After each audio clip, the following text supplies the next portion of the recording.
Council meeting for Wednesday the 30th of October, and could we please start our meeting with our normal karakia? Thank you.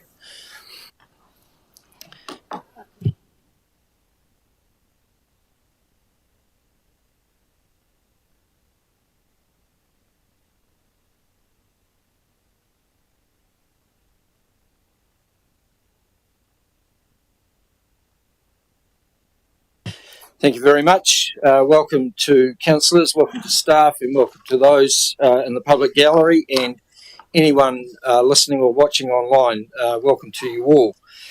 We have a big agenda in front of us, but hopefully we can get into it and smooth travelling for the afternoon.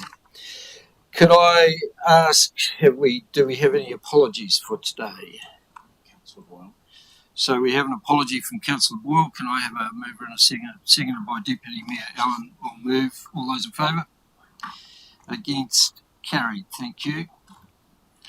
So we have two members groups of the public who wish to speak to us today, and can I first of all welcome Caleb and Brett Russell to the table.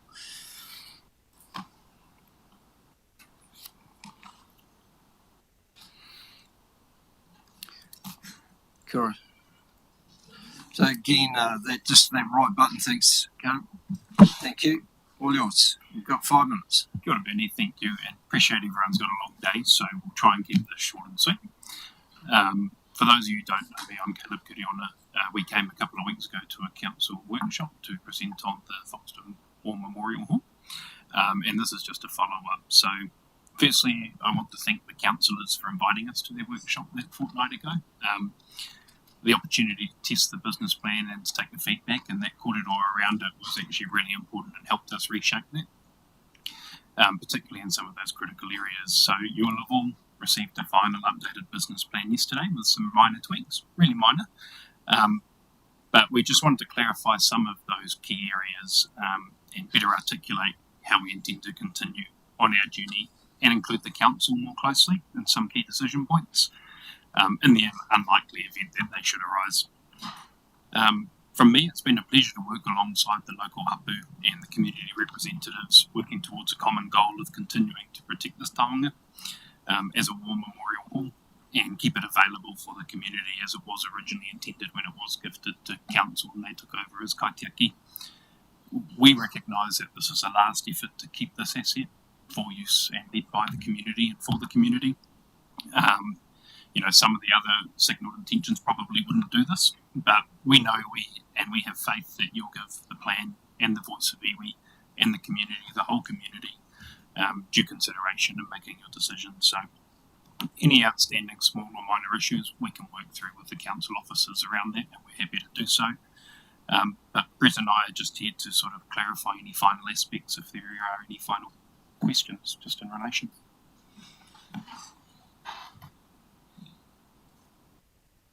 Anything you want to add, Brett? I have thoroughly, our committee has thoroughly... Just turn your mic on though, please. Sorry. It's been a fantastic process working with hapu, and I just recognise the rich talent in our community that has helped us on this journey. This is an important time for us, as Caleb has so eloquently said. Our hall is a wonderful asset, and we are really keen to make sure it works well for our community. We've got the talent around the table. We are just real pleased to have this opportunity going forward, and I endorse 100% what Caleb has said and look forward to our journey continuing. Thank you. Thank you. Any questions from any councillors to Caleb or Brett? Councillor Jennings. Thank you, Mr. Mayor. Caleb, thanks so much, and I've remembered a question I meant to ask you at the workshop, but didn't, which was just around, and we had an exchange around the earthquake assessment that needs to be done in order to understand the level, the standard that it's at, and what would be required to achieve the required standard. And so I guess the question is, in current thinking, what would the likely time frame have been because obviously you're going to have to fundraise in order to pay for the cost of that assessment or secure volunteer resources, whatever. But what's the current thinking in terms of the time frame for completing that assessment? Yeah, no, thank you, Sam. And that is a good question, and I guess that's in light. I mean, we do have resources available, right? But we're also cognizant that Crown review is going on, and I guess doing a little bit more research into making sure we get the timing of that right, because there's a couple of things. One is if there is a risk to people, we need to know that and we need to manage that. You know, keeping the community safe is at the heart of everything everyone does, right? It is stickered for a reason, although that's on a desktop assessment. Effectively, that's stickered a whole lot of buildings. One of the primary focuses when we get in, obviously, getting it usable, getting it into a state. You know, we've got volunteers, we've got partnerships with Bunnings and things like that, which will provide materials. And I think one of the beauties is that we have of being a community group as opposed to being the council. The community is far more supportive in terms of offering volunteer time and volunteer services to the community group than to offer it to the council. Just being realistic here, they pay their rates, they don't want to go above and beyond. I would expect that to be within the first couple of years. Sorry, a long way of getting there. Yeah. Thank you, gentlemen. Oh, sorry. You well, we've got a long, big day in front of us, Mr. Brannigan. We need to move on. Question or not? Yes, sir. Thank you. Two questions, sorry, guys. One, talk to me a bit more about community use in the long period, as this goes on. How do we continue to ensure that community use is wide community use like it is now? Well, it has been in the past, probably not so much now. Yeah. But also to the ongoing role of the Fox and War Memorial Hall Society. What does their ongoing role look like in this hall? Thank you, Ross.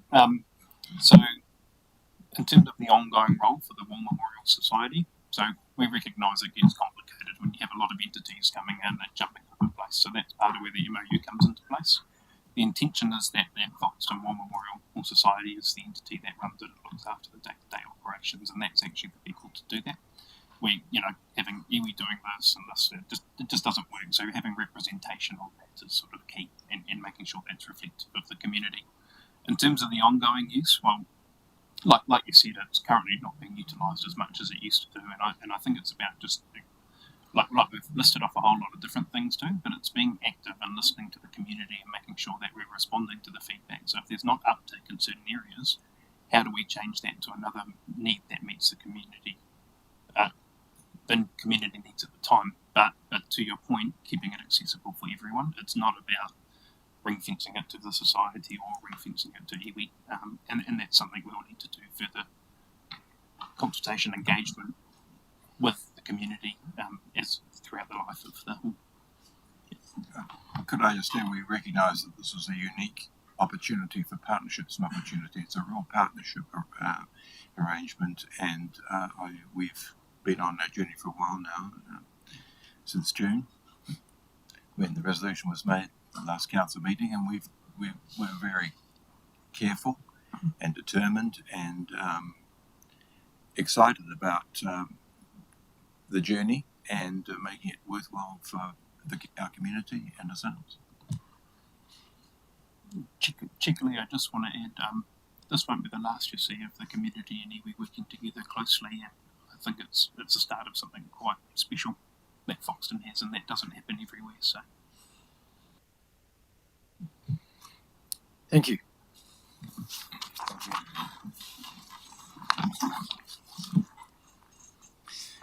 Can I welcome Lyle Brereton to the table? Lyle's talking specifically to item 10.1, which is the 10.1, which is the Foxton Beach Community Centre lease. Welcome, Lyle. Thank you, Mayor Bernie. Is that on? It's going. That is. Mayor Bernie, Deputy Mayor David, Councillors and CEO Monique, thank you for inviting me. Well, not inviting me, I asked to be here, but thank you for allowing me to speak again today. I'll keep it short today because I know you have a busy day. And I'd also just like to start off to express appreciation for the support that the council give us at the community centre. We really do appreciate that. To make your day, I'm not actually asking for money today, so you can rest assured. But I can't guarantee that I won't be back, so I will return at some stage. You all know our history and what we do, so I won't go over that again with you. But today we're looking for a 20-year lease from the council for our community centre. Being a 20-year request, it has to be approved by yourselves today. Operating from the site for over 30 years sees us wanting to make sure that we have a secure future in our community for a longer period of time. An essential service that is growing year over year. As publicised recently, Foxton and the Beach are now in the top 3 booming communities in New Zealand, so we need to prepare for an influx of people into our area. We need to be secure that we are going to be able to continue providing the services to benefit our residents. All this in the same building, which is now becoming an iconic feature of Foxton Beach. Just to let you know that we have just purchased another new vehicle to add to our fleet, making 4 vehicles now. Our schedule is getting so busy that we couldn't cope with 3 shuttles to operate between ourselves, Hamatangi, Shannon, Waitariri, between Levin and Palmerston North, and a lot of our volunteers were actually using their own private vehicles to transport patients, and of course we can't approve that because of accidents and things that may happen in their own private vehicles. So we have purchased it, and you'll be pleased to know that we actually purchased it entirely out of our own money, saved up from our op shop and garage sales that we hold there at the centre, which is great. So within the next few months, you will also see a 5th shuttle on the road, making a total of 5 for us. We are starting up a Driving Miss Daisy style shuttle, which we're going to use as a companion care car for our residents at Foxton and at the beach, to go shopping, go to the chemist, post office, hardware shop, liquor store sometimes, hairdresser, for our aged residents who don't have access to transport. You may know that over 50% of our population down there is over the age of 65. It's one of the highest aged residents in any district in New Zealand, so we have to take care of them.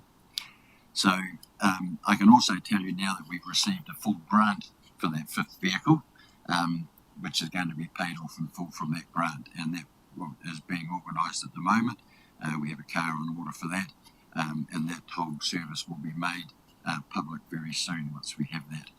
The reason is for the lease now is that I said that we've been occupying the site for over 30 years without a lease with you people, which for us we need a little bit of reassurance that you're not going to come in and say, hey, that's it, you guys have to leave now. So we want some assurance that we're going to do that, and so we would appreciate you putting your stamp on this for us so that we can sign it. It's taken us 2 years to get to actually putting a lease on the table with you.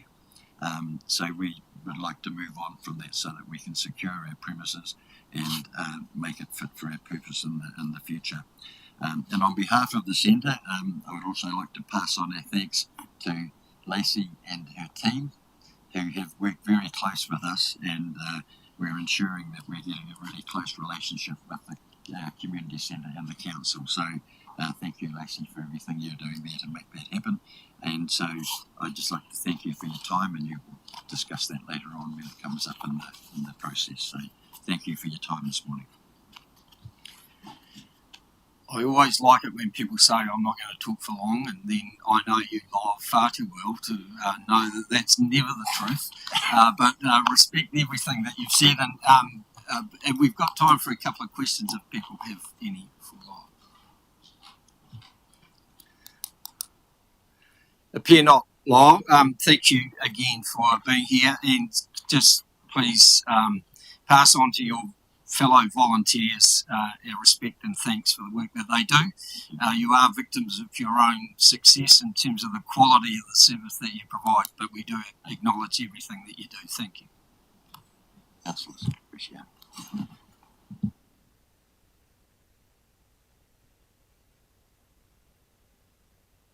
let's move on to any late items. No. Any declarations of interest? Councillor Tukapua.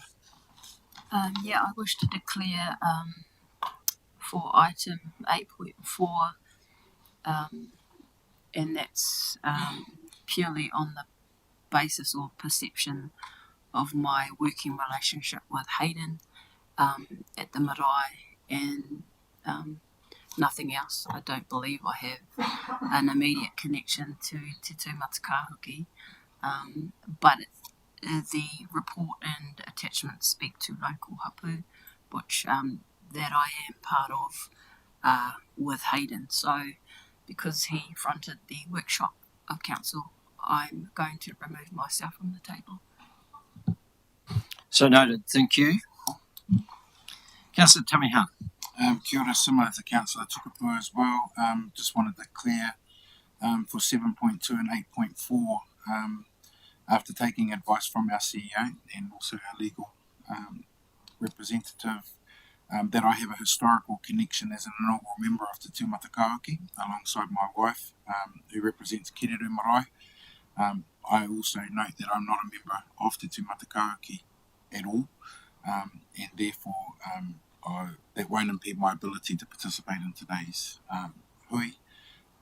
And also secondary to that, I just wanted to also disclose that myself, along with many in our community, paid a donation to the Fox and War Memorial Hall Society many years ago, and I was told that's a lifelong membership. But I do need to disclose that I have made that contribution some time ago, but I'm not an active member, nor have I ever participated in the group or their meetings. So noted. Thank you. Councillor Olsen. 8.8. I'm actually, as a councillor, I'm on the Shannon Community Development Trust. I just wanted to be transparent. Thank you. Councillor Horigi-Pā.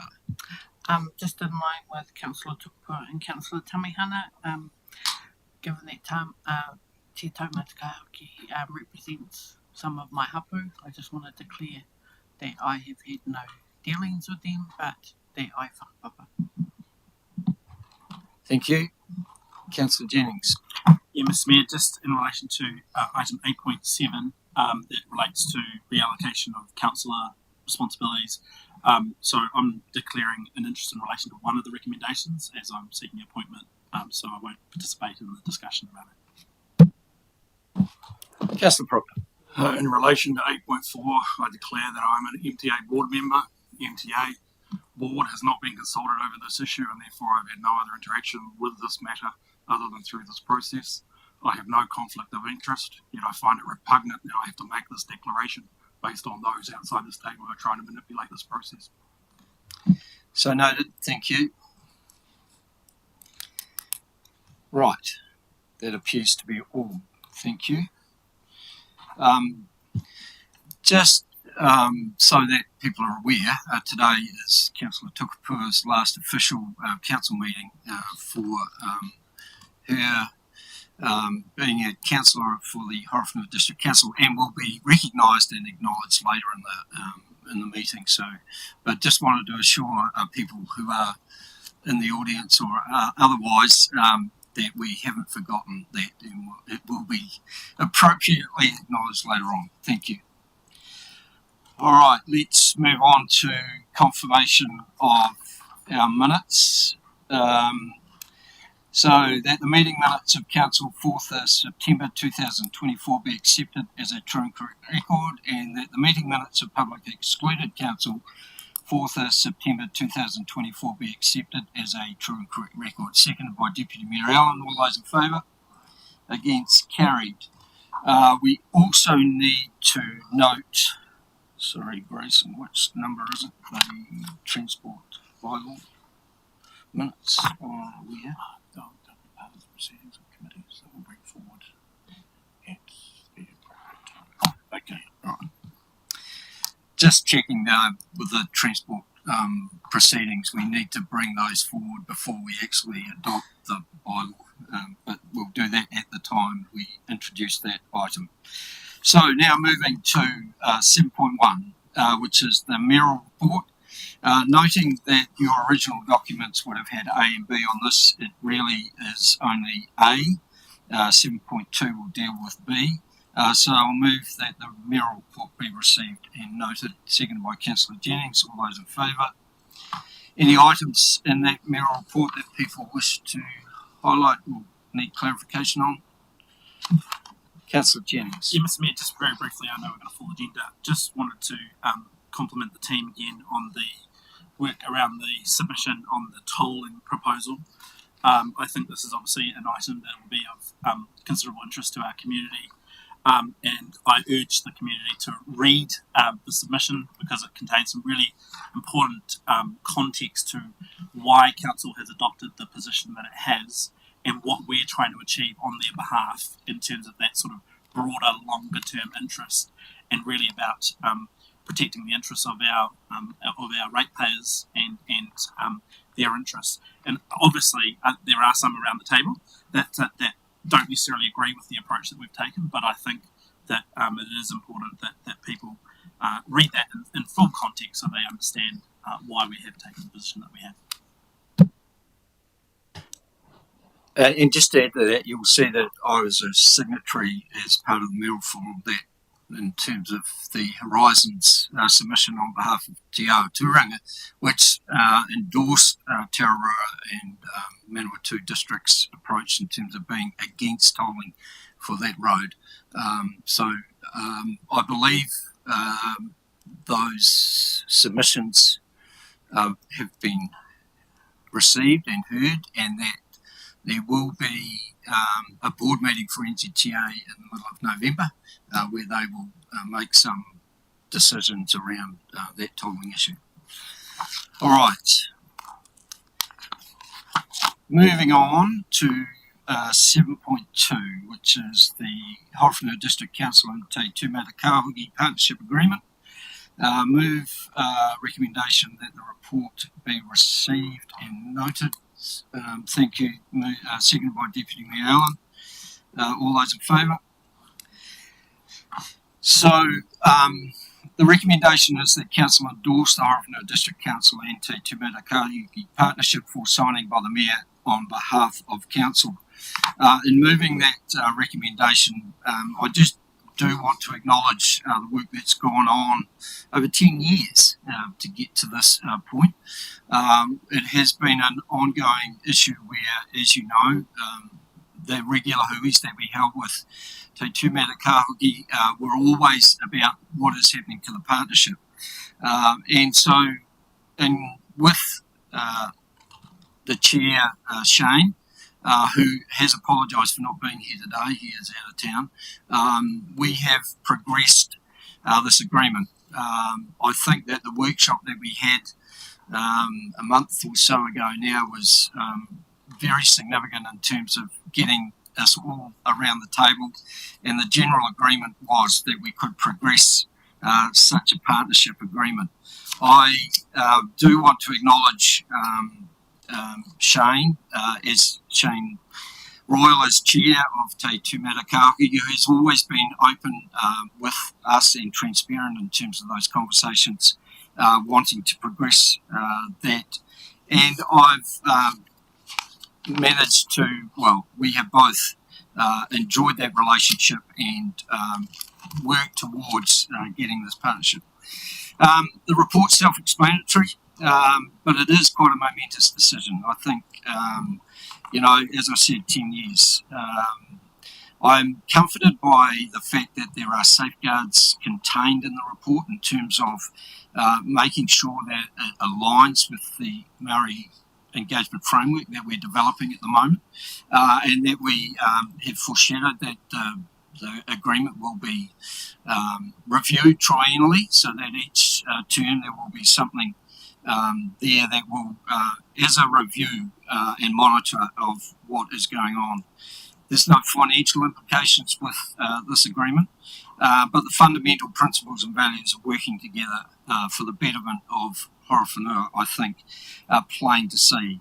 And really, the whole purpose of this is to define the relationship between Horowhenua District Council and Te Tūmata Kahuki, which had been lacking in the past, and so that's why I'm comfortable to remove this recommendation. Do I have a seconder? Councillor Tamihana, thank you. Anyone wish to speak to it?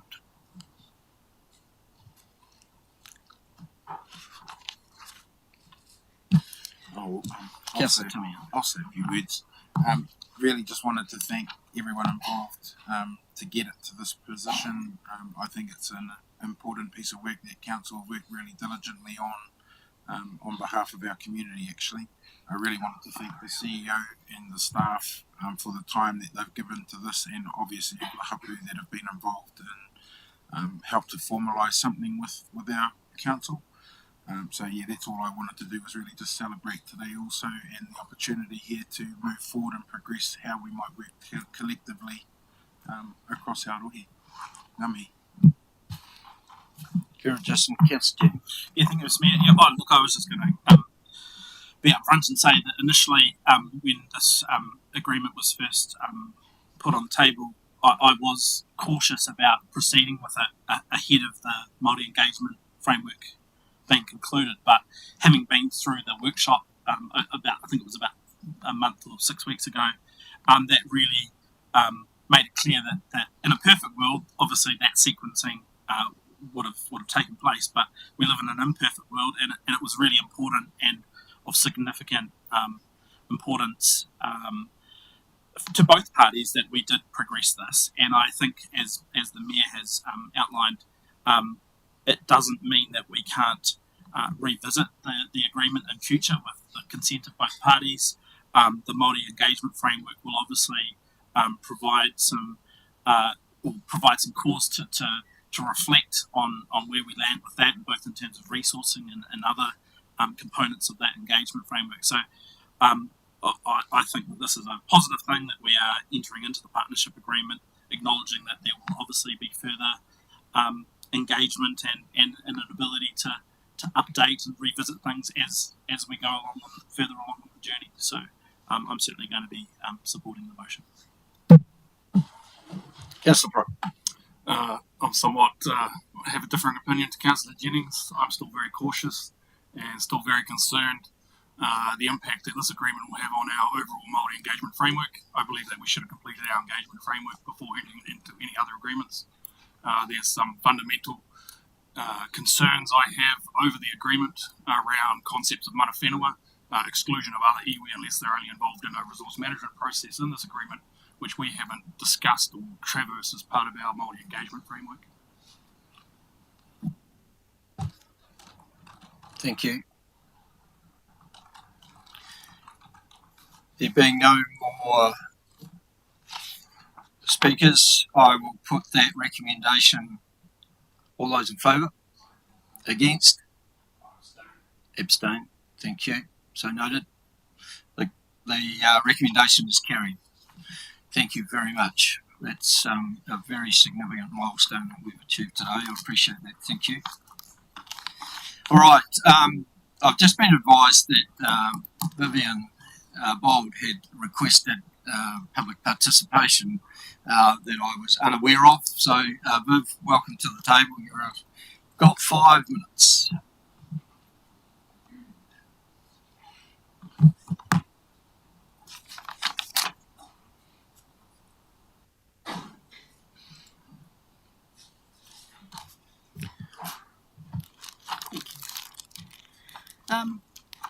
I've only got 3 items really.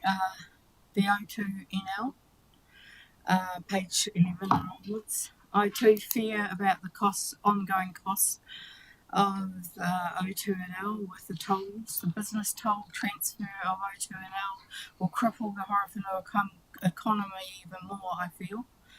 Mr. Wandin, in his submissions, saying that the majority of us live on or in the lowest income bracket, which is true, we do, but then he had $1 each way on both of it. But I just feel the tolls, the mileage charges that will go on, the rest of the supermarket food and everything will really start to impact on people's prices. And the Horowhenua company report the other day was saying that the mileage cars are, the amount of cars in the Horowhenua have almost halved the registration anyway. Increased rates, the better off funding of $5 million being withheld by council operations, asking for no public consultation from us taxpayers. Even on benefits we pay tax. I was also going to speak on 8.4, page 365, and congratulate the Foxton Memorial Hall being sold for $1 back to the community, but Brent Russell informs me that it's just on the agenda. I'm sorry, I misread it. I was very pleased to hear that, but never mind.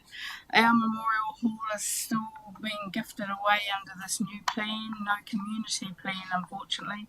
That's the one thing I admire about Foxton.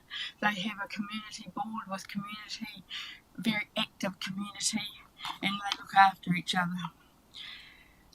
I find that I went up to a strategy one on Horizons. Bernie was up there, and it was all about empowering the community. And I said to Bernie, the trouble with Horowhenua is we have very closed workshops without invitation only to people to come along to them. I'm quite looking forward to the election next year.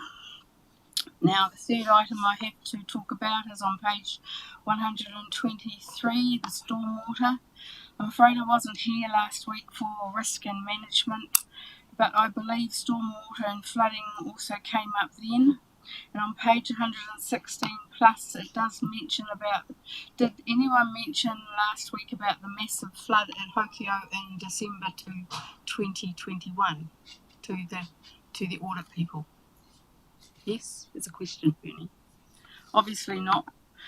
It cut off our community out at Hokio for a month. 17 cars dying in the waters at Tartner's Drain, and we don't want it to happen again if we could. We were told that the road would be raised, but subject to the budget. So obviously the budget hasn't improved, so we're not going to get a raise out there. And I don't know if I ever did show you this. This is the memorial book that Levin people put recipes in to raise money for the Levin Memorial Hall. Thank you. Any question? Councillor Robson. Just what year was the book done? I looked at that actually, because I was seeing how many what's names, what did it actually say? Compiled by Alan Milton and Ryan Neil Owens Memorial. I'll look for it.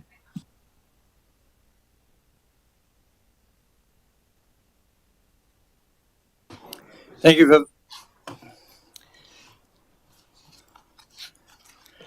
All right, moving on to 7.3, which is the Chair's report for Te Auahu Foxton Community Board. John, do you want to join us at the table? While John is coming, can I just move receipt of the report, seconded by Deputy Mayor Allen. All those in favour? Against, carried. Welcome, John. Anything you wish to add to your report?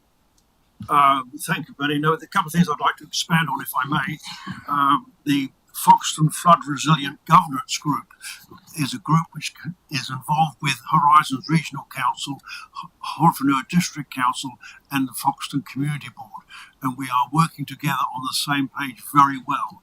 We had a walk around the area last week, pinpointing some of the problem points and the areas which can be improved. We should have had a meeting on Friday, but someone passed away, so it's been put off to the next week. We're moving very close to making decisions. That's a very good thing to see as far as the Foxton flood resilience is concerned.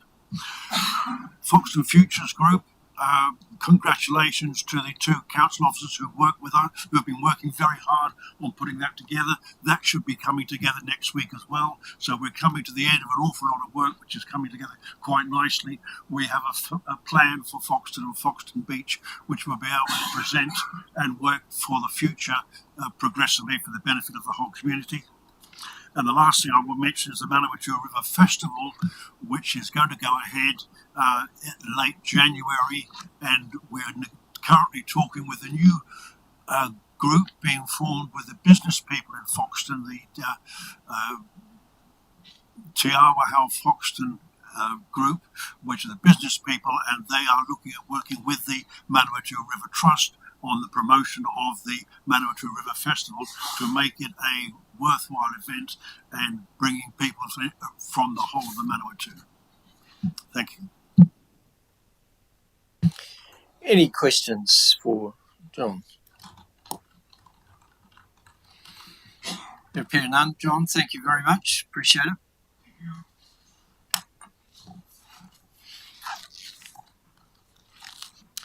Okay, moving on. 7.4, notice of motion regarding burn mowing.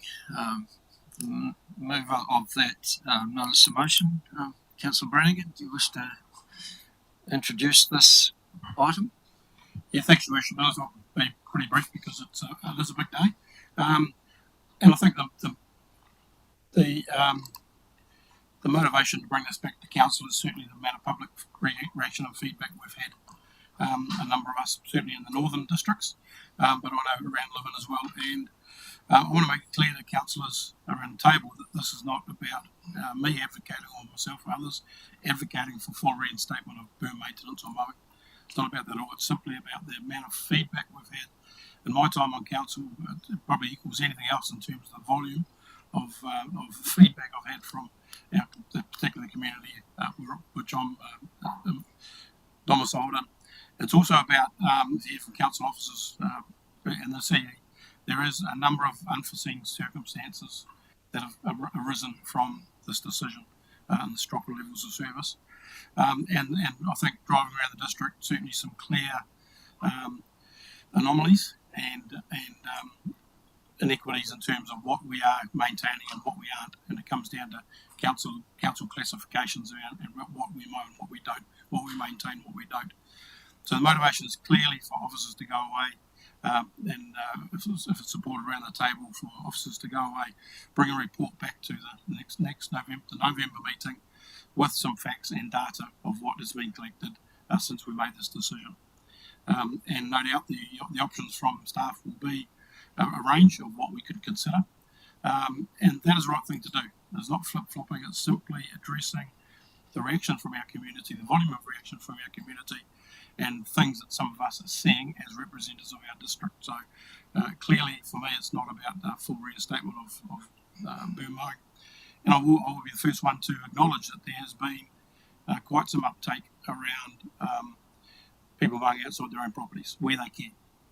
And I'll make that clear that I've seen that myself in the own communities I'm involved in. But there are still the anomalies of areas that aren't being maintained by anybody and are having major impacts on our district in terms of the look and the feel. And I consider with Lisa's team around destination management, is this the right thing to be doing around the things we're trying to do in attracting people to our district? So happy to put it over to the floor and see where it goes. I assume you're going to move the recommendation firstly. Yeah, right. And can I have a second? Councillor Olsen, thank you. So it's on the table. Any discussion? Councillor Olsen, you suspect her? Yeah, just briefly, thanks. Again, just probably supporting Ross's conversation there around this. Myself also, especially in the northern part, being Big Shannon and Tokamaro, there's some quite large berms and implications associated with that. For me, I also acknowledge the people, and there has been that uptake of people mowing their own berms, but there are still cases, especially some of the older or more experienced people within our community that physically can't do it, and that's a real difficulty for them. And going and seeing people one on one, there is some emotional around that. Obviously the fact that they want to keep their section, their street tidy, and they're not physically able. So for me, it's just supporting something. I don't again see a total reinstatement and don't support that. But I think we do need to look after entries and exits of our towns and make sure we have some pride. Sorry, I just want to remind councillors, this is not about relitigating the Burma issue, all right, or even acknowledging that things have changed and things. This is purely a request to officers to produce a report for our next council meeting. There'll be plenty of time to discuss and debate any of those impacts that have occurred since we took Burma mowing away. Deputy Mayor. Yeah, thank you, Mr. Mayor. I was about to make that point, but I do want to say that where the table may be divided around where we stand in terms of the future, that is not the issue today. The message I heard from all sides of the debate was, let's hear the evidence. So for that reason, I would hope the table would 100% support a motion which says, let's get some information, some evidence, so that we can see if there should be a next step. And the next step at this stage yet to be determined, if at all. Councillor Tamihana. Yeah, thanks. I'll be supporting the recommendation today. I'm just, living in Foxton, you see the impact around Foxton and Shannon, and the comments are coming really heavily actually from people that are coming through about the state of our district, the change of the look of our district. So I'm definitely keen to explore what this could look like. But I also want to pick up on this morning's presenter, Mr. Hemmingson, Terry, who actually talked about, the cost to restore the service, I understand, is around $240,000.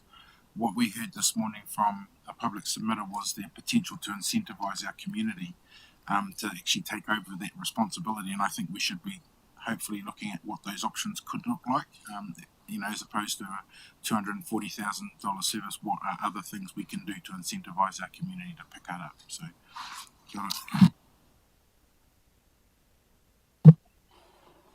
Councillor Proctor. Thanks, Sam. I'm having a bit of a grumpy day today. I'm completely against this. I think this is the start of a process that we do not want to go down. This is the start of reversing decisions we made under the long-term plan. And we made decisions under the long-term plan to cut costs. And that was the feedback, the majority of the feedback that we received from our community.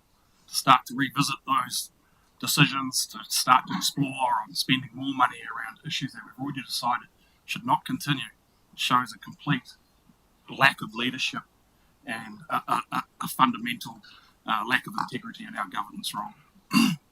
I also find it almost unusual that some around the table chose to manufacture an issue and stir up our community only weeks after the decision, before the grass had even started growing. I also think that we need to focus on the fact that we're taking actions to save money and have an economically viable district, rather than adhering to some colonial vision of retaining a subset of our region that should be maintained to a level which is not economically viable. I'm happy to see people getting out there and mowing their berms after our decision, rather than expecting a level of service that we can't provide anymore.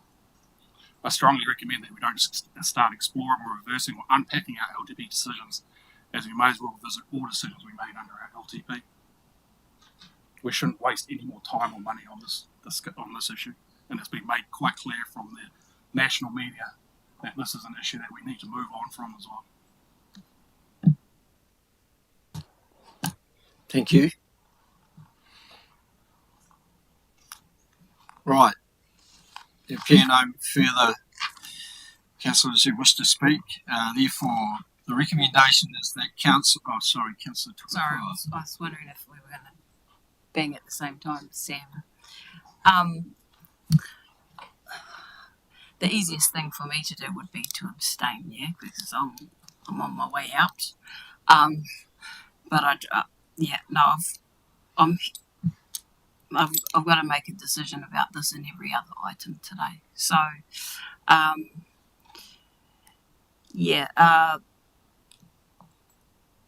Jonathan's right about the going back on an LTP decision, because if we can do it about that, we should have been able to do it about some other things. And I certainly had another thing I would have liked to have taken to task, and I toned down and accepted a workshop instead. And you all know what I'm talking about, and this is why I'm leaving. So that aside, we are one of the last or few left in New Zealand councils that do boom mowing. I've looked up quite a number: Auckland, Wanganui, Porirua, Thames Coromandel. Thames Coromandel, they finished in 2009. I looked at them because they're rural, provincial, and have roughly same population. Wanganui, though, they talk about, because granted some are unable to mow their boom, they provide options and then say that residents who are physically incapable are eligible for work and income allowance to assist with the cost of the contractor. Look, it's a challenging thing, but if this is about cost savings, which it largely was, and I did proffer an idea, let's do some boom mowing, not no boom mowing, and that didn't get the support. So it's not like I was going to cut it all together. I was going to try and approach it in a way that was sort of, but we ended up landing where we did, and this is the consequence. That actually shouldn't be a surprise, really, because it is quite a change, a significant change.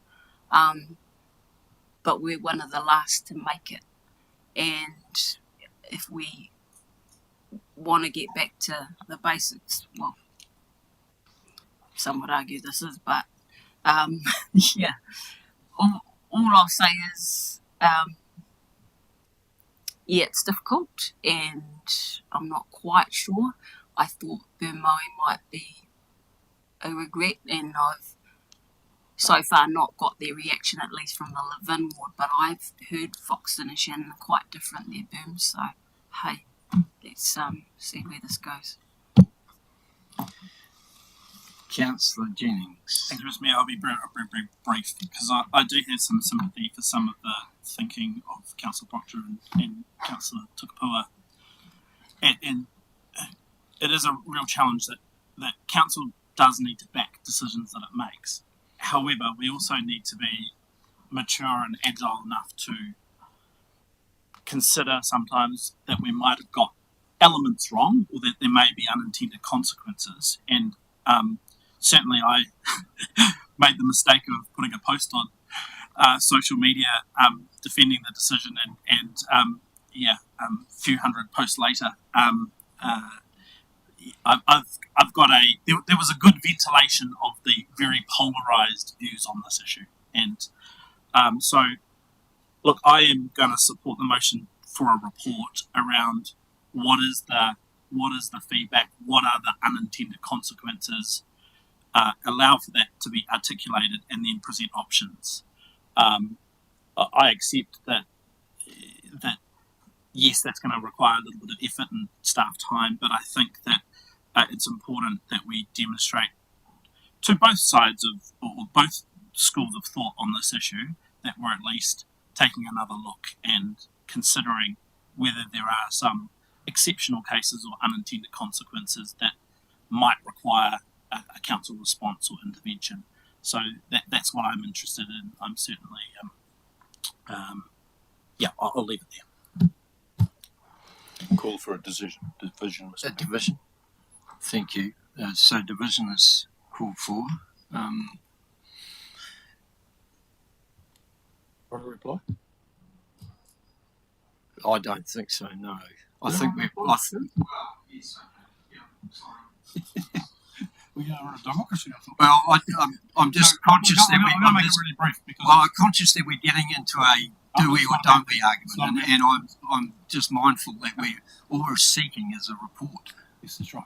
That's right. It's gone far wider than that, Your Worship. So I just want to address a comment from Councillor Proctor. In my time on council, we've revisited many decisions over time, whether they be LT or anything else. This is not unusual. And leadership is about listening to the people you're representing. If that's flip-flopping or if that's weakness, we'll call it that. But in terms of, I call it leadership, I call it good leadership. And as elected members, we need to listen to our communities and act accordingly. That's all this is about. Thank you. So the motion recommendation is that Council requests the Chief Executive to bring a report to the 27th of November 2024 Council meeting outlining potential options for reinstatement of levels of service for roadside berm maintenance in the district. This should include a summary of all feedback received by the council on this matter since the removal of this level of service in the long-term plan 2024 to 2044. It's been moved by Councillor Brannigan, seconded by Councillor Olsen.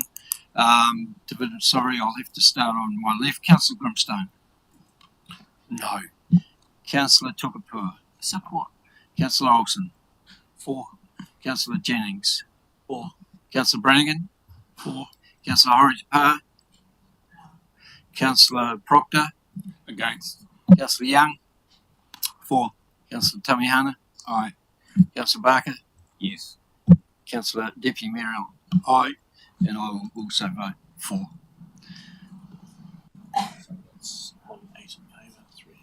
So the motion's carried 8-3. Thank you very much. We must have 12 here today. Sorry, no. So it's 9-3. Thanks. Numbers didn't quite add up there. Thank you. All right. Mr. Mayor, Yes. can I just add one item? I don't think it requires a motion, but it's a request through to the Chief Executive that's connected to this item.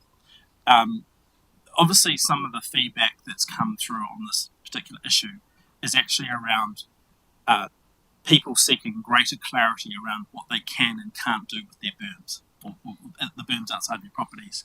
And so this would just be a request for this. This is not a governance issue, this is an operational matter, but to provide some additional guidance to residents around what they are permitted and not permitted to do. And perhaps the request that I would be seeking is that we take as liberal approach as possible, because there seems to be certainly a willingness for people to adopt and take care of their berms, but there seems to be an appetite for greater freedom than might currently be being afforded. So that would just be my request, that we could look at that options, because I think that is part of the solution to addressing this issue. Through your worship, happy to do that.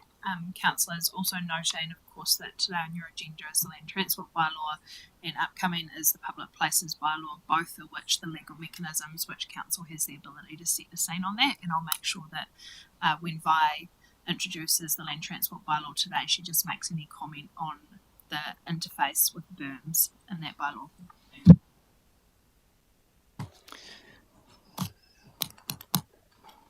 I'm almost of the view that we're preempting a decision on the 27th of November, because all at this stage we're requesting is a report about the impacts of what has happened since we stopped berm mowing. I would imagine the decision, when we receive that report, there may well be further recommendations or resolutions made at that time, which may include what can be done in those spaces. I don't know whether what is applicable in those berms at the moment is, that's my only comment. Through your worship, I suppose the only additional comment I'd make to that is that we don't do bylaw reviews willy-nilly. The Land Transport Bylaw, which you're considering the adoption of today, should the parameters within the Land Transport Bylaw should councillors want that to look and feel different, based on when Vi presents, then my advice would be not to adopt the bylaw today, but to take pause and ensure that the bylaw reflects where you think things are going to go around berms. Noting, of course, there is some urgency around the Land Transport Bylaw given the parking restriction work, but it would be unfortunate for us to be in a position to then have to review the Land Transport Bylaw again at the end of the year or again at the start of the year.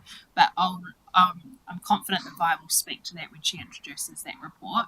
But I note your point, Mayor Burney, that you're wanting to make sure any communication to community about what they can do on the berm isn't going to predetermine or influence the report that councillors have asked for about advice on options. Thank you. Okay. So we now move to 8.1, which is the adoption of the annual report 2023-24. Welcome, Pei-Sian, to the table. And Lynthia. And Megan. And we have our auditor, Clint Ramu, online. Welcome, Clint. You can hear us all right? Yes, I can. Thank you. Welcome, Pei-Sian.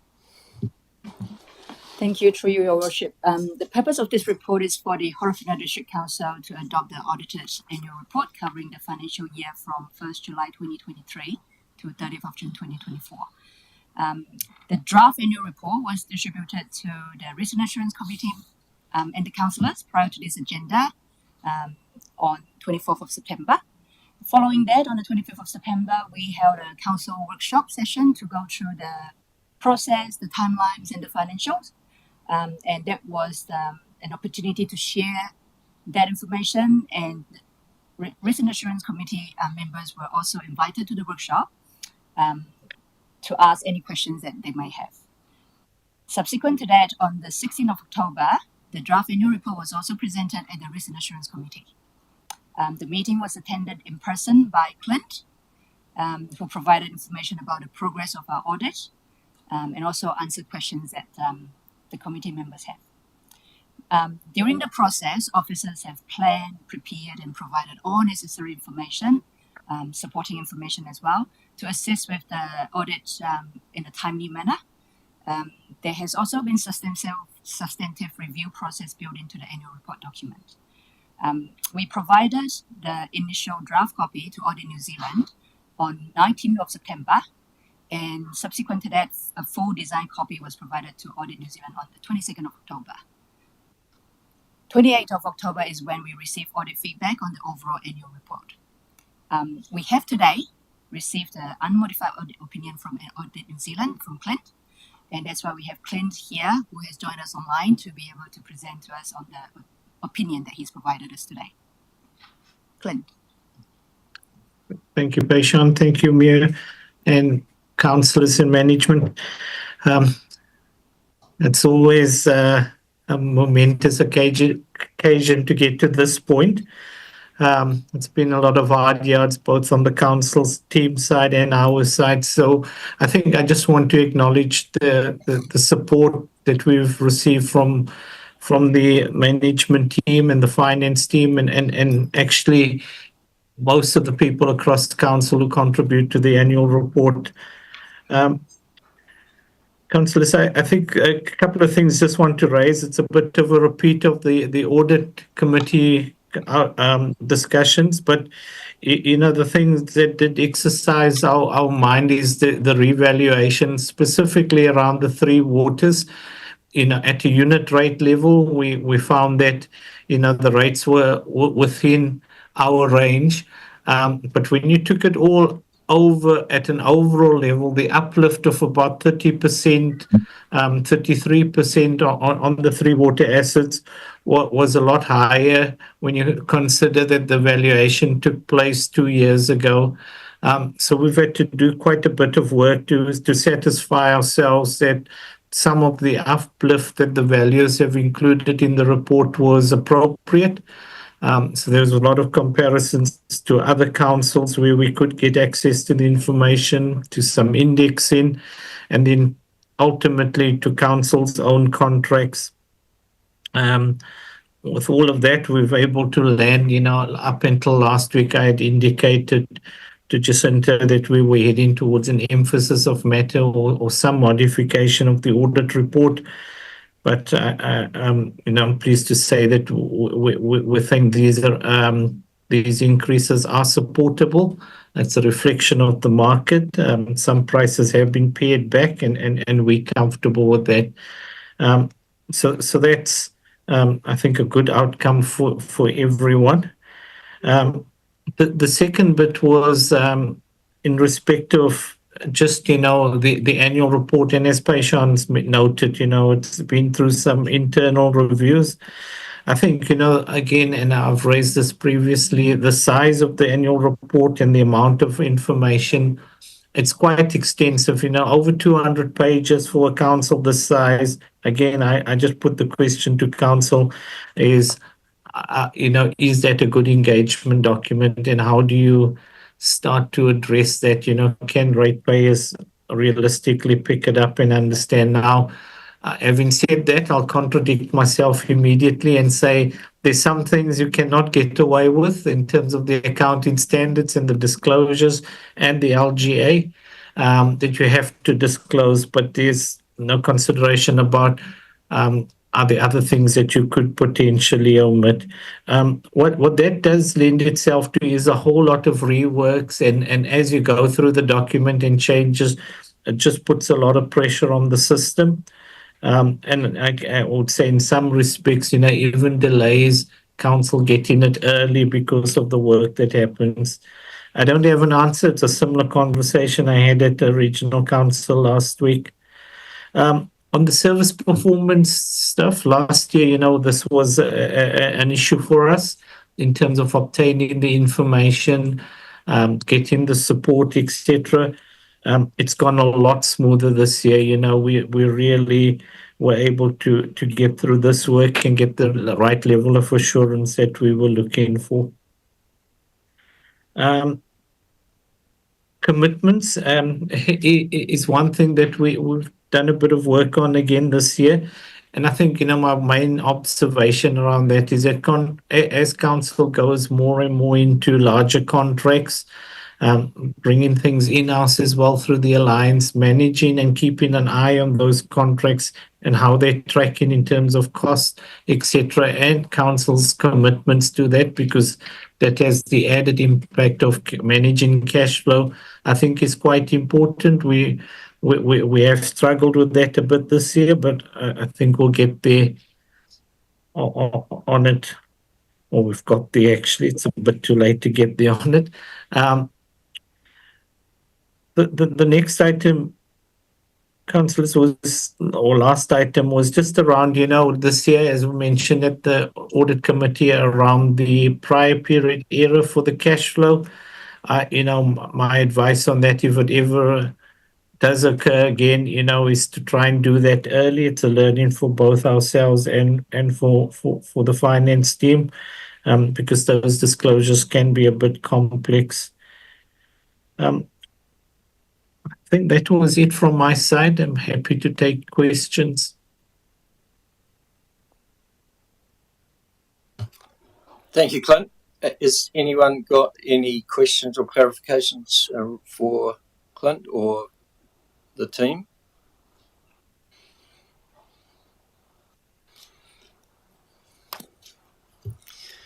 Looks like everyone's completely satisfied, Clint, with everything that is going on. Can I just acknowledge all the work that has gone into enabling us to be able to adopt the annual report within the statute time? I know this period, getting this across the line, it can be very stressful on all sides, and I just want to acknowledge the work that everybody has done to make this happen today.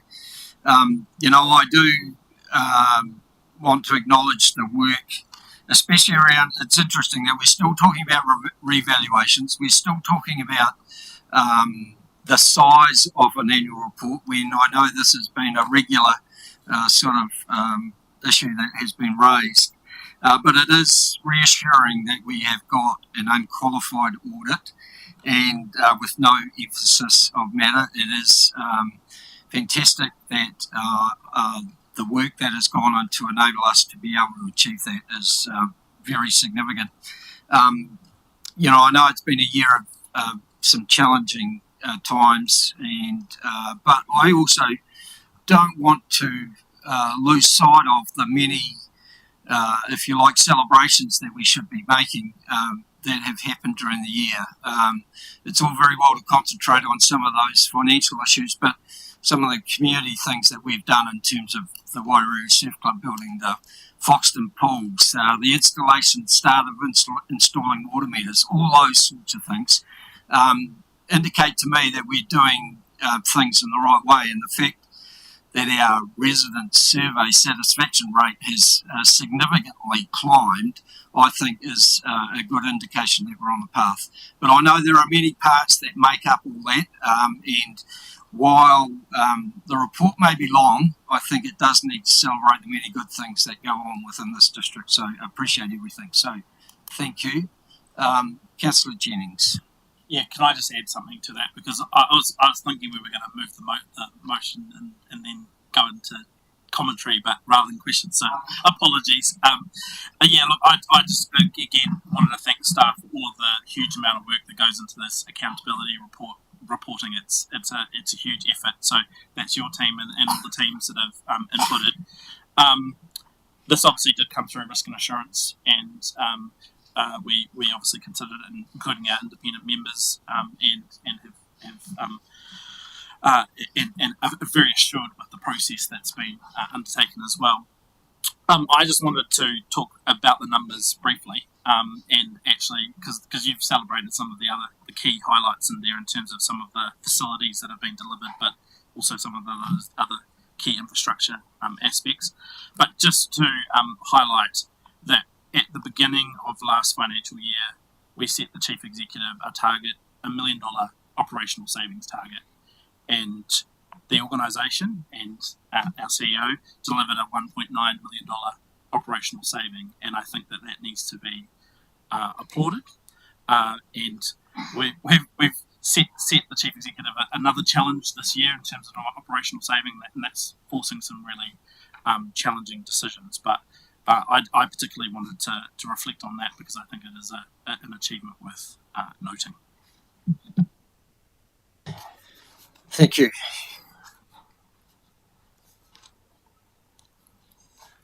All right. So now I'll get back to the process.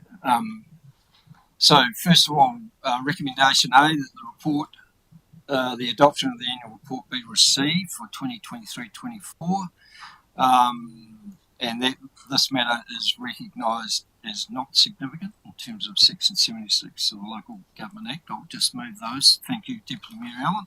All those in favour? Against? Carried. So we have 11C to G to move, and happy to move in block. So moved by Councillor Jennings, seconded by Councillor Tamihana. Thank you. Is there any further discussion or debate around the annual report? All right, I'll move those recommendations. All those in favour? Against? Carried unanimously. Thank you very much. Thank you, Clint. Really appreciate the time. Look forward to catching up with you soon. Thank you, Mayor. Thanks, councillors, management. Cheers. Echo those words too for Pashana and the team. Thank you very much for all the hard work you've done. I hope you can rest easily or sleep easy after the next few days. Right, we're on to 8.2, which is the approach to economic development strategy update. David is coming to the table. Can I just move recommendation A and B, that the report be received and recognised as not significant, seconded by Deputy Mayor Allen. All those in favour? Against? Carried. Thank you. Welcome, David.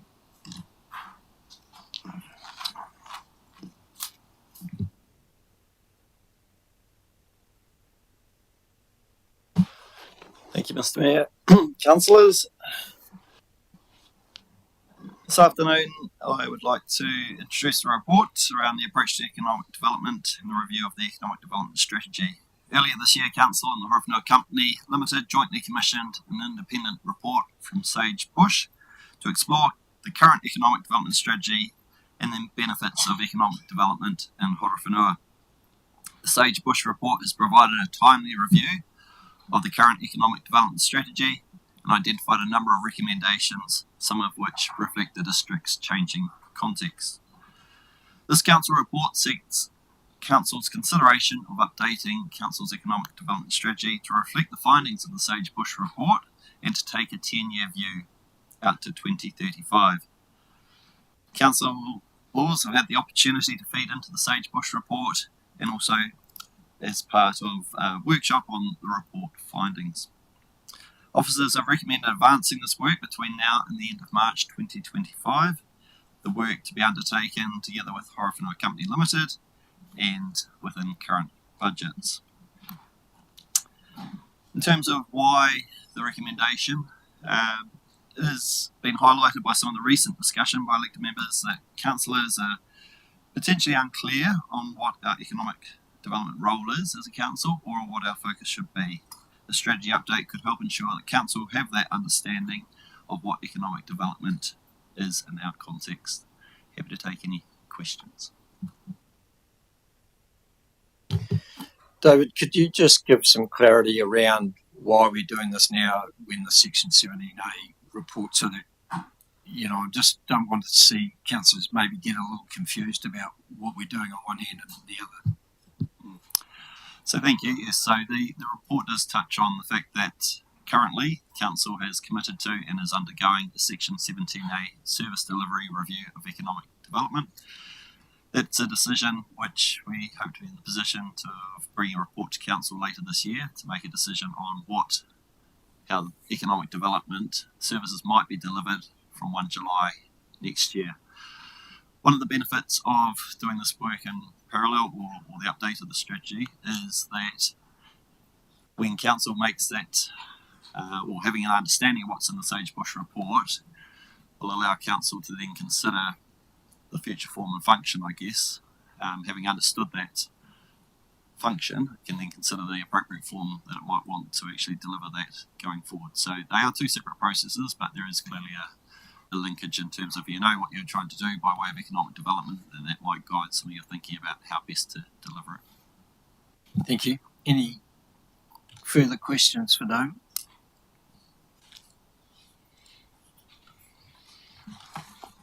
Councillor Tamihan. Yeah, just one for me, David. Probably more because of that Section 17A process that is going on. I'm just wanting to be sure that in recommendation C, we're not predetermining that the 10 years mentioned here doesn't actually force us into what's the word I use here? Because that's under review, that process. So by putting a 10-year time frame in here, are we actually already signalling that that's going to continue for 10 years? That's my concern with the wording in here. The 10-year time frame associated with the strategy is to take a look out to the horizon 10 years. That's helpful in terms of both capturing the period of O2NL being constructed, but then also thinking about post O2NL as well, which I think is an important one from an economic development perspective. I think the duration that you have an economic development strategy doesn't commit you to a contract length or a length of time which you might deliver that service. That would be something which could be decided again through that process of the Section 17A in terms of what the next move is by way of how that service is delivered and how long you might deliver it for. Currently the long-term plan does assume a commitment to continuing to deliver economic development services during the life of the long-term plan. Councillor Jennings. Yeah, thank you, Mr. Mayor. David, there's commentary in the report about how economic development is not specifically one of Council's top 12 priorities, but I just wanted to clarify it is within the scope of one of our key community outcomes being a vibrant economy, and so there's a clear line of sight into terms of why we're doing this, why Council is in this space, and what we're trying to achieve as a key player in that role. Have I understood that correctly? Yes, you have understood that correctly, and that's probably my reference in there is a recognition. The new report format requires us to specifically try and link to a top 12 priority, and I was just trying to make it clear how there is still importance in this work.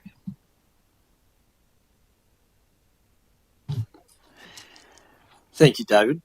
Appreciate that.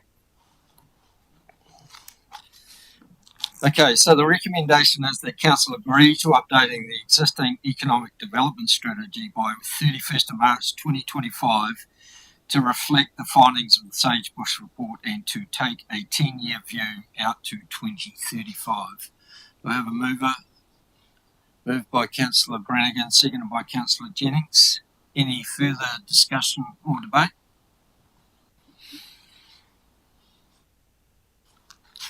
Mr. Mayor, just quick. It's important to note the 6 strategies and the importance of those. I think they are well thought out. They really give a focus, those 6 strategies, to what we're going to do. And I note in particular that O2NL, although it's recognised that we have not actively engaged in that process to date, it's because we needed certainty around the reality of O2NL down to that level of detail where we can now say we need to move on this and to partner with the relevant other agencies and community groups in order to make it happen. So love the 6 priorities and just wanted to say that. Councillor Gripstein. Yeah, look, I think with the last time of us came before me, I said it's the best thing I've read since I've been in council, and the 3rd time I read it, I still agree. The key messages within here being O2NL is a significant opportunity, but is time sensitive. The fact that economic development doesn't happen in isolation is a key message here. And the 6 areas of focus that Councillor Allen has just mentioned are all really clear guidance for what good economic development strategy will be able to deliver for our district and for our economy, and to utilise the opportunity that sits before us. So, economic development 101 sitting in a report right in front of us. So, absolutely endorse what we've got. Councillor Brannigan. Yeah, thank you, Bishop. Yeah, also strongly support this. It's great timing, and together with the 17A report, going to give us the ability to really go around this economic development and look at the opportunities going forward. So it's great timing and totally support it.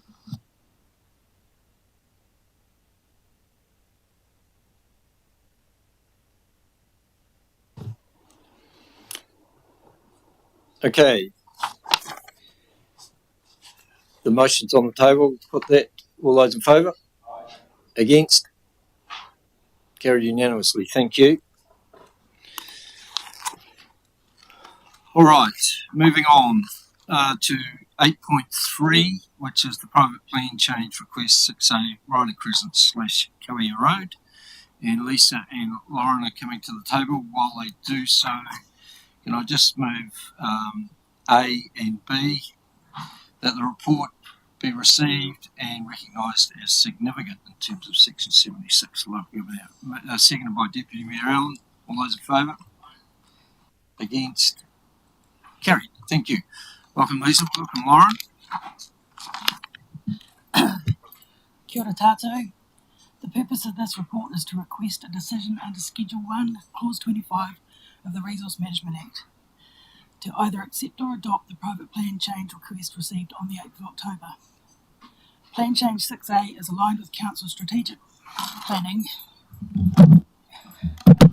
and was one of the sites chosen as the 6 preferred sites for rezoning under Plan Change 6. It meets Council's strategic priorities being enabling balanced growth with fit for purpose infrastructure, community connections and better wellbeing. Council officers have been working with the applicant for over 2 years on the plan change. A draft plan change was circulated over the Christmas break last year, and there was a recent workshop with Council on this on October the 16th. Okay. Any questions? Any questions for Lisa or Lauren?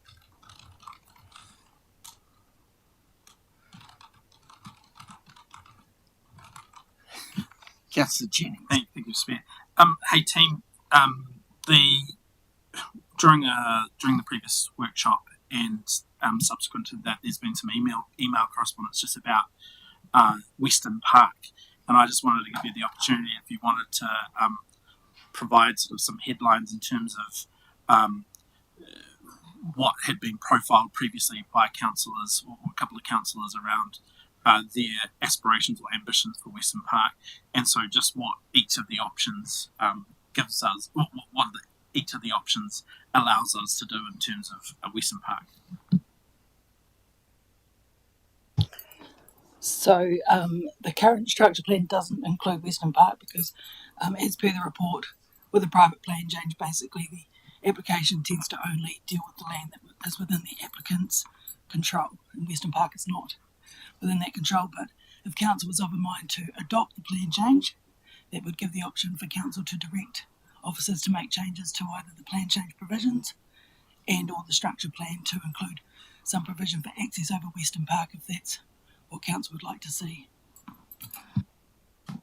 And can I say follow up? And so, in terms of that further direction around Western Park, that would need to be if elected members were seeking that would need to be expressed today.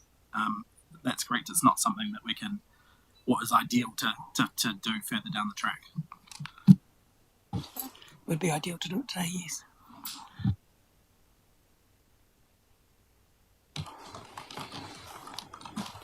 Councillor Tammy Hunt.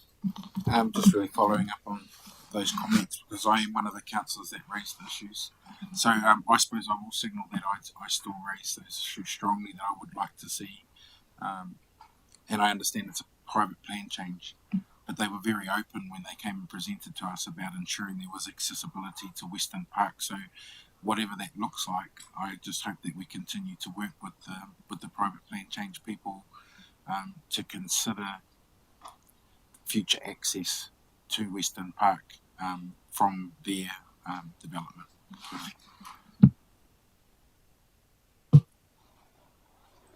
Councillor Tukupa. For clarity, could I ask Councillor Tamihana what he means by access? Is it entrance to play and recreate, or are you thinking transportation links? Probably a mixture of both. I think I heard the developers say that they were willing to put in a parking area close to proximity to Western Park, but what we didn't have at those locations was physical access into the park. So recreational is probably the driver for me because they confirm they don't have a design for the recreational space, and this park sits in the heart of a huge housing area now, and so it's really about ensuring priority is given to that community to access that park in the best form possible, and currently they can only access the park via Turatura Road. And we've got 3 streets that back onto Western Park that have no connectivity, so definitely looking at how we can open it up and get people activated in that area. There is a walkway through, right, Chris? Currently. Yeah.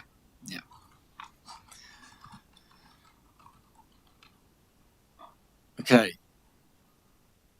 There appear no further questions. Thank you, Lisa Lauren. So, as you've heard, the recommendation is to either accept or adopt the plan change and see if there was such a mover to make that we adopt the private plan change. It would read that the private plan change request 6A by Kaioora and others included as attachment 1 to this report be adopted pursuant to clause 25(2)(a) part 2 of the first schedule of the Resource Management Act 1991. Moved by Councillor Jennings. Is there a seconder for that? Councillor Grimstone. Thank you. It's on the table. Anyone wish to speak to it? Councillor Jennings. Yeah, look, very briefly, Mr. Mayor. I think the report sort of outlines the pros and cons of each of the options. We've canvassed this as part of a previous workshop. This item has also come through the district plan steering group, and so I'm really comfortable and confident that adopting the plan change is the right approach for us at this point. It gives us further ability to sort of influence and have some control and input into that process. So for that reason, I encourage elected members to support the motion.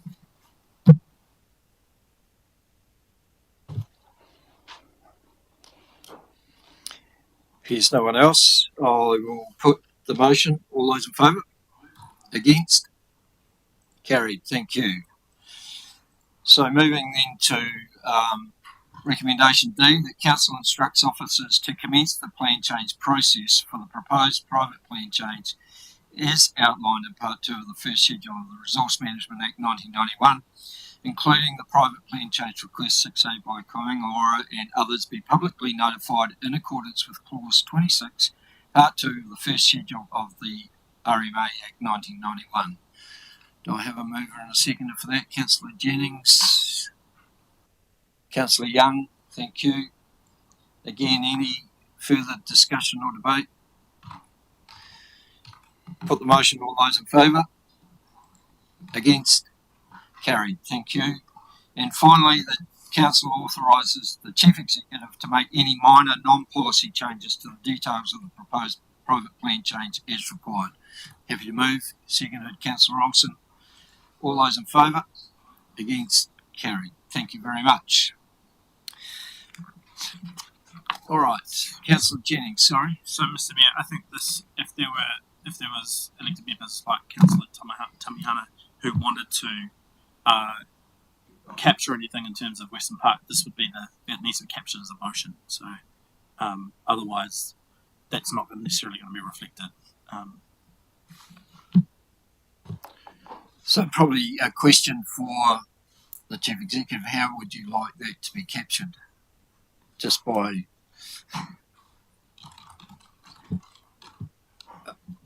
Through you, Your Worship, I probably just want to get Lauren to comment on that in terms of, from a procedural perspective, what is most helpful given the decision Council's just made about the plan change. And then I'm happy to help craft a resolution if required.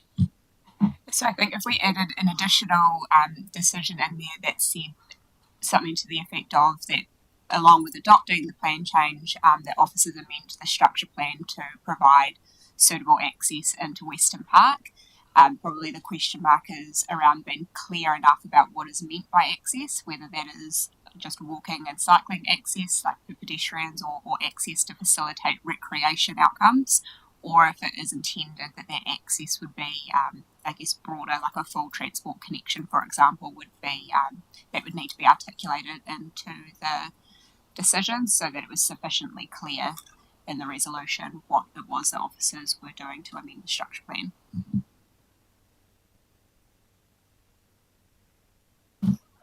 Through you, Bernie. I'm probably trying to think about it and keeping it quite broad in terms of what that could look like.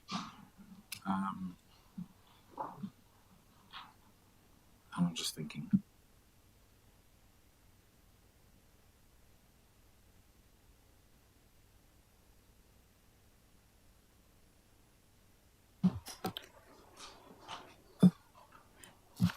I probably just want Lauren to comment on if the resolution's broad, Lauren, and it talks about so council requesting that officers provide for sufficient access for transport, social and recreational purposes. Is that sufficient enough guidance on hearing the spirit of the conversation? Because what I'm hearing is it's not just about this, it's actually a little bit broader than that. You're not wanting to... I think that would provide. I suppose because council haven't really determined the future of the park. It's more about right now how is the park used and how could it potentially be used. And there's only one vehicle access in and out of it. That's why I'm saying I definitely want access for pedestrian and cycling connections. But the vehicle one for me is a different one, and I think that's a corridor that needs to be shared with those developers because they've already said they want to put a parking area inside their development to access the park. But we never actually had the discussion about whether that was a vehicular access.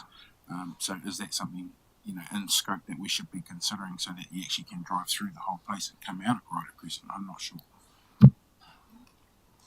Lauren, because it's being publicly notified, though, won't that sort of issue could easily be brought forward in that sort of process in terms of what there might be community interest in terms of doing that? That's correct. So, because it's going to be publicly notified, there will be a submission process which will provide scope for any number of parties, ranging from council to the landowners, to make a submission on the plan change. However, I think it's important to capture the intent of what's being discussed, because otherwise we could run into issues around scope of submissions. So my suggestion would be that we would include some direction around making an amendment to the structure plan to identify the need for a access link to support recreational use of Western Park, and probably just noting that there'd need to be, I guess, flow-on amendments to the policy wording. You don't just want something noted on a structure plan that doesn't have any policy support within the district plan change, so we'd need to finesse some wording there. And from that point, any party would have the ability to make a submission to seek that link be altered, changed, or made, I guess, more directive in terms of what it was seeking to facilitate, and that could be worked out with the landowners and with the community generally through that submission process. So what I'm wondering is, rather than the word transport being in the resolution, if the resolution was to read something along the lines of, and further that council request officers amend the structure plan to ensure access links for social and recreational purposes and amenity. Because if we add the word amenity, then that kind of covers off things like parking.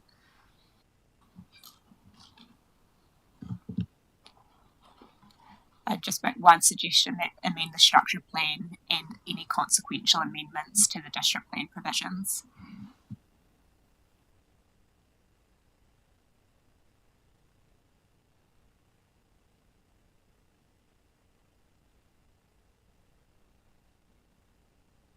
Just repeat that, Lauren, sorry.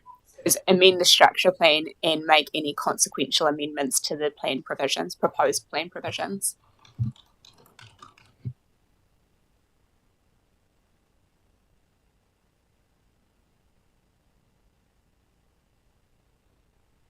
To the proposed plan provisions.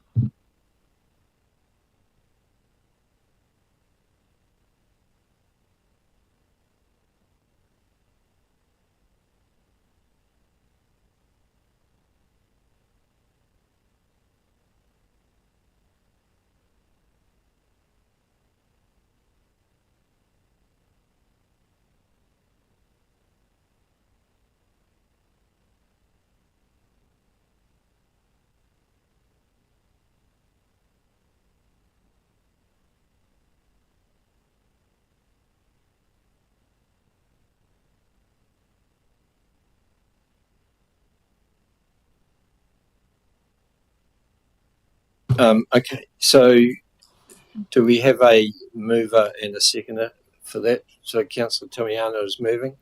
Is there a seconder? Yeah. Councillor Hori Tapar, thank you. So the motion is on the table.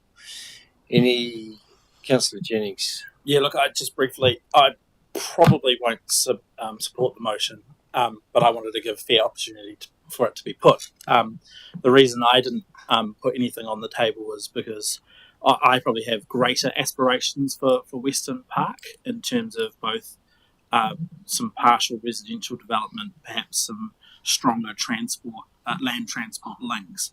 But my assessment was that there wasn't the political support to do that, and also this district plan steering committee was quite clear about waiting for the outcome of the recreational review in terms of recreational spaces. So and that was the majority view of the district plan steering committee. So I've respected that. But my own view is that I would have liked Western Park to have been included in the district plan, in the scope of the district plan change broadly, to give effect to those broader aspirations. But yeah, look, I'm a realist, so that's why I've taken the approach that I have.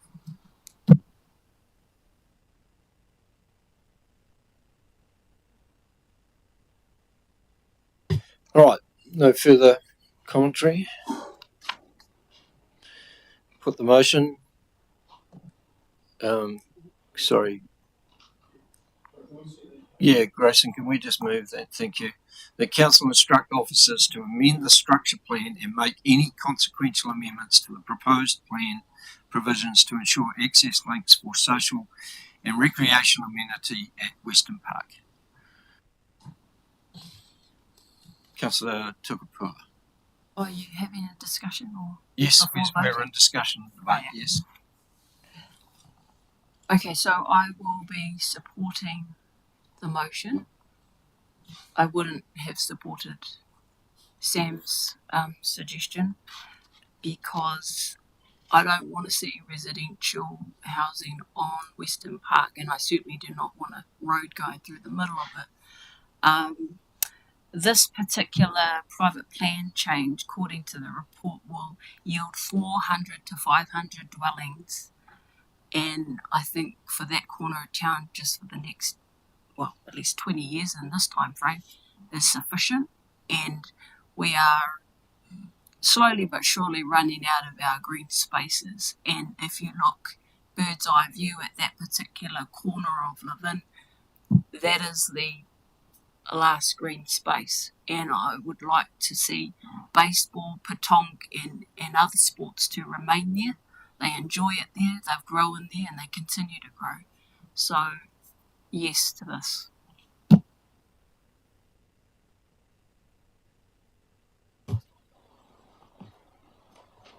Councillor Tamihana is the mover of the motion. No, just resonate with exactly what Councillor Tukapua has identified, and I have raised this before in the steering group, so I appreciate that. And I also respect that we were waiting on a recreational assessment review of our district, but however, I'm not willing to wait or compromise the potential of Western Park in its current form without knowing the outcome of that process. And so, as Councillor Tukapua has clearly identified, it is the last green space we have in that part of our town. So we should be ensuring we have a place for our community to access and be able to get out there and do some recreation. And it's a great space. Kia ora. Okay, so Call for a division, please. a call for a division. Okay. So this time I will use my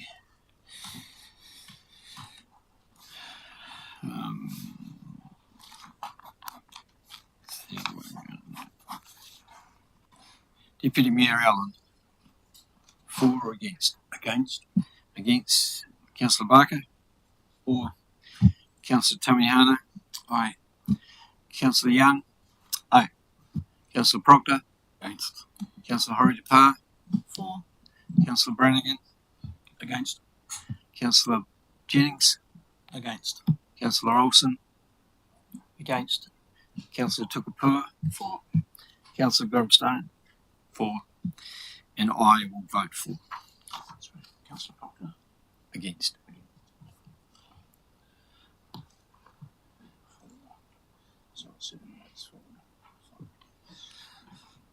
So the motion's carried 7-5. Thank you. I'm conscious that the next decision may take a while, so I'm going to adjourn the meeting for 5 minutes while we just have a break. Thank you.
So we're moving on to item 8.4, which is the Foxton War Memorial Hall decision. And just to note for everyone that Councillor Tukapua has removed herself from the table after declaring a conflict of interest. And the Chief Executive is going to introduce this report. Thank you. Thank you, Your Worship, and good afternoon, elected members. Firstly, I just want to acknowledge the author of this report, Mr. Harvey. I am presenting this report on his behalf today as he is unable to be here, but acknowledging that a lot of the work that has been done to get the report to this stage is him. Council, I am largely going to take the report as read. This issue has been well canvassed.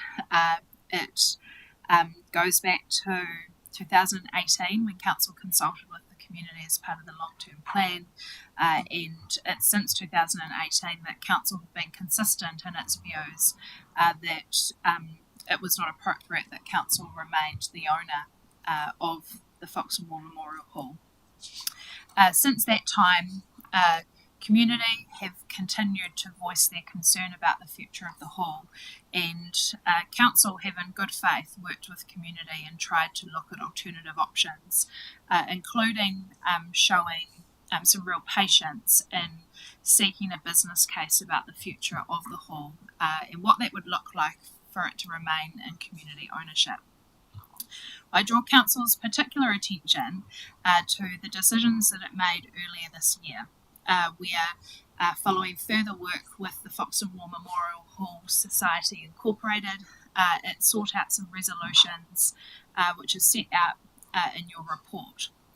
Those decisions were made by this council on the 12th of June, and it's those resolutions which as officers we have worked in good faith with the Incorporated Society and local hapu to get to a point of bringing this report to Council today.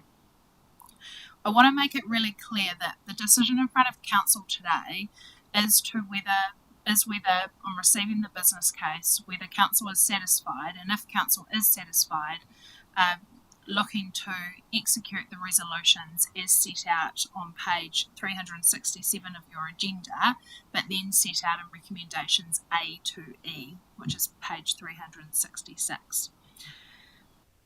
If those resolutions were not to be supported by the Council table, then we seek guidance from the previous resolutions of Council on the 12th of June, which is that should a successful business plan not get presented, that Council proceeds with selling the Foxton War Memorial Hall on the open market. It's not an option to put other options on the Council today. Other options on the table today. As officers, we're not in a position to provide you advice on those options, and I would remind Council that the Memorial Hall historically was a strategic asset under our significance and engagement policy. It was something we've consulted on a number of occasions, and so should we look to depart from the options available to Council, would require further consultation with the community. But I'm happy to provide any subsequent advice to elected members as you go through the course of your decision. And finally, I want to acknowledge the Hall Society and local hapu who've been well supported by Te Tūmata Kāhoki, who have, I suppose, received the feedback and advice that we gave to them off the back of the Council workshop a couple of weeks ago. They have provided some additional information which councillors will have received via an email yesterday. Before I open for questions, I do just want to make one point, and that is to pick up on Resolution C1. And I want to note that as officers, we've been consistent in the advice that we've provided to you all throughout this very long journey. Where our advice is changing is around the time frame around earthquake strengthening. And I know that elected members have shown interest in how do they have confidence that the hall will be earthquake strengthened. As officers, it is our advice that rather than that time frame being 2030, that time frame be pushed out to 2037. And that's us being really pragmatic about not only where is the legislative standards going, but in particular being really realistic about making sure that we're not setting a process up for failure, but we're setting a process up for success. You'll also note the additional work that's been done around the covenants that we're recommending, and I'm happy to speak to that should there be additional questions. But other than that, Your Worship, I will hand over for questions. Councillor Jennings. Thank you, Mr. Mayor. To the Chief Executive, some of your preamble comments just sparked my interest in relation to new options are not possible. And so I've just reflected back on the options that were consulted on in earlier this year, was it? Or last year, yeah. And they were, council retains and upgrades the hall with a maximum price tag of 2.1 million. Council disposes through open market, or option 3, transfer to community organisation. So if council determines not to transfer to a community organisation, does that mean that the option of retaining and doing nothing is not on the table, or cannot be on the table, or requires further consultation?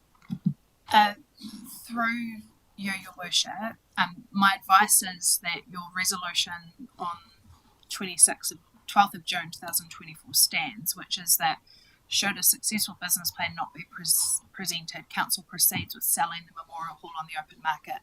The only way in which council would then consider retaining the hall and not putting it on the open market is by considering revoking the resolution from the 12th of June. But again, my advice to council is that our advice as officers is based on the resolutions that you passed on the 12th of June, and I'd be uncomfortable in providing ad hoc and sporadic advice in the moment. I would want time to present a robust council report around legal process and risk.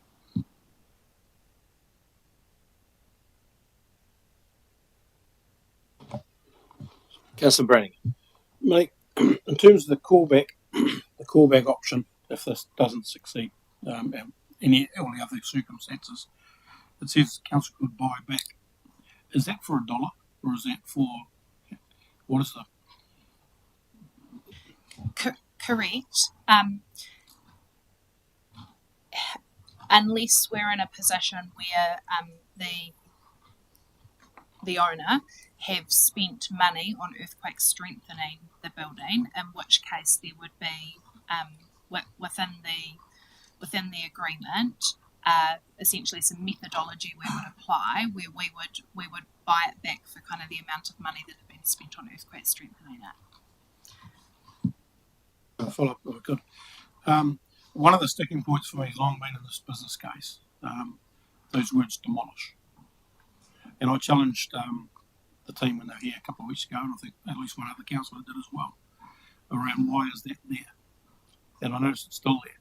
And for me, that's a problem, because unless we're going to write something clearly that they don't, the entity will not have the right to do that, because that is totally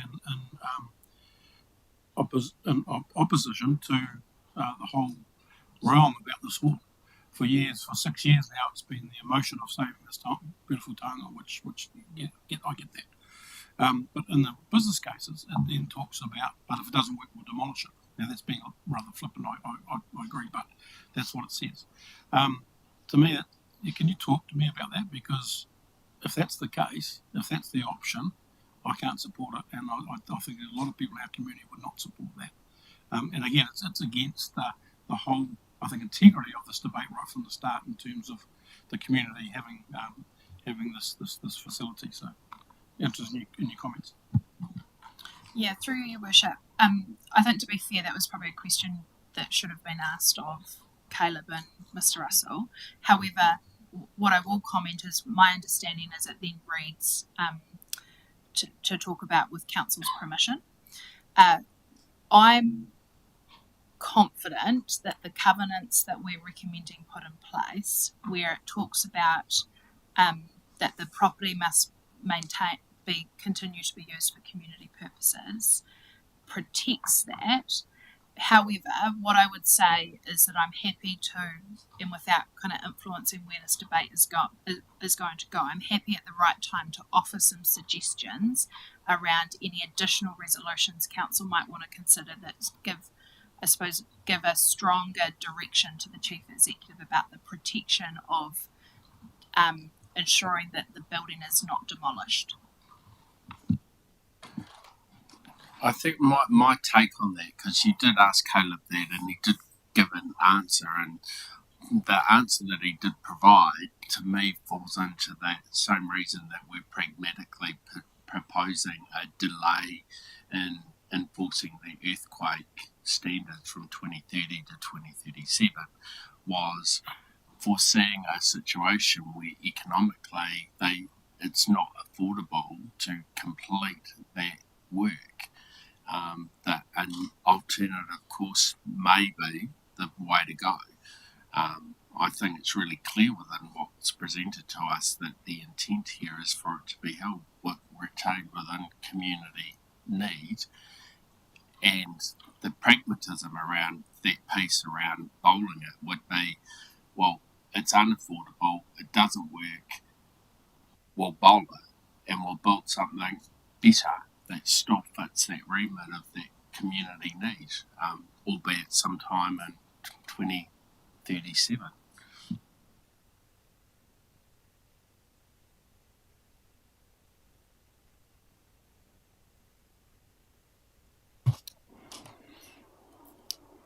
Any further questions, clarifications for the Chief Executive?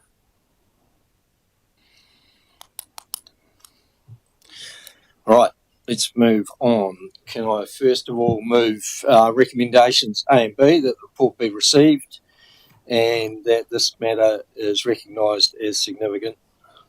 Seconded by Deputy Mayor Allen. All those in favour? Against? Carried. So the first resolution is C, that Council accepts the joint business plan submitted by the Foxton War Memorial Hall Society Incorporated and local hapu, and agrees to a formal transfer of ownership of the Foxton War Memorial Hall for $1 to Te Matakahoki Society Incorporated, subject to a suitable covenant in favour of the council being registered against the records of title to the property as a term of settlement, with the covenant to be specific in terms and conditions approved by the Chief Executive to satisfy the following requirements. Seismic strengthening of the War Memorial Hall located on the property must be completed to ensure the building is above the minimum percentage NBS, National Building Standards, by the 1st of January or the 31st of December 2037. C2, that the property must continue to be used for community purposes. C3, that the covenant includes a call option entitling the council to buy the property back if either or both of the above requirements are breached. Is there a mover and seconder for that? Councillor Tamihana is moving. Councillor Young is seconding. Thank you. Is the mover Councillor Tamihana? You wish to speak first?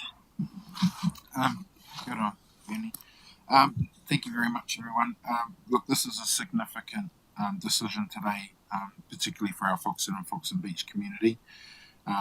I think it's important that Council continue to support community needs and access to such a significant community asset. I think we should be celebrating the fact that we have iwi and hapu, and we have two iwi that actually support this process, alongside the Foxton War Memorial Incorporated Society, who I note that group represent a very large and different sector of community groups within the Foxton Beach area. So it's not just a singular entity that group represent; they actually represent a much broader area of our community. I want to ensure, that our returned servicemen have a place in Te Awaho to house and celebrate our returned servicemen and what they mean to our district and to our country. I want to continue to provide and support and champion the retention of this taonga for the future and future generations, just as many of us have had to enjoy this site in our own time. I have faith that the conditions in the agreement that will be worked upon between the entities and ourselves and our CEO will consider all the risks and concerns that have been expressed here by fellow councillors as we've worked for a very long time on this process. I also understand that we are only adopting decisions of past councillors, and so as we move here today, we've got a new set of councillors at this table, and so decisions of the past may not be seen the same as what they are today. When I compare other leases and things that we as a council undertake, one that's actually on before us now, where we actually cite there's a huge risk to council reputation if we don't entertain going ahead with leases. And I wonder, how do you compare such a situation here of an asset of such a significant size and importance to our community? And I also think about today, we heard about the Living War Memorial Hall and the fact that there is a sector of our community that wish to retain the hall as it is. And again, it's another significant return serviceman asset. So in saying that, I don't need to preempt or ask my fellow councillors for their support other than to support our community, support the fact that we have a very significant group that have come together to be the champions of that community. And so I stand by them and the work that they've undertaken alongside our officers, our CEO and all of those, including my fellow councillors that have been at this matter for many, many years. But I look forward to the decision today and giving some closure and some clarity to all of the groups involved, including our community that will be watching this and hanging on what our decision is. So kia ora. Councillor Young is the seconder of the motion. Do you have anything you wish to add? No. Any further? Councillor Barker. It's $500,000 worth of ratepayers' assets on a good day. For me, on behalf of those ratepayers, there's too many if, buts and maybes in relation to this agreement, particularly in regard to actually who does own it, considering it is a community asset. So, in all good conscience, I won't be supporting it.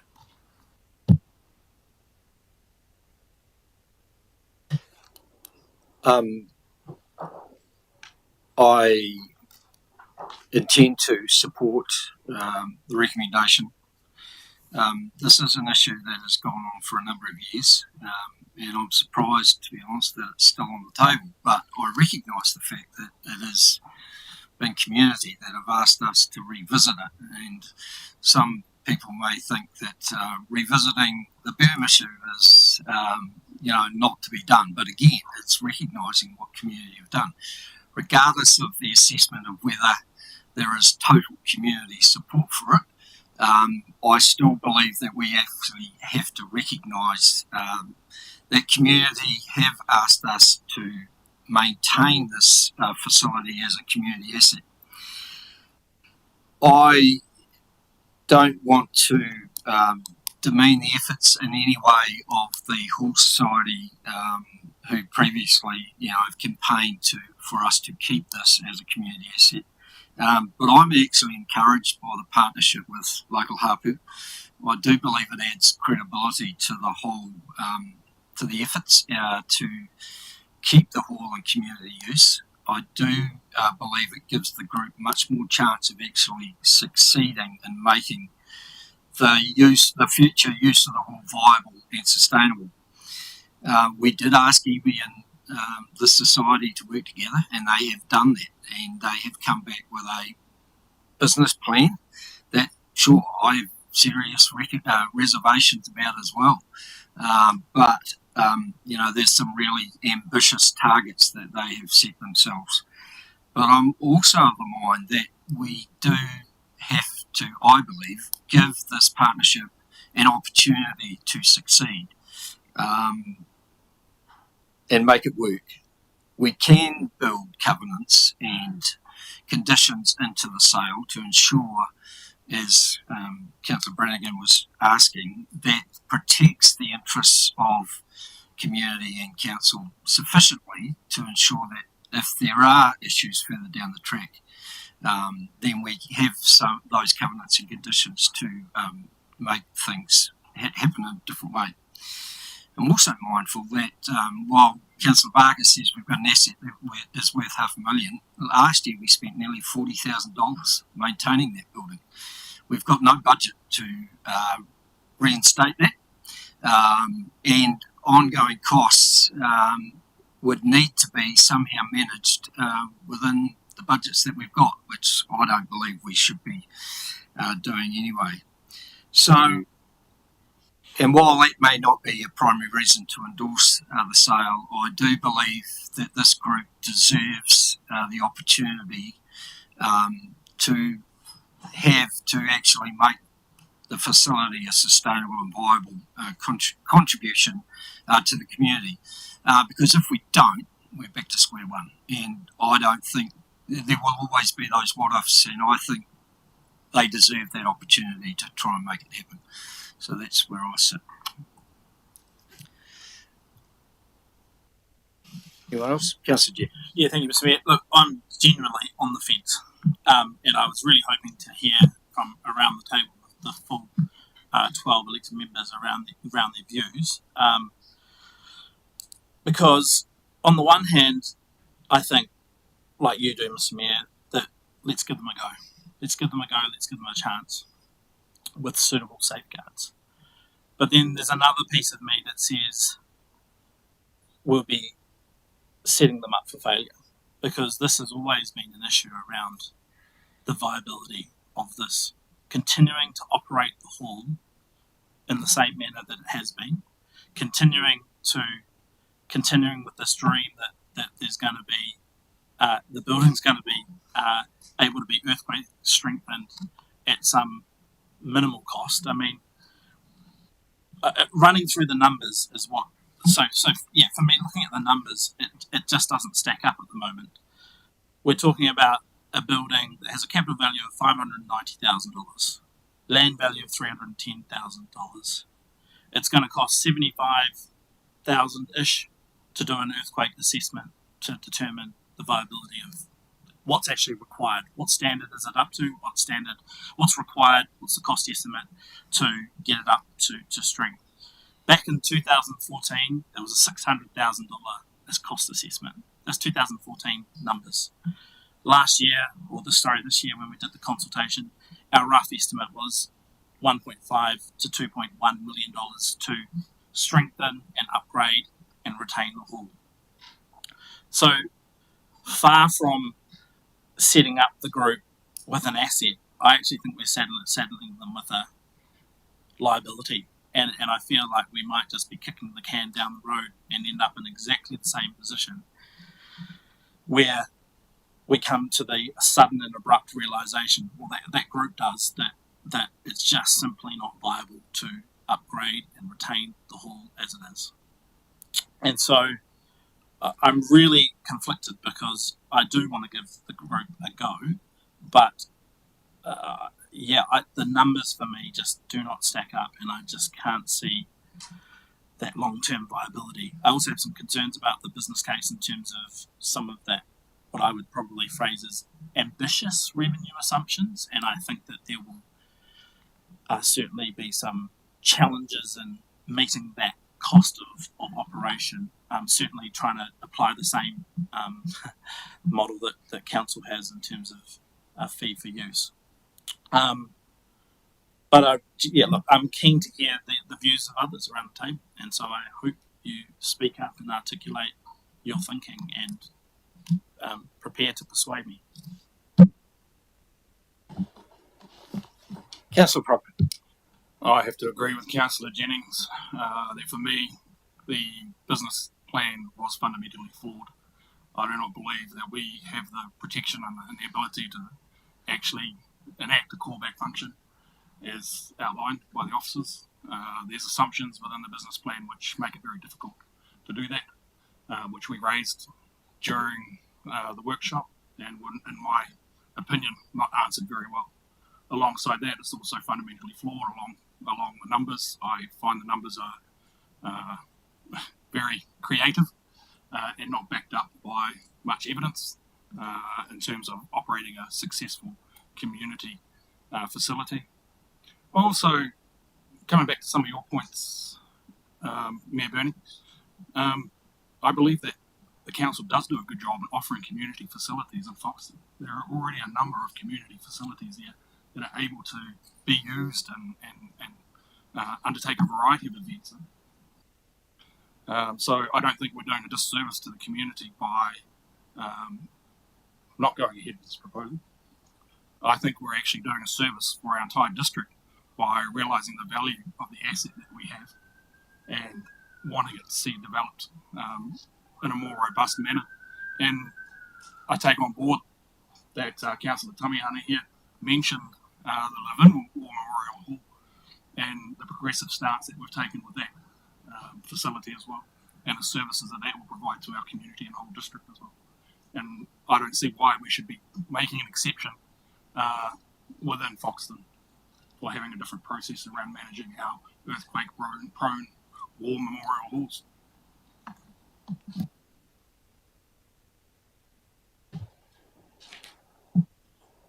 Deputy Mayor Allen.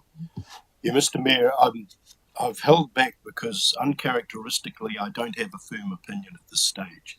And it is uncharacteristic. I'm genuinely torn on the issue, and so I have held back, hoping to hear from other councillors.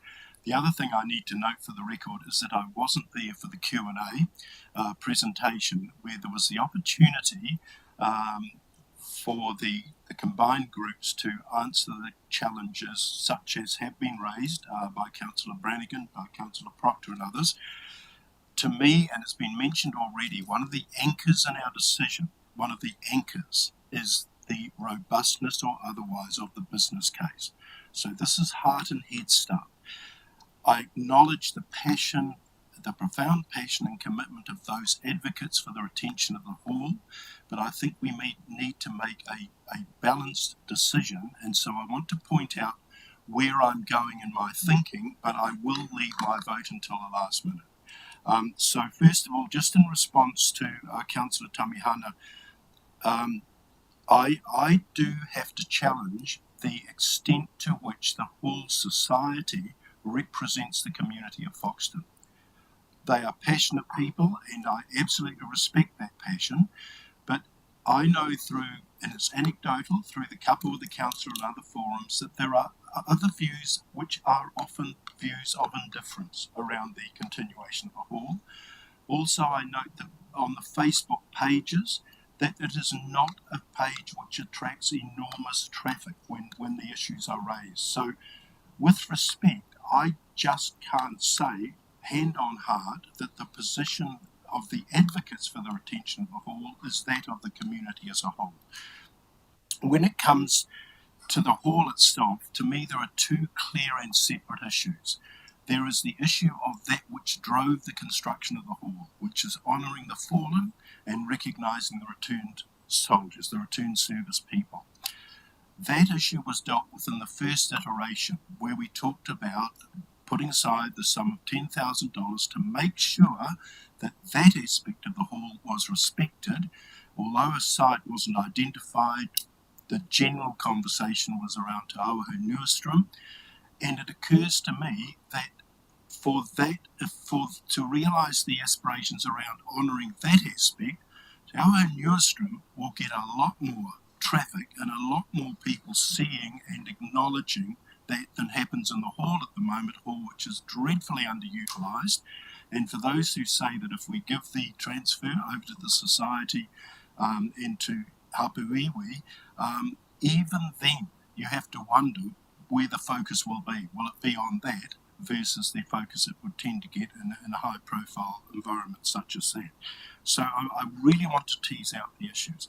The other question I do have to ask is the extent to which the hall aspect of those two combined facets, the extent to which the hall aspect delivers that which cannot be delivered elsewhere in the town. And Councillor Proctor did mention that in passing.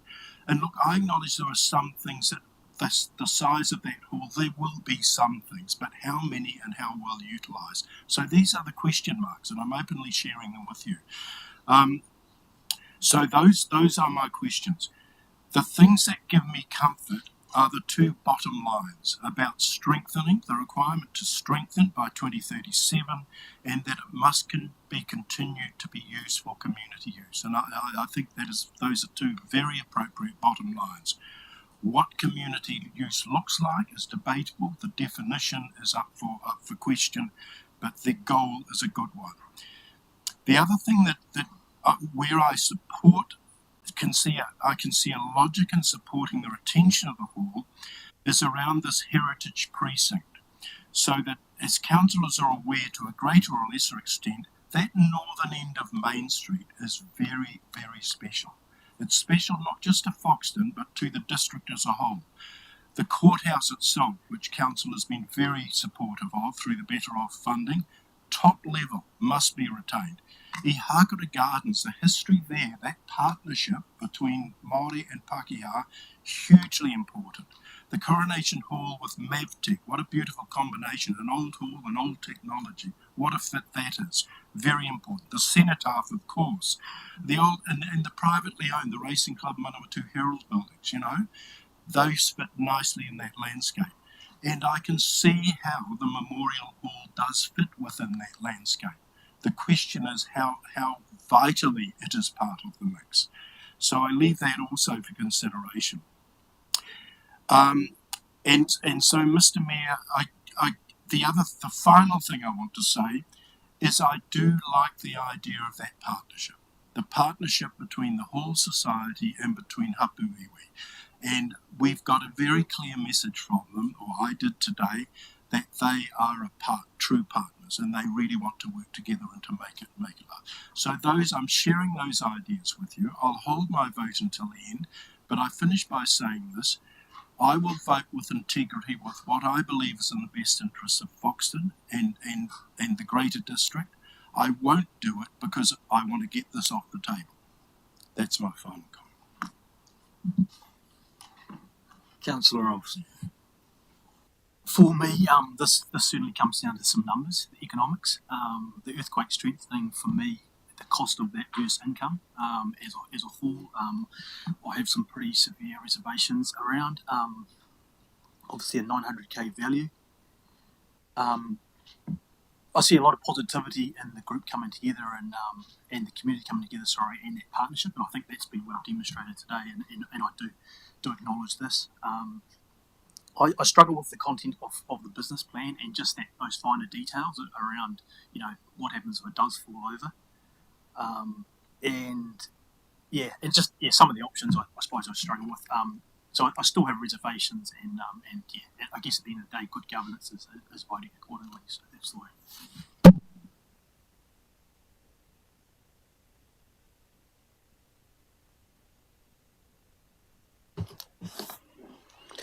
Councillor Grimstone. Yeah.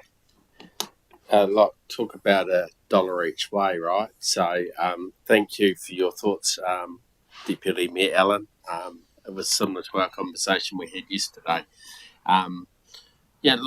This has been a really interesting decision to work through. I think when you look at, when you start quoting numbers, you're already going down a path of it don't stack up. And with my head, frankly, it don't stack up. So, I hear those that are in the space of saying no. Mike, though, 500,000 for an asset. There's no asset here in a dollar sense. There's liability, and that liability is what it will take to actually bring the building up to spec, and that cost outweighs any asset. The value of the asset is priceless, actually, because ultimately it's the value that the people of Foxton want to put into that particular community hall, and we can't put a number figure on that. So, for me, in weighing up where I sort of land, is the council table has already determined this is a non-core asset. We've already determined that we need to stop the leak and the leak in our finances. So we need to reach a decision on removing the liability of the earthquake pro building. We need to work out how we're going to get our debt and our revenue things under control, and selling it to one party or selling it to a private developer achieves a win overall for the district from that perspective. I think going down path A means that we hold true to the gift and the intent of the land, albeit Nola and her hard-working team haven't been able to find the specific document that clearly states that the property needed to be retained in community ownership. A decision today would reinforce that intent and that piece of paper did exist, and would potentially be binding on this council. And really the other piece where you've got a decision hard overhead, and apparently you should always go with your heart. So when I think about what my heart tells me, is it tells me that volunteers can do amazing things. And so I think that this group of volunteers and the partnership that they've developed with iwi should get a go at making this work. So I will support this motion.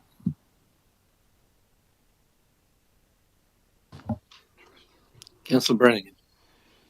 Thanks, Rishi. I've purposely sat back to listen to lots of views because I too, like my colleague, Councillor Allen and others have spoken, is truly divided because there's the head, there's the heart. There's no doubt about that.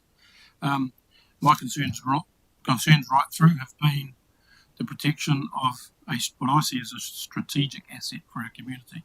And yes, it might have a liability component to it, but the site is very important for the main street of Foxton, a community that is growing rapidly, as we know.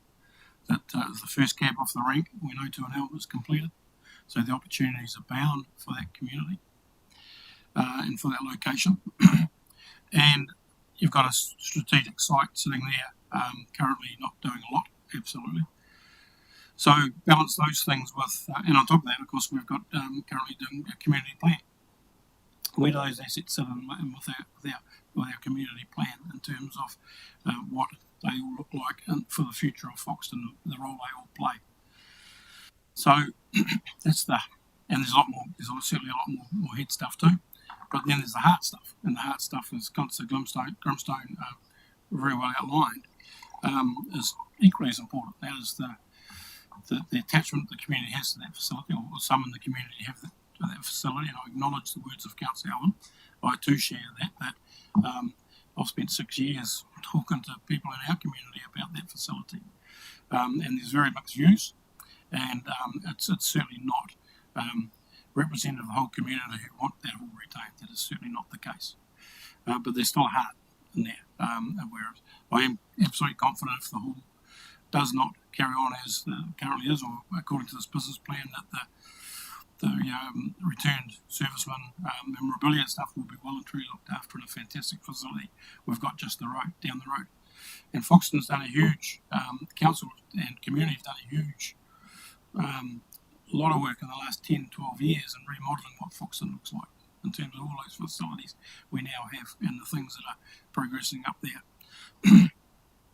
But for me, again, there's still the lying concerns laying there around if this thing does fail, and the ability for council then to bring it back. And I acknowledge the Chief Executive's comforting words to bring it back and then do something with it. But again, are we then, as Councillor Jennings said, kicking the can down the road? And once again, is that going to happen? Is this going to work? So, it should be an easy decision, but it's just sitting with all these balls in there and you're going, which one's right? I'm still not quite sure which one's right, so I'm going to have to make mine up very, very quickly. Acknowledge the whole society, acknowledge the work iwi Hapu have put into this to try and make it work. And it's absolutely brilliant to see, and I do not want to in any way decry any of the work they've done and the passion they have for it, because I absolutely get that. I did want to touch on one statement Councillor Grimstone did make around the demolishing part of that business plan. If the demolishing of that, and I'm strong on this, and I urge the Chief Executive and Council to acknowledge this, that if this thing fails, the only demolishing that should be taken is by Council. That should be part of the reason it comes back to Council, and you've alluded to that as in the covenants, and will remain in the covenants, that the group that has the hall should never be in the position to demolish it and build something else there or do something else there. That is not what the spirit of this agreement or this council resolution has ever been. It is about retaining that taonga for the community. And I can't urge it not strong enough how strong that should be, because if it does fail, if we do support it and it does go to the group and it does fail, it has to come back to the council. There has to be a strategic lens put over that location for the future of our wider community, beyond the group that want to retain it for what it is right now. So I don't think there's any other councillors yet to speak, but I've outlined my views. I'm going to have to make a decision very shortly. I'm still not quite sure which one it is going to be. So, thank you. Kia ora. So I wasn't available to attend the workshops. Hearing it's a very head-heart debate for those that are around the finances. I know working with NGOs within this community over 30, 40 years, volunteers are amazing. Giving people the opportunity to show exactly what they can do for our community. It's blown me away over the many years that I've worked within the community here in Horewhenua. So I will be voting to support the motion. We make a lot of decisions and it's high risk, high reward, or just high risk. But backing our people in our community is what I do. So I will be supporting the motion. And thank you for everyone that has provided the commentary, because it has been interesting. I'm going one way, then another. So, but yeah, thank you all. And good luck to those lovely people that want to give up their time to be able to show they can pull together and provide a beautiful venue, another beautiful venue over in Te Awaho. Kia ora. Councillor, awesome. Thank you all for your kōrero. I was also on the fence on this, but I appreciate Councillor Horitapa and Councillor Grimstone's comments. It is the passion of our applicants and the partnership. They've been willing to work around all our suggestions, and we've got some great safeguards, so I will be supporting.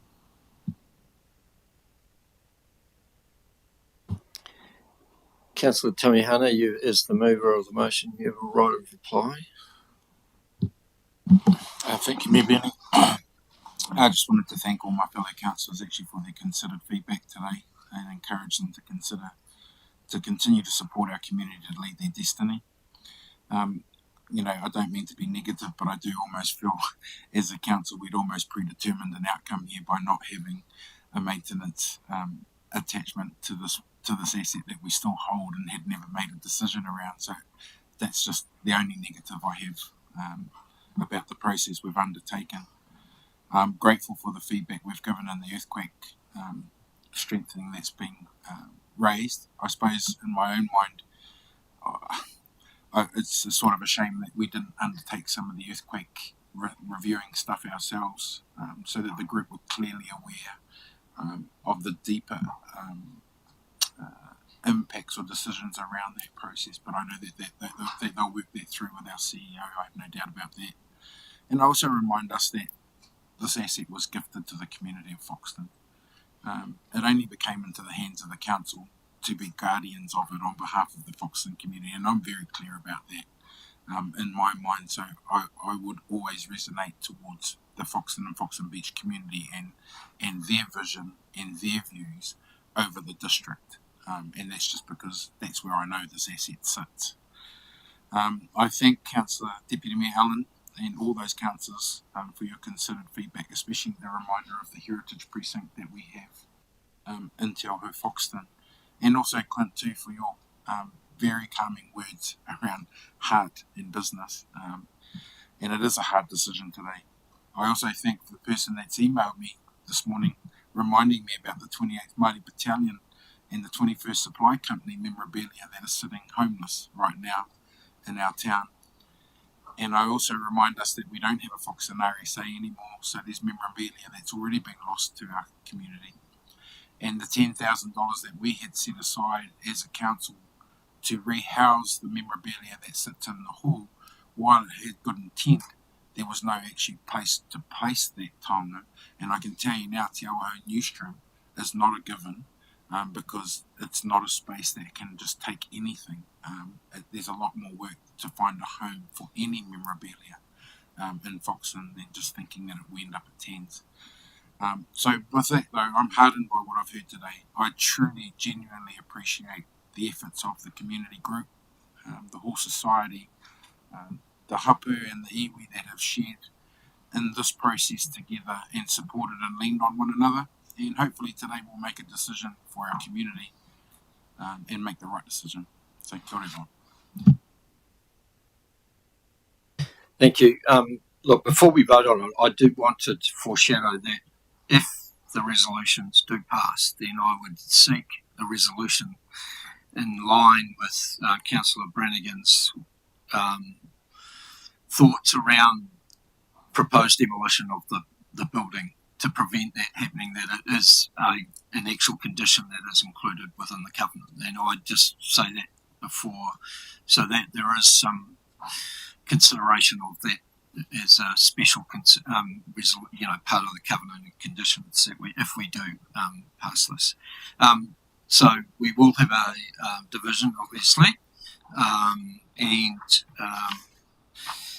I will go into the reverse order that we did the last one at, which is starting now with Councillor Young. Yes. I am for. Councillor Tamihana. Aye. Councillor Proctor. Against. Councillor Olsen. Against. Councillor Jennings. Against. Councillor Hori Tapar. For. Councillor Grimstone. For. Councillor Brannigan. For. Councillor Barker. Against. And Deputy Mayor Allen. For. 1, 2, 3, 4, 5, 6, 7 to 4. All right, the resolutions are passed. Thank you. So I'm just going to ask the Chief Executive if she could quickly draft a resolution around what I foreshadowed, so that we can. So through your worship, my advice to the table would be that you add an additional resolution between D and E, but that you consider D and D1. And I'm just going to speak to D1. And so I think D1, and this is me kind of picking up on what you highlighted, Mayor Burney, but kind of the spirit of the conversation, was that the council directs the chief executive prior to the completion of negotiations to clarify the definition of community use and ensure that covenants prevent any demolition of the current Foxton War Memorial Hall. If you wanted, you could add an additional bit that says to ensure the greatest protection of the asset to council and community, but that may not be needed. So that's essentially saying that you're telling me that in my negotiations I need to ensure that there is a covenant that ensures that the hall cannot be demolished, noting that you've said if anyone's to demolish it, it should be council, but it's mostly to pick up on that concern around the demolition.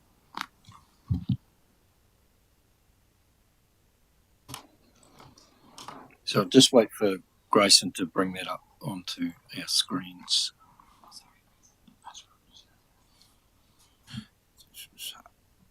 Am I allowed to just make a comment too?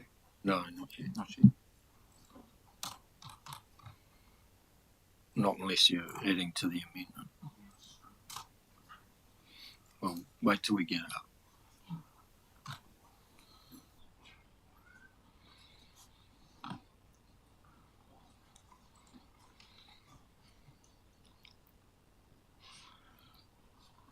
So it reads that Council direct the Chief Executive that prior to completion of negotiations to clarify the definition of community use.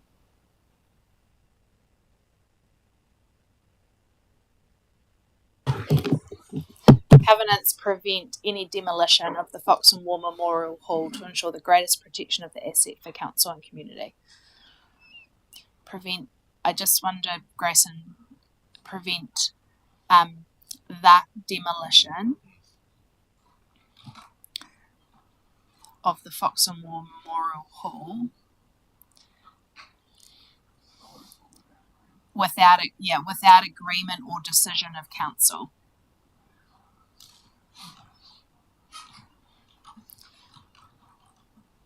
Because I'm sensing that you don't want to pass a resolution that prevents council from demolishing the hall if in time the hall was to return to council, but you're not wanting the entity that you're transferring the hall to for $1 to demolish the hall without your permission. And so this is just putting greater, I suppose, direction from council about that.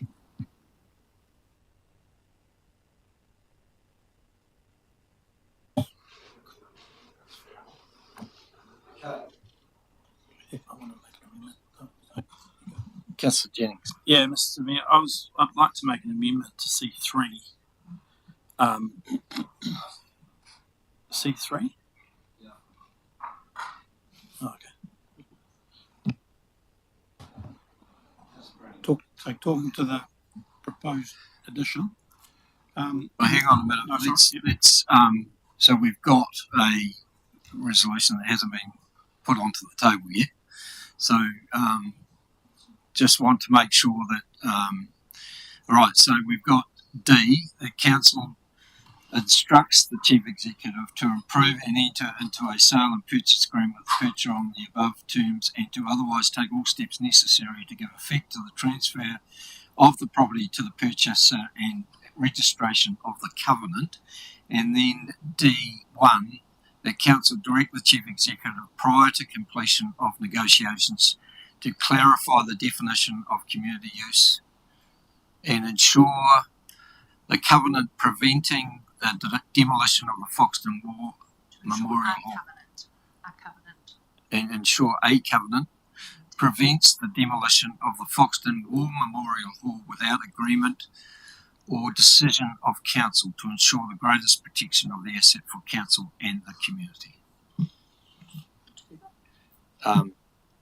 Yeah, I'm comfortable this together. So before we, are you? I want to add to that. You want to add to that? Yeah, because for me, what I'm wanting to add is, because so prior to completion of negotiations, clarify the agreed purchase or callback purchase price and or methodology, because that's important.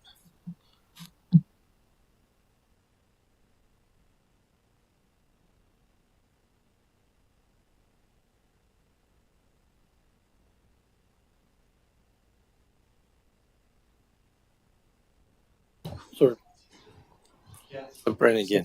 Can I just question the words without agreement or decision of council? Because the motivation for this is simply if it gets to the point where the hall is going to be demolished, it means that the business case that we've based our position on has failed. So it cannot be earthquake strengthened or can afford to be earthquake strengthened, etc., etc. At that point, where that is the case, that is the time it has to come back to council, because council will then need to make the decision. So what are we going to do with the hall now? Are we going to do something else with it, or we go to, bearing in mind that it's an absolute strategic site in our main street of our community in growth times. So I just want to protect that ability for that if it does get to that point, means the business case has failed, that the resolution then is not being adhered to. So it's got to come back to council on question without agreement or decision of council. Is that too loose, mate? Yeah. So through Councillor Brannigan, what I was trying to avoid was a resolution where you created an unintended consequence of passing a resolution that said the hall couldn't be demolished. And so, because I don't think I'm hearing from council that the hall can't be demolished.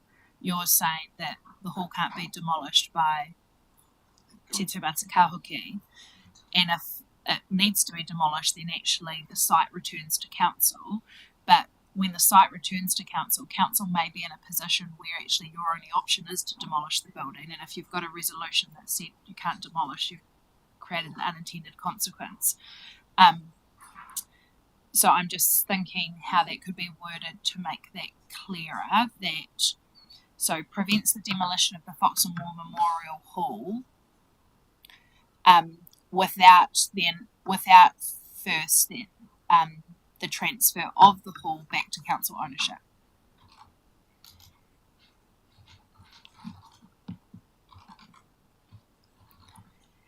And I just wonder whether we take the word covenant out, because the legal advice might be that it's not a covenant that's going to achieve that, because once the covenant's on the title, then you're potentially creating risk for council. Definition of community use. Yeah, so Grayson, if I just start, that council direct the CE that prior to completion of negotiations, to clarify the agreed purchase price and methodology for callback,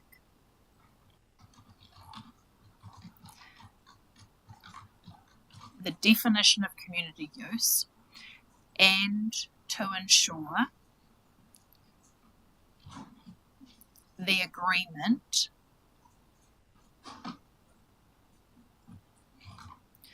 prevents the demolition of the Foxton War Memorial Hall without first the transfer of the hall back to council ownership. Full stop. I don't think we need that last sentence, unless it doesn't actually achieve anything. It's just nice words,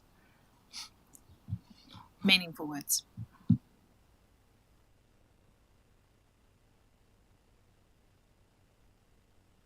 That's council saying, Monique, before you complete this negotiation, you must have agreed the purchase price and methodology for callback. You must have clarified the definition of community use, and that the agreement prevents the demolition of the hall without first the legal transfer of the hall back to council ownership. Could I make one additional suggestion? That is that council direct and give delegations to the chief executive, because you're not asking me to bring back to you the definition of community use and the methodology, are you? You're saying, actually, Monique, we trust you to now go negotiate with the parties.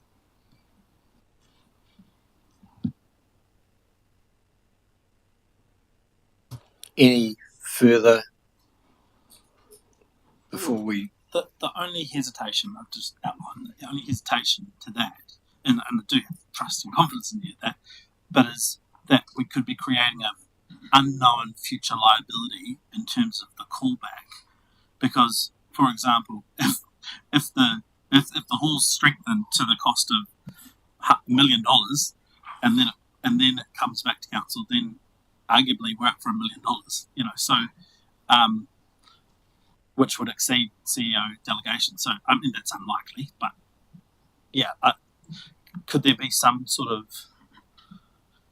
Actually, no, you'll keep us abreast of negotiations anyway, that's fine. Yeah, and I think, look, if there's an option, so a couple of options is and that's fair point, Councillor Jennings, around the potential liability around callback, noting that my sense is that that's been an important feature of Council's decision today. So I didn't get a sense that it was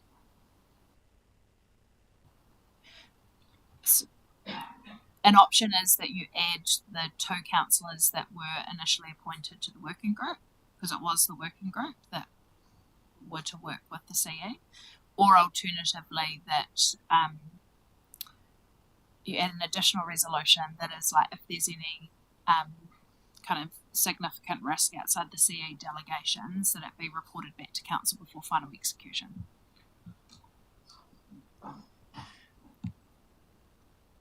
I'm comfortable where it sits, to be honest. Yeah. I sort of just asked a question, just looking through a different viewpoint, because sort of this is somewhat protecting council, because it's ensuring that the property does come back to council and that ownership gets transferred before any decision on potential demolishment of the whole. So if I think out loud, in a future state in 2037, and we have AWA in particular, who are hopefully by that stage settled, it may have been determined that the whole is going to cost too much to earthquake prone, but that future entity is going to build a community building by demolishing the whole and building something that's going to be really cool for the community. But because of this resolution, the council would then not be able to support that initiative going forward, because the ownership of the land hasn't reverted back to the council. And I know it's hypothetical, but just looking at it from the other side of the table or the equation, that's a very real possibility. And in 2037, do we want to refer back to D1 of 30th of the 10th, 2024 for sorry, council, you can't say, yes, go and build that, and we don't want the land back. Just Yeah, I think it's a valid point. I think if we use that hypothetical in 2037, there would like council could follow a process that then gifted it back. So it might come back, but it then might gift back. So, if the settings were right and the will was there from council, there's absolutely a legal instrument to make it happen. Ultimately, what council need to consider with this resolution is what are you trying to manage and protect? And what I've heard from councillors who have just agreed to transfer the hall is that you're wanting confidence that if this doesn't work, as has been suggested in the business case, that it come back to council so that council can do something with it, noting its strategic significance in terms of location. That resolution achieves that. Will things look different as time goes on? Absolutely, and you find that all the time, right, with the decisions and advice that we bring to council. But what I've heard from the table is you're looking for greater protection, and I think this resolution achieves that greater protection. Just picking up on that feedback too, I think it's that final sentence that's probably the issue. It's that transfer statement. I think if it didn't have that in there, it would be fine.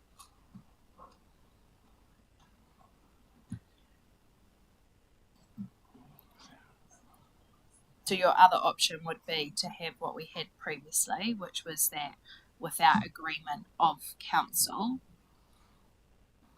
Yeah, I actually think that's what it is, because the transfer of predetermined something, whereas if it's just by agreement of, then it's got to come to the table anyway. Apologies.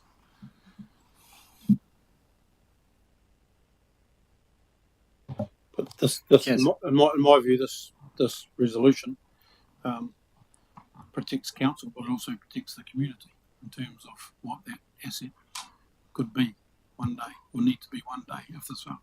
And the spirit of this transfer to this community group is aligned to the business case and aligned to previous council decisions about the continued community use of that particular wall. And I think this protects it both ways. So I'm happy with it. But Yep, thank you. And I'm happy to second it actually, so to get it on the table.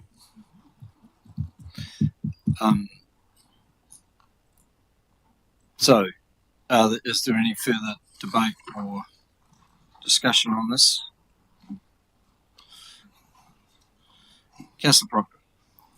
I think this offers no protection whatsoever for the council. You just handed back an asset to a grouping of Māori hapu that are not recognised by the Crown and are unmandated. And you will never be able to take this asset back off iwi if they become settled either. You won't have a leg to stand on.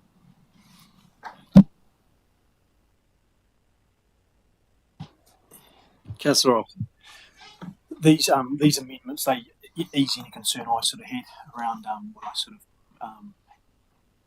voiced before, so I'm happy to support this.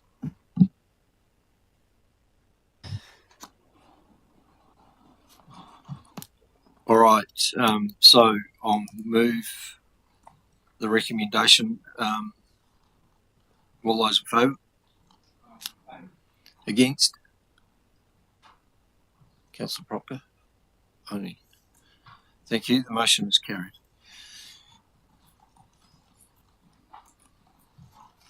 And finally, recommendation E, the council acknowledges the contributions of both the Fox and Wool Memorial Hall Society Incorporated and local hapu in developing the joint business plan, encourages ongoing collaboration between the parties and Horowhenua District Council to ensure the successful management and future use of the hall. Happy to move. Can I have a second, please? Councillor Jennings. All those in favour? Against?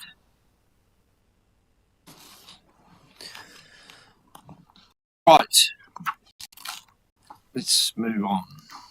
Thank you for all the participation and the comments in that. I know it was not an easy decision, but just to acknowledge everyone's comments, which is great. Oh, you call me Harry? Thank you.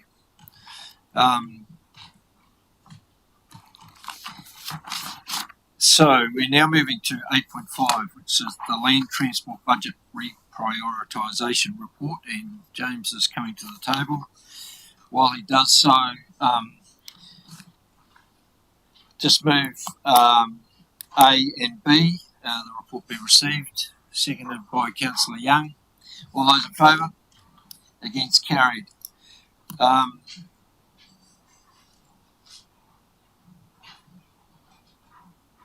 Welcome, James.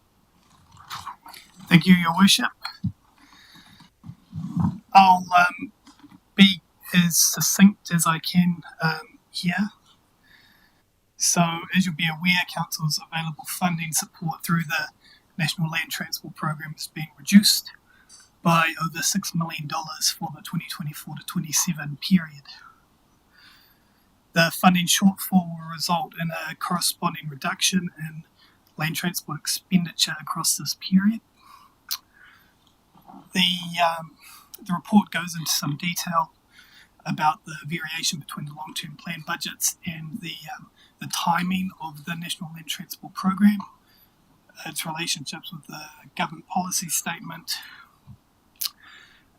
But the decision the report is seeking today is around an opportunity to reallocate our remaining land transport budgets between land transport activities with an aim to better deliver the outcomes intended in the long-term plan, mitigate foreseeable level of service impacts if we keep the budgets as they effectively are, and also maximise the available National Land Transport Program funding we do have.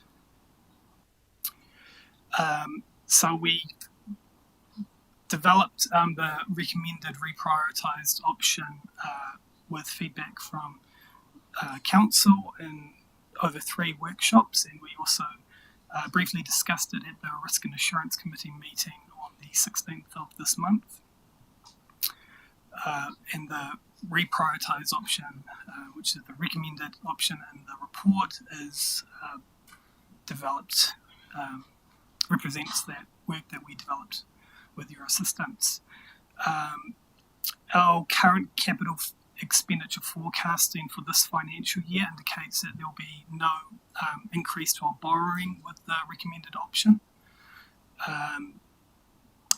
And in terms of the following financial years, if the recommended option is approved by Council, we will look to take that as guidance for setting the budgets for the annual plans that are upcoming. And I'd be more than happy to take any questions on the report.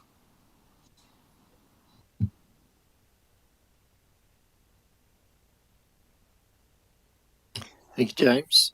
Any questions for James?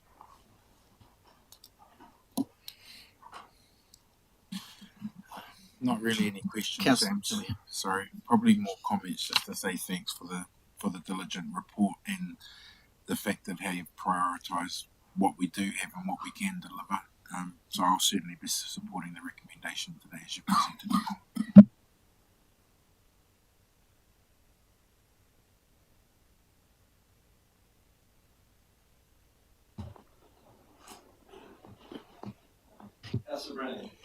So, just for clarity again, James, I brought it up in the last time, and it's using that word "berm" again, but in a different context. In some of our communities, obviously, and I get the motivation for this, but in terms of some of our communities, you've got very narrow streets and very wide berms, no footpaths, or might be a footpath. Are we seriously going to go around penalising people for parking on a big wide grass berm where unless you park on the road, there's really nowhere else to park outside your property?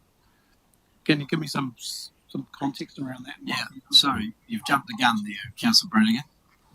This is not the transport bylaw, this is the reprioritisation of the budgets. Yeah.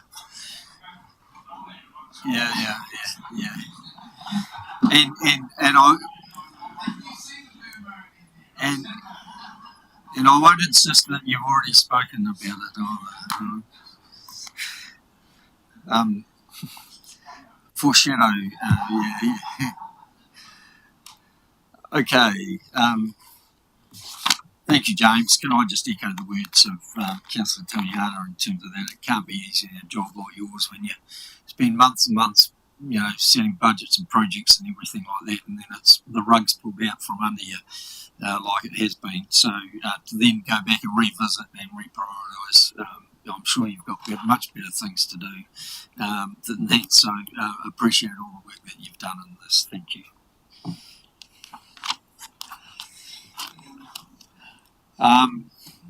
Just also signalling that after discussions prior to the meeting today, that there is only one recommendation here, and that is C, that Council approve option A, reprioritise land transport budget as described in the report.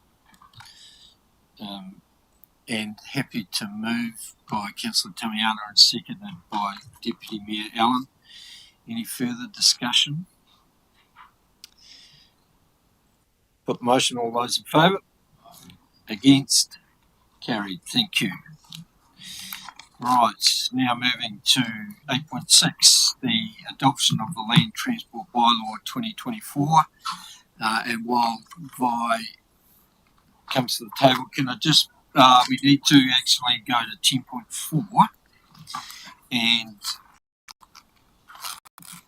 accept the proceedings and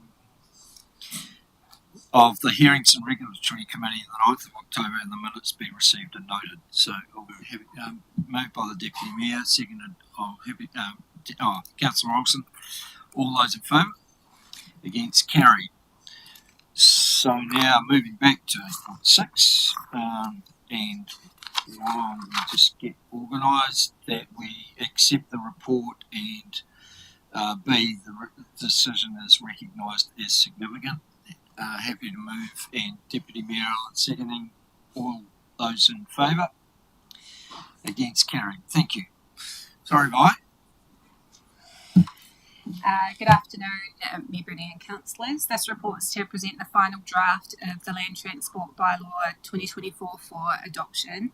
Councillors may recall that the draft Land Transport Bylaw was approved for consultation back in July. Consultation then happened throughout August. It attracted 11 submissions from the public. The submissions were then considered by the Regulatory and Hearings Committee on 9 October. The recommendations presented in this report reflect the Regulatory and Hearings Committee consideration of public submissions and legislative requirements in setting of bylaws under both the Land Transport Act and the Local Government Act. Earlier in today's meeting, we were asked to comment about the use of berms. It's come up a few times. To provide some clarification on where the ability to regulate what can and can't be done, or permit what can and can't be done on a berm sits. While the Land Transport Bylaw regulates parking vehicles on the berm, and where in the interest of road safety an item is to be removed from a berm, details on how a berm can be used, what we will permit and won't permit, it's not a current component of that bylaw. However, separate to this process for the adoption of the Land Transport Bylaw, the proposed Public Places Bylaw 2024 is scheduled to be presented to the meeting of Council on the 27th of November. A component of the Public Places Bylaw is to regulate and manage use of public places. In general terms, in relation to berm use, a person shouldn't leave any material or thing in a public place without the permission of council. And in the bylaw, it does enable council to impose conditions for doing so. It's Public Places Bylaw. So our suggestion is that council might wish for officers to explore the development of a berm use policy or something along those lines that could be implemented under the Public Places Bylaw when it's tabled in November. Okay. Otherwise, the purpose of this report is for the adoption of the Land Transport Bylaw, and we're happy to answer any questions. Councillor Barker. Just to clarify, does this bylaw prohibit people from parking their cars on their berms? Yes or no? Yes, it does. So that's a blanket thing. So, you know, Joe Bloggs can't park his car on his berm, full stop, otherwise he's in breach of the bylaw. Thanks, Councillor Barker. So yes, in general terms, it does say that blanket across the board, vehicles aren't to be parked on a berm. In relation to our compliance and enforcement policy, we don't go out there and proactively enforce it, so we're not going to be driving around looking for people parked on a berm. We are going to address those by complaints that come in. And as we do that, officers will make an assessment based on what's going on that berm and what type of enforcement action might or might not be necessary in relation to that. Yes, Jenny. Mr. Mayor, can I just offer a clarification, or in addition to that, having been a member of the hearings committee that addressed this bylaw, there was feedback that we received around this issue, and so we built in so it's under 32.7, which is on page 14 of the bylaw, where we so basically it creates a restriction, says you're not allowed to stop on the berm, etc. But there's an exception, so it says we're expressly permitted by council. So that the intention there was to contemplate scenarios where there may be streets or areas within communities where we either by signage or by other written approval or various means expressly authorise people to undertake that activities. But the default under the bylaw is you can't, but there are certainly exceptions or exemptions or an ability to accept if we become aware of a particular situation. And the good example was Waititi Beach, where some of the different scenarios were explained to us. And thank you, Councillor Jennings, for pointing that out. And I'd also add, for reference, page 421, paragraphs 20 and 21, which address the need for the sort of flexibility which Councillor Jennings has reflected was the committee's decision. At the end of the day, this is about enabling, recognising that there are infrastructure issues and so on contained under BOOM, so it enables actions to be taken when necessary, but it was a very clear message at officer level and supported by the hearings committee that this was not about just blanket random stopping under all occasions of parking on booms, and hence the tracked change 32.7e, which Councillor Jennings referred to, which gives the ability of council to permit parking on booms where it's sensible to do so.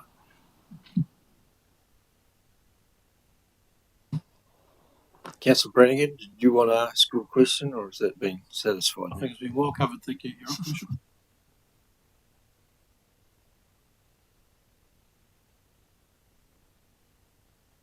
Thank you, team.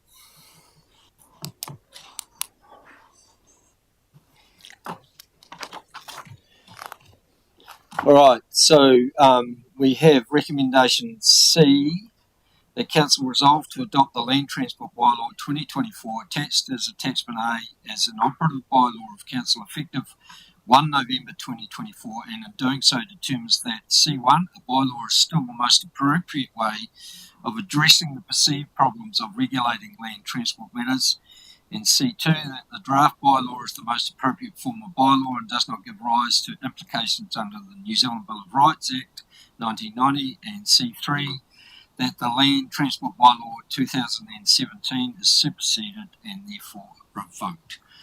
Moved by Deputy Mayor Allen. Do I have a seconder? Councillor Jennings, thank you. So the matter is on the table.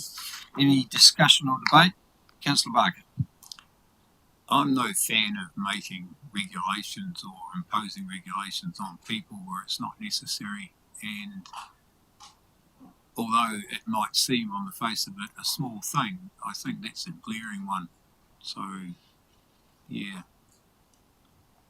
It's like making rules for the sake of it or over-regulating people because you can. Would you not be better off to make a regulation where you can't park a truck on a berm rather than you can't park anything on a berm? It's just, I don't know, laws for the sake of it do nothing for me.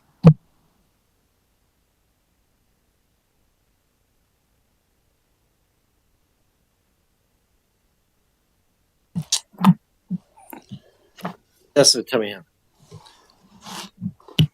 I suppose I'm just thinking. I struggle a little bit too about the intent. I understand the good intent of why we're doing it, and it's to protect critical council infrastructure that we only have part responsibility of at the moment. And I don't like taking away people's rights either, but I understand the need to ensure that we're protecting our infrastructure for our community. So I don't have an issue there. But I'm also mindful about what a submitter brought to us. So we're imposing rules here around people parking on their booms and even on their own booms, let alone people they might visit. But I actually remember Sam Ferguson raising the matter with us about, we have a bylaw about people parking on driveways and footpaths. And I see it every day. But we don't do anything about it. And so I suppose my concern is this just another bylaw that we're making that requires more ongoing monitoring and policing. And I'm really concerned, a little bit like water detectors, that they turn into something else. So that's my opinion.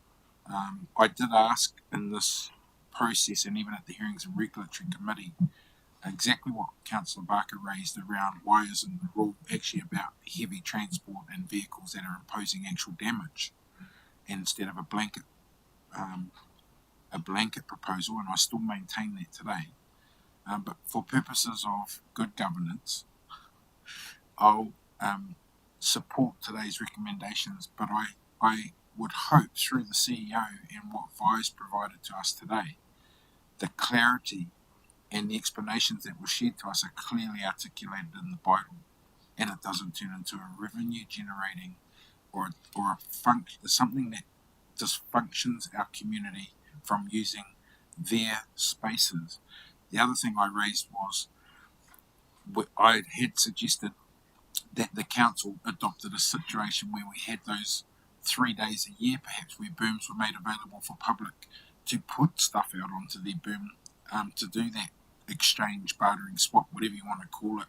But I don't see that reflected here either. So that's what I'm going to say today. But in the spirit of good governance, I'll support the recommendation today.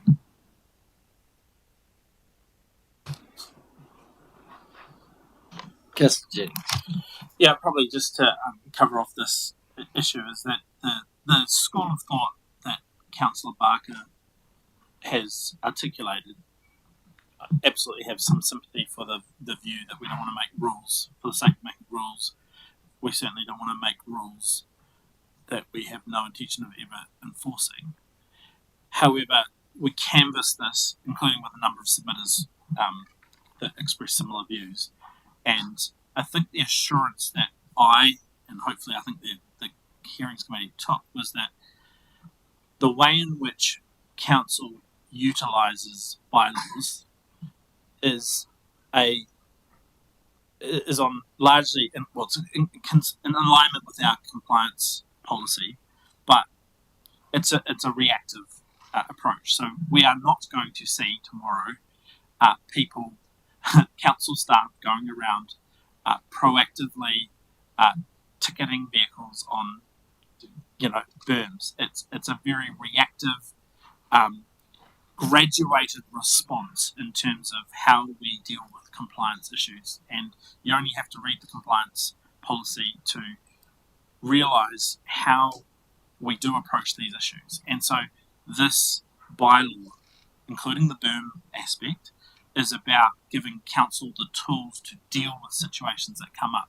For example, the situation where even a vehicle, a car or a caravan or a boat is parked on a berm, and there might be some infrastructure that's underneath that we don't know if it's damaging it.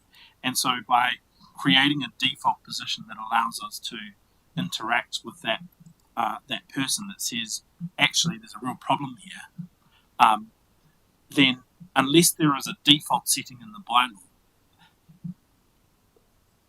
we can only secure, in that case, voluntary compliance. But if someone is not willing to comply, we need the tool to be able to respond and deal with it. So get your argument, get your concern.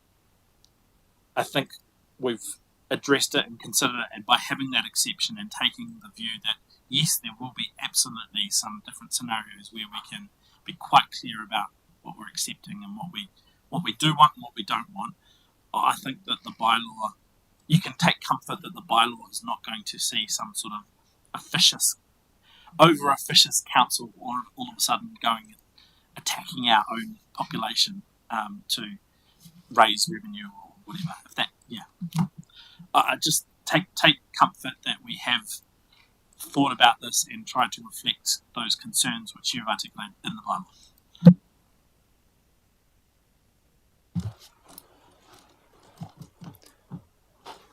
Okay, therefore, put those recommendations. All those in favour? Against? Councillor Barker, thank you. Just noting that Councillor Proctor is not present. Yep, thank you. So the recommendations are passed. Thank you. Moving on to 8.7, which is the reallocation of council responsibilities. Grayson is introducing this report, and while he moves to the front of the table, can I just move recommendations A and B that the report be received and the decision recognised as not significant? Seconded by Councillor Olsen. All those in favour? Against? Carried. Thank you, Grayson. Thank you, Mayor Bernie. Through you. This report is presented in anticipation, not anticipation, but in the lead up to Councillor Tukapua's resignation. That resignation will trigger a number of matters the council need to consider. The first is the reallocation of Councillor Tukapua's responsibilities, and the other is a decision around what to do with the vacancy. Just to clarify, the recommendation E that says Council approves the appointment, that should say note the authority to appoint someone to a chair or as a member of a committee rests with the Mayor. Point F, because there's a number of people that are interested in a position that's up for Council to, or the Mayor has asked for Council to decide that. In terms of the vacancy that will be created from the end of the week, the Council has two options. One is to leave the seat vacant, and if Council chooses to do that, they would follow through with recommendation D and then subsequently recommendation G. Council can leave the seat vacancy because it occurs less than 12 months before the next election. The other option the Council has is that they can fill that vacancy by appointment. Again, because it occurs within 12 months of the next election. If they choose to, if Council chooses to look at that option, they will need to bring a recommendation, or the Mayor will need to bring a recommendation to the next Council meeting after the resignation, which will be the meeting on the 27th of November, identifying the name of the preferred appointee, which Council will then vote on. That will then need to be publicly notified, and then within 30 days of that public notification, Council will need to meet again and confirm that appointment. Just to preempt any questions around what happens around salaries, as we discussed with during the Horowhenua Māori Ward debate, the size of the governance pool that we pay elected members out of remains the same, regardless of how many elected members there are. So whether that's just how that pool gets divided up. So if Council chooses to leave the seat vacant, then we would have to reallocate any salary. Otherwise, alternatively, if someone comes in, then things stay the same. I'm happy to take any questions. Any questions for Grayson?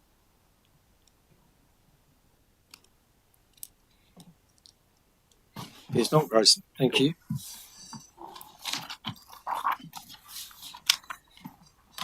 Okay, the first recommendation that we have is that Council notes Councillor Tukapua's impending resignation from 1 November 2024. I'm happy to move. Councillor Tamihana is seconding that. All those in favour? Councillor Jennings. Yeah, Mr. Mayor, I'd like to move, instead of the wording in D, some alternative wording, which would read that Council investigate filling by appointment the vacancy that will be created by Councillor Tukapua's resignation. Just let Grayson catch up to that. While he's doing that, is there a seconder for that recommendation? Councillor Olsen, thank you.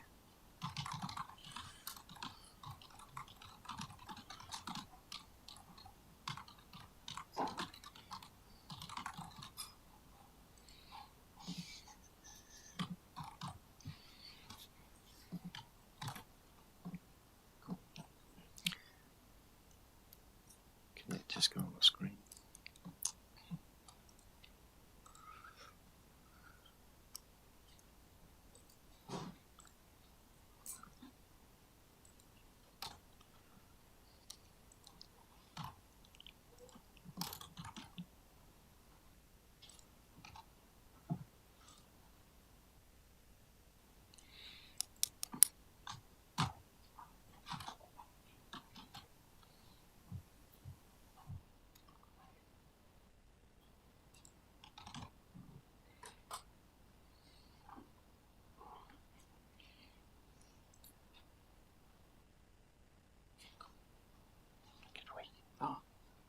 while. Right. Thank you.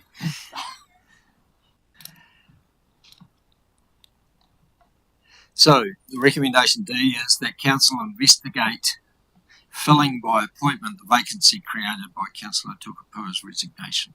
So it's been moved by Councillor Jennings and seconded by Councillor Olsen. Councillor Jennings, you wish to speak to? Yeah, look, I'll just speak to it very briefly.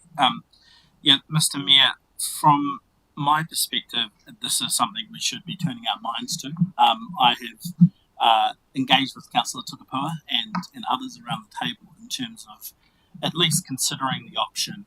I have a particular person in mind, but I think there are some reasons that certainly support consideration of an appointment.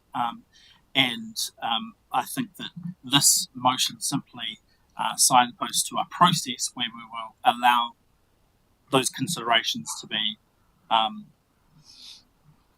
identified and worked through, and obviously also further engagement with the table and with any particular person that might be suitable for that appointment. As I say, I've got a person in mind, but I think first, from a procedural perspective, this motion allows for considering the merits or otherwise of appointment, and then considering kind of the criteria or what we might be looking for. So, yeah, that's essentially the preview. Thank you. Anyone else wish to speak to this? Councillor Olsen. Just quickly, on seconding this, it's more just to get it on the table for me and have that conversation, whether it's positive or negative. Thank you. Councillor Tammy Hunter. I suppose some clarity from you would be good. Filling the appointment with who? Are we talking about elected members? No, we're talking about appointing a replacement councillor to fill Councillor Tukapua's vacancy. Right.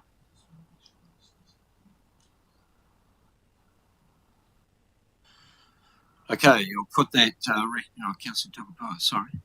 Yeah, just ever so quickly. The timing of my resignation was to prevent triggering a by-election and causing that cost on the community. Similarly, I was hoping that my remuneration could be banked and considered savings for the ratepayer. However, I understand that it needs to be redistributed. And given that if filling the vacancy added value, that there was an experience in that person, then the provision that is provided for would be, I think, prudent, because regardless, whoever this individual is, if they can produce the goods, meaningful, valuable here at the table, it adds to the community versus just give everyone, I don't know, extra 4,000, whatever it is, do that, the ratepayers get more for that. I think with a person that can add value gives more to the ratepayer. In that sense, if you're concerned about the democratic process for that person, at least for the one I think we know that Sam has in mind, I can tell you right now that person bowed out. If that person had stood, she would have got ahead of me. I wouldn't have came second out of the top 5 for Libin Ward. She would have beat me. It's only that she didn't stand. So for that reason, I think it's worth considering and doing the investigation. Thank you. No one else? Right, put the recommendation. All those in favour? Against? Councillor Tammy Hunter, thank you, so noted. The motion is passed. Thank you. Right, Recommendation E, the Council notes the appointment of Councillor Nina Horry-Tapar to the Chair of the Community Funding and Recognition Committee and as a member of the Chief Executive Employment and Performance Committee. I'll move that, seconded by Deputy Mayor. All those in favour? Against? Carried. Thank you. And thank you, Councillor Horry-Tapar, for accepting those positions. Right, so now we move to F, which is that we have interest from Councillor Horry-Tapar and Councillor Jennings to be appointed to the Town Centre Steering Group. So do I have a mover for one of those? Just noting Councillor Councillor Jennings removed himself from the table. Sorry, yes. Is it possible to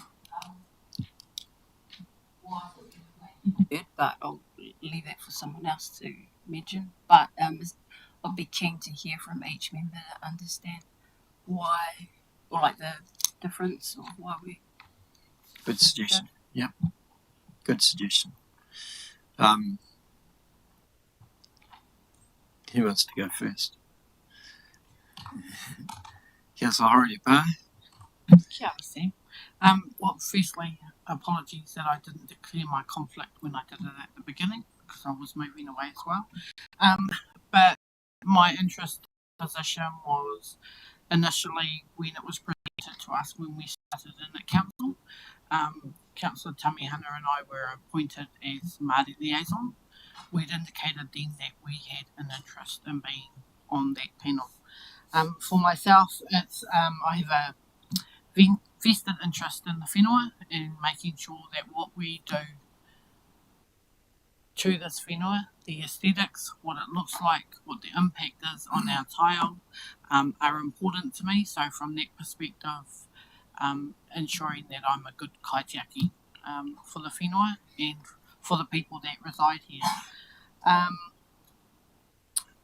I mentioned around the for Te Ao Māori as iwi liaisons when we were appointed initially, I believe, Justin, and that it would be a privilege to be a part of the co-design of the future of Huri Whenua, of Levin, of Taitoko, of what that could look like. I acknowledge Councillor Jennings and the previous attendance that he has had on that panel, and the engagement and advice and support that he has provided to Councillor Tupua in her time. So for me, it's a longevity thing. It's I've got a 100-year view, not just the next 5-10 years, and being a part of that would be an honour and a privilege. So although equally, and Sam, our council is lucky to have people that are passionate about what we're doing. And kia ora. Kia ora, thank you. Councillor Jennings. Thank you, Mr. Mayor. Look, apologies to colleagues for putting you in this position where we're asking you to make a choice between two people. Like it's not a comfortable position. But I guess the reason that I have put myself forward is that this is something that I'm really passionate about. It's probably the single work stream that is most exciting for me. It's really motivating. I've got a lot of energy behind it, and I was a proponent of the Town Centre Activation Fund back in as part of the 2021 long-term plan, and so start seeing things really come to life is something I really want to be closer to and be part of. And look, I think while not everyone around the table necessarily votes the same way as I do, and doesn't always agree with me, and I might drive you crazy sometimes, I hope that I have your trust and confidence in terms of the roles that I do perform in, and that I am always committed to making sure I participate in the various forums that I am engaged in, and that I contribute and I add value, and so that's all I'm looking to do here. So I'm hoping to have your support, but obviously if there's a preference to have Nina in that role, then I'll totally accept that decision and no hard feelings. Thank you. Yeah, I know it's not easy that we have competition amongst. It's great that we've got people who are keen to be able to be appointed to these roles. Therefore, can I have someone to move a candidate? Councillor Tamihana. I'm happy to move Nina Horitspa's nomination. Do I need to speak to it now? No, I need to get a seconder first.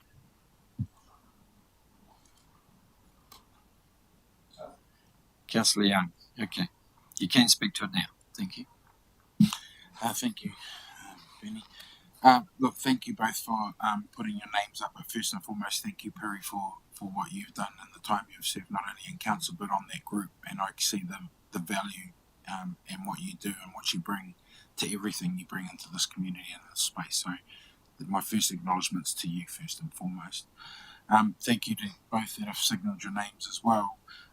I'm really quite simple in this process, and I like balance and equality, and I think while both have great skills and to offer and ideas and expertise in their own way, I think that Nina, for me, brings about a couple of things.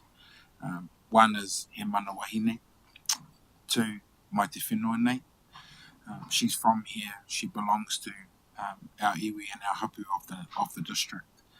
And I think she also had a role alongside myself as a cultural liaison. And I think that she can encapsulate all of that.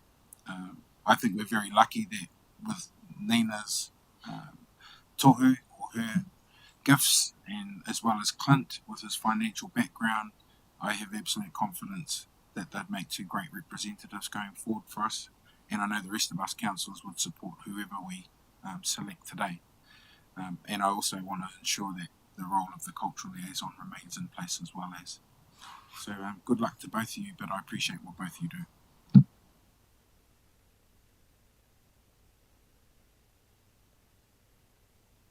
Sorry. Okay, so the motion is that Councillor Nina Horitspa be appointed to that town steering committee. Sorry, Councillor Tupakura. Yeah, I just want to say with all love and respect is my reservation is that I guess this morning we had a briefing on our first activation for the town centre, which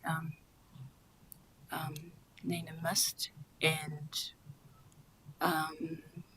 just attendance wise, I'm like question mark, but I also want to acknowledge that you've now got two new appointments, a chair of community funding and the chief executive performance committee, which is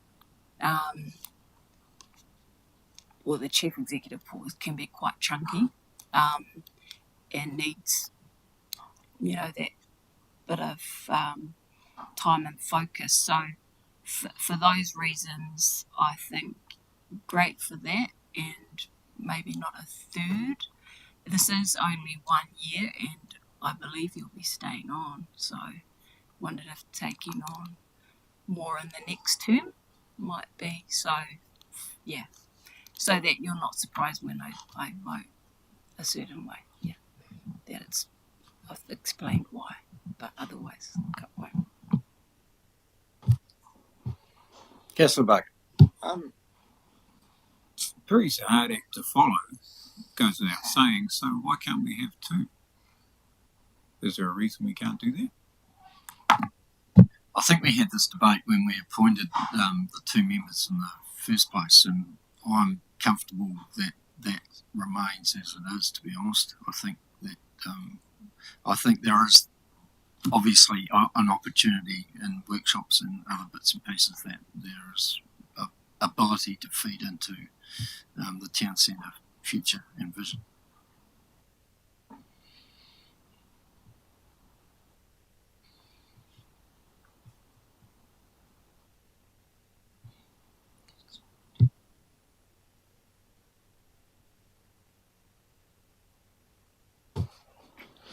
Okay. So the recommendation is on the table. Those in favour, raise your hands, please, so I can see. Thank you. Those against. Right. Okay. So thank you, Councillor Jennings. You are now a member of the Levin Town Centre. Okay. Sorry, you're right. Okay. Procedure again. So that motion is lost. Right. Do I have a mover for Councillor Jennings? Councillor Robson. And a seconder? Deputy Mayor Allen. All those in favour of Councillor Jennings be appointed to that steering committee, please say, or raise your hands. Against? Thank you. Carried. Right. 8.8. Council controlled organisation exemptions. Pishan is coming to the table. Move recommendation A and B, the report be received and recognised as not significant. Seconded by Deputy Mayor Allen. All those in favour? Against? Carried. Thank you, Pishan. Thank you, Your Worship. The purpose of this report is to seek approval from the Council for Council Control Organisation exemption to be extended for the Shannon Community Development Trust and Manawatu Whanganui Local Authority Share Services Limited for a further 3 years from 1st July 2024 to 30th of June 2027. Both entities were previously examined by Council at its meeting on the 10th of November 2021. The power for councils to exempt small CCOs from the requirements was included in the Local Government Act to address concerns raised about compliance costs for these small non-profit entities. Once exempted under this, Section 7 of the Act, an entity is not subject to any of the accountability requirements of that Act. So the financials are included in our annual report as the Group Council financials. I'll take questions if there's any. Any questions for Pishan?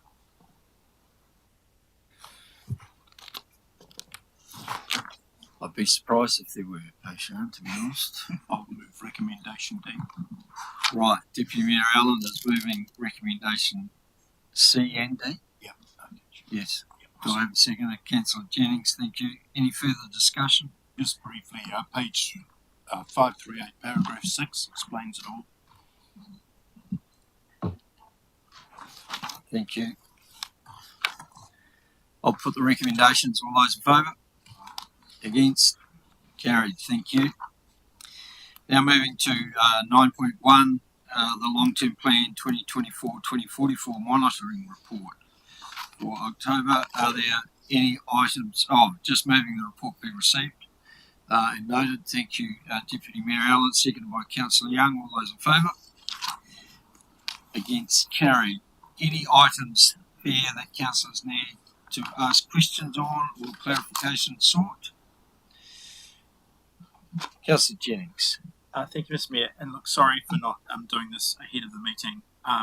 There is the item around the Surf Lifesaving Club designation, and I'm just not sure if that's a new update or if that's been previously communicated, and apologies if it has. But I was just wondering if officers could speak to, sort of the change in approach and what does the process look like now?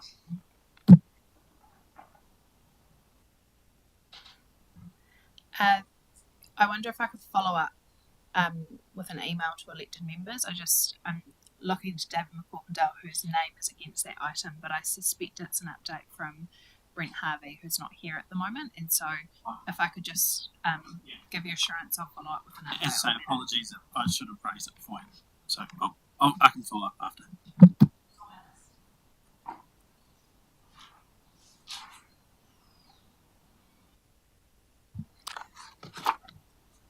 All right, no further questions or clarifications sought. We will move on to 9.2, which is the Council Resolution Actions Monitoring Report for October. I'll move that the report be received and noted.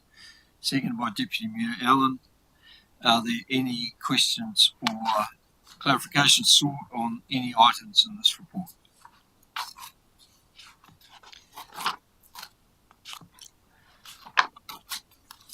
All right, there's none. We will move on to 9.3, the Horowhenua District Council Organisation Performance Report for October 2024. Move that the report be received and noted. Seconded by Councillor Tukapua. Is there any questions or comments or anything regarding this report? Councillor Tukapua. No, I was still on page 549. Don't worry, carry on. Yes, keep going. Maybe there's a question that you could relate through the organisation performance report, maybe. Oh, maybe. There was. Let me try and frame the question. It's the strategy around walking and cycling, and initially input from key stakeholder groups. That's great, but the comments or officer update refers to progress through a local transport improvement program business case. I just wondered, will you be circling back to the stakeholder groups, or does one precede the other?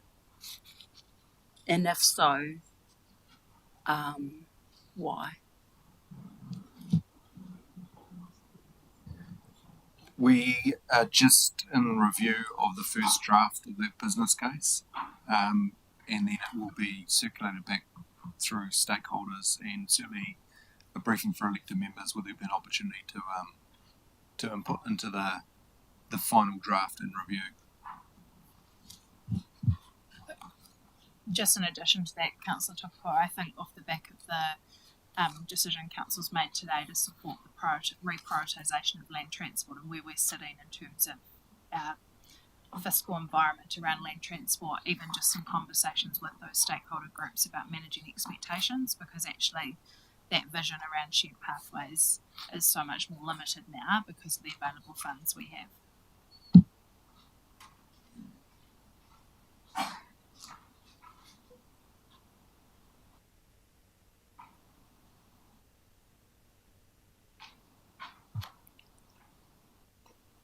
Yes. Mayor Bernie, if with your permission, could I just make a comment on the organisation performance report, because you didn't give me an opportunity to introduce it. So I will narrow down what I was going to say.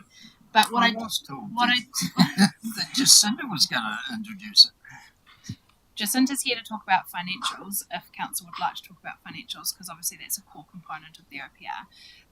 What I wanted to comment on was that it was my job to review the report on my way back from my holiday, and so I sat on a 14-hour plane ride reviewing this OPR, and there's a real risk that when you've been on holiday you then get this kind of 150-page report and you review it and you find all this stuff that's not good enough or needs to be changed.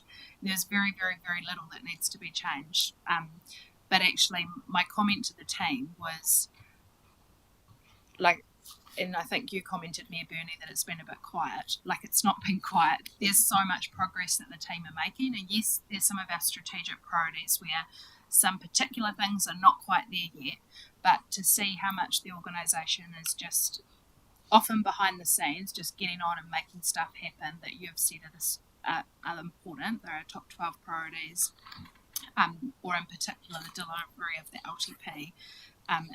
Is really important, and then of course acknowledging, and I'm sure you'll have some questions around financial performance, to be at this point in the financial year where we're not flagging any significant risk. We're obviously noting the pressure around interest rates, but just to give you that assurance that continued, I suppose, focus as an organisation around how do we save money, how do we deliver to the financial parameters that you as council have set, remains a really important focus.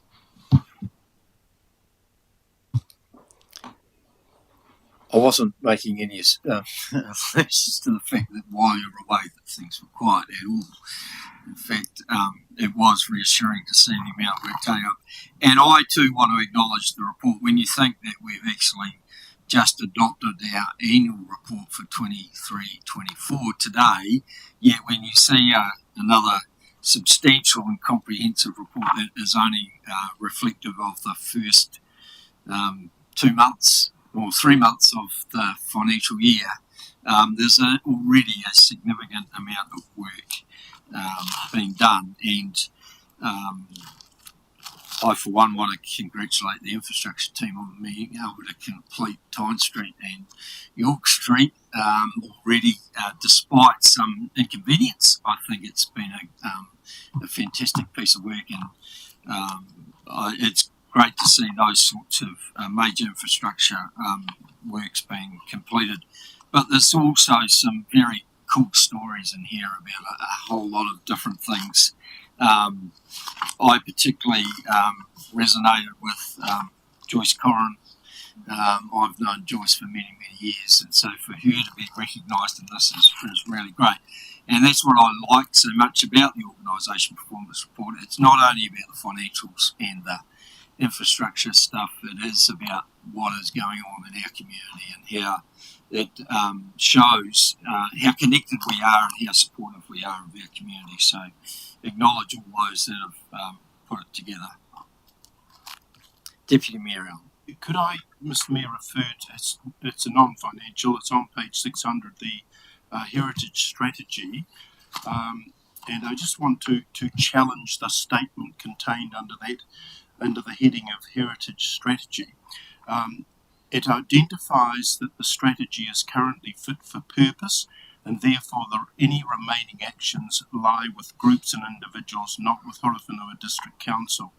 Further, it identifies that it is not one of the top 12 priorities, and therefore no further action is required.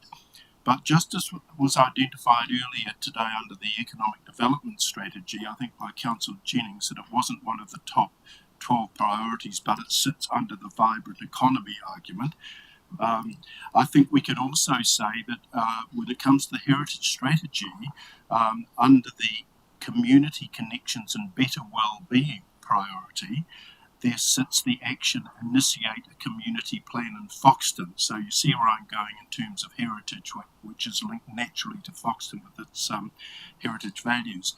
So both within that and also within the draft Foxton community plan on a page, which hopefully will be blessed next week, under culture and heritage in that plan on a page, it talks about council gathering information to inform planning activities and to provide information to building owners. Therefore, there is the action, albeit a relational one, that council has with the individuals and groups that own those heritage buildings. Furthermore, and I think this is an important mix in terms of the mix, on page 625 of the operational report, destination management strategy goal is to be a standout in a competitive market in, among other things, culture and heritage. I think when you clump those things together, I really challenge the idea that this is now a strategy that is handed over the community and the council no longer has a role. I believe HDC has a vital role, be it through the destination management plan, or strategy rather, or through the Foxton community plan. So I think I don't want to leave the matter lying just with a paragraph there which suggests it's now no longer a responsibility of council. Furthermore, it was a resolution in the long-term plan that we consider our role under heritage strategy, and therefore it cannot, I believe, just die under as part of the OPR. It needs some further report back to council so that I can perhaps repeat the sort of stuff I've said today. So strong advocacy there for it, for there being some keeping it live in terms of council's obligations. Thank you. David's going to respond. McCorkindale is. Look, thank you for picking up on that, and apologies, my team and I have probably just been a tad too concise with our wording there. Some additional wording at the end which probably said no further work is carried out with regard to the heritage strategy at the current time until further discussion with council is probably the critical bits that are missing, because we are all lined up to do a council workshop on the 20th of November, where the team will come back with the work that they've done to date in terms of assessing the strategy, looking at and be able to highlight what they're trying to highlight there is that of the existing actions, if you like, there isn't further work to do, but clearly as you identify there's new opportunities that could be brought into a heritage strategy. So our program at this stage sees us look to come to a workshop on the 20th November with a view of potentially a paper to council for the 11th of December. So certainly not dead, just not acting on old actions at the moment. Yes.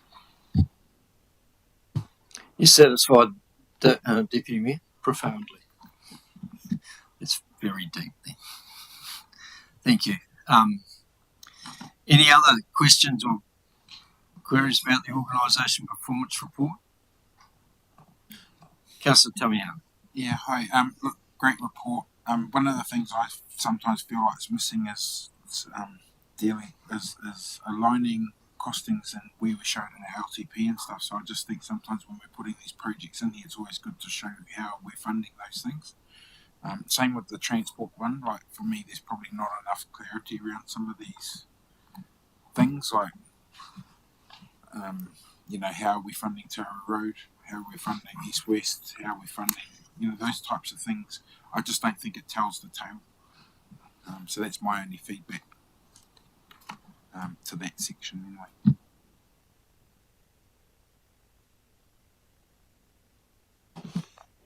Councillor Jennings. Sorry, did you respond to that? I was just going to say we'll have a think about how, because obviously the next layer of financial reporting provides that information. We'll just have a think about between what we already report through to Capital Project Steering Committee and then what we report by council can provide that information. Because I'm conscious we've provided that information to council, but what I think I might be hearing from you, Councillor Tamihana, is it's about kind of that one place. Councillor Jennings. Mr. Mayor, I'm assuming you don't want the counter response to Deputy Mayor Allen's. I'll save that. I thought you might pull out the word moribund, but anyway. Financial question. Just around debtors, Jacinta. So obviously indicating compared to last year, about $500,000 worse than last year.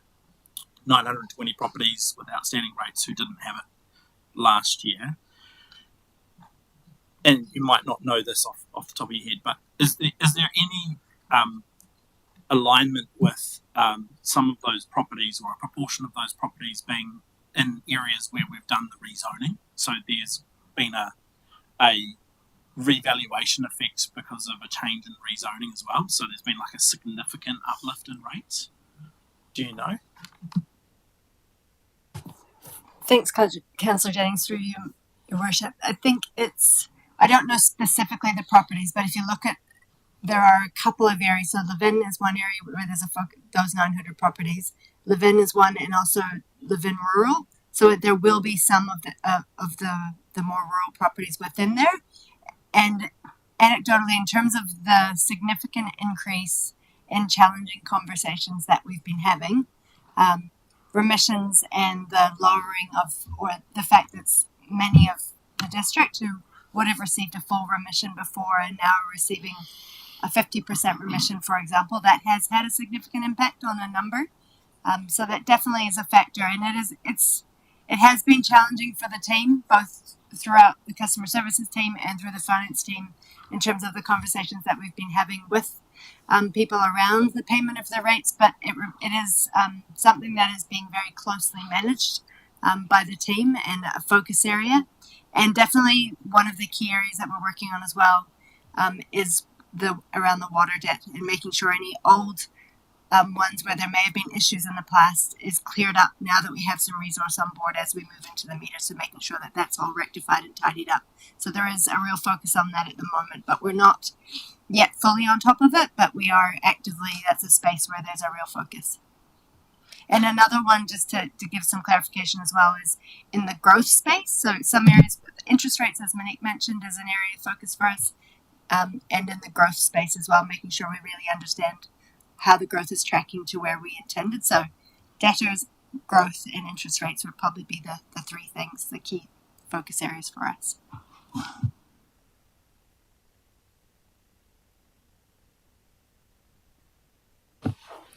Councillor Grimstone. Look, it's taken me 2.5 reads to find something to ask a question about. So, me, Bernie, I've taken your feedback on board. I think that's a reflection of the document reads well. I think it's a really good report for our community about the work that council is doing. And then you get the odd surprise like Joyce's story, which I think was great too. My question is more something about something I'd potentially like to see in the next half edition. Picking that we're almost at the end of the year, but you've written on here in preparation for 2025 elections, officers begin initial conversations with election service providers.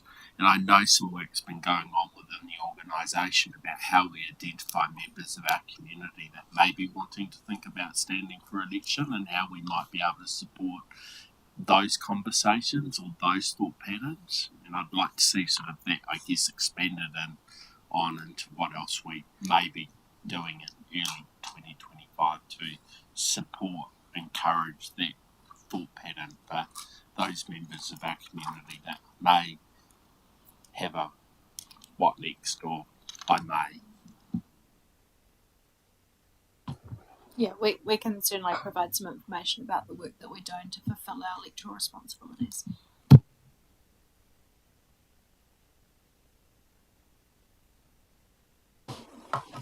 I'm conscious we've been sitting for a while. We're due to have dinner probably not till about 6:15, and then before that we were intending to acknowledge Councillor Tukapua. So I think we might just call for a 5-minute break now and then come back and deal with some of the other matters before we have dinner and Councillor Tukapua's acknowledgement. Thank you. But it's 5 minutes only, all right?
Okay, let's move on. We're now moving to 10.1, which is the proceedings of the Te Awahu Foxton Community Board from the 30th September. Just move recommendation A, that the proceedings and the minutes be received and noted. Seconded by Deputy Mayor Allen. All those in favour? Against? Carried. There is another recommendation relating to the deed of lease for the Foxton Beach Community Centre. And is there any officer that is speaking to this? Lacey, welcome.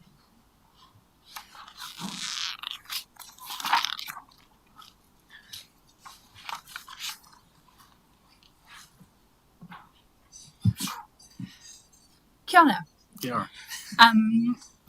I will just take this as read. You heard from Mr. Brenton earlier today, which does seem like a wee while ago now.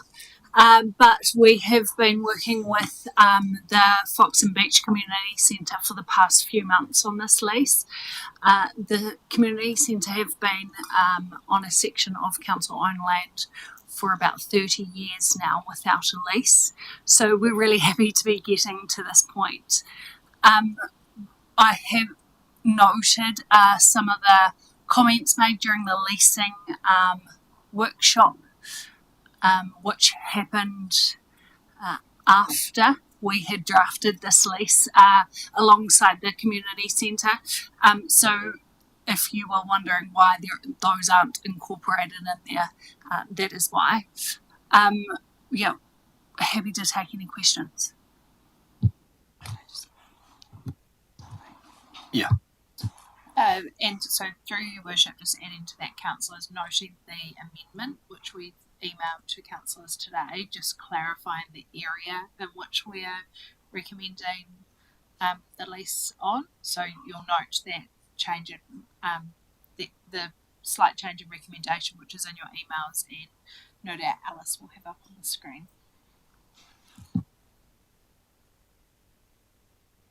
The recommendation, while you're looking for it, says that Te Awahu Foxton Community Board recommends council enters into a new deed of lease with the Foxton Beach Community Centre Incorporated for 9,866 square metres across 2 titles on Seabury Avenue, Foxton, for a Seabury Avenue, Foxton Beach, if that reads, for a 20-year term.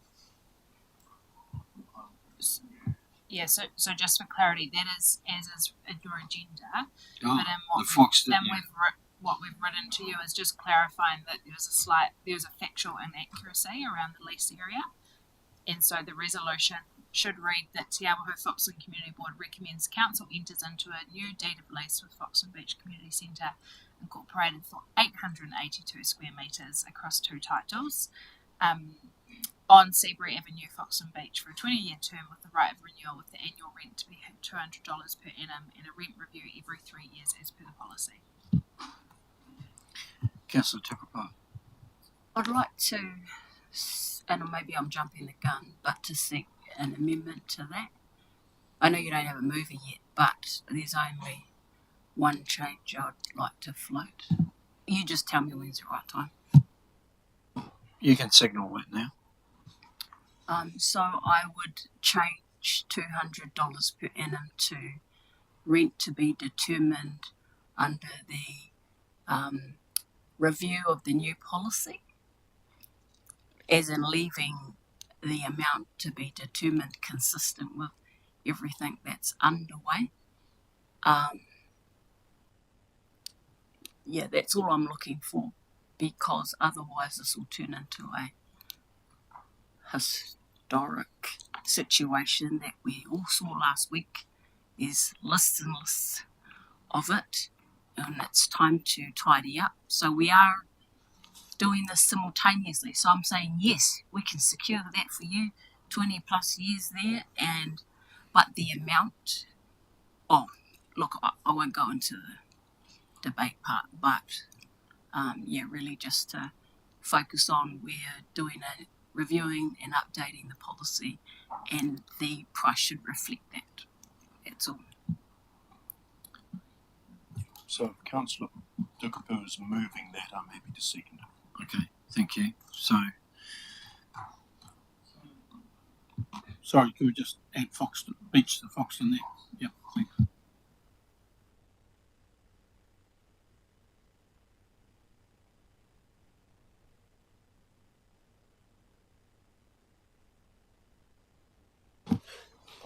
Lacey, I've just got a question further to the question, councillor questions are already sent in regarding the term of the lease. And so within the report, there was reference to a shorter lease that may be considered.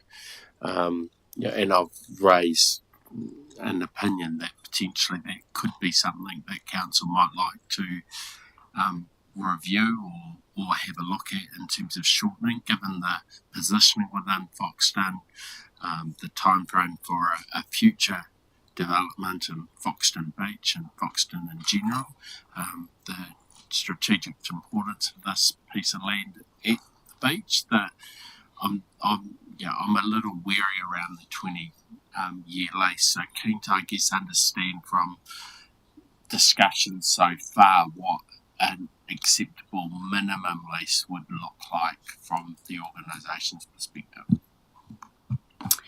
Thank you for the question, through you, Your Worship.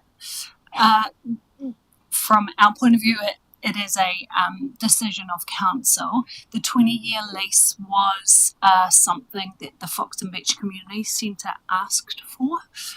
It was the term that they wanted to feel secure in their buildings and in the future of the centre and the services that they provide the community. When we were looking at drafting the lease, we were very mindful of the potential development of Darwick Reserve or not, and keeping in mind the council's support up until this point of the services that the community centre provides, and that any future development, the thought was that council would want to support them surrounding any future development on that site regardless. Really open to a shorter term as well, but the centre themselves would prefer the 20-year.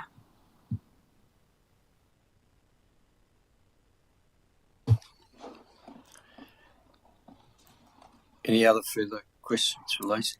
Councillor Tamiana. Yeah, I suppose I'm probably more inclined to ask the question around what does our current policy say, if anything, about terms of leases of these arrangements? Is there any guidance in there now, or we've just been doing it as per case? So the guidance is that up to anything over 5 years is a council decision, which is why we're here at the moment.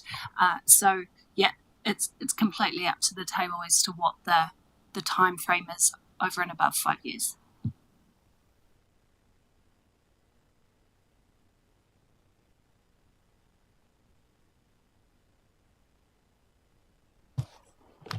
Councillor Tukupu.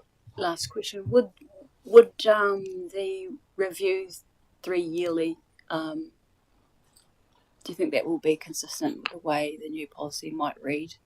Oh yeah, cool. Sorry, and just to add on to that, to maybe preempt any further questions, it is our intention to bring an updated leasing policy to council at the December meeting. Councillor Jennings. Lacey, in any of the other agreements that you've seen, leasing agreements, have you come across any clauses that we've built in where there's like an early termination lease buyout clause? Like, so if we want to terminate early, we can essentially buy out the lease, the remainder of the lease, and it kind of, there's usually some methodology. But yeah, have you seen anything like that? Do we use that? Not that I have seen, no.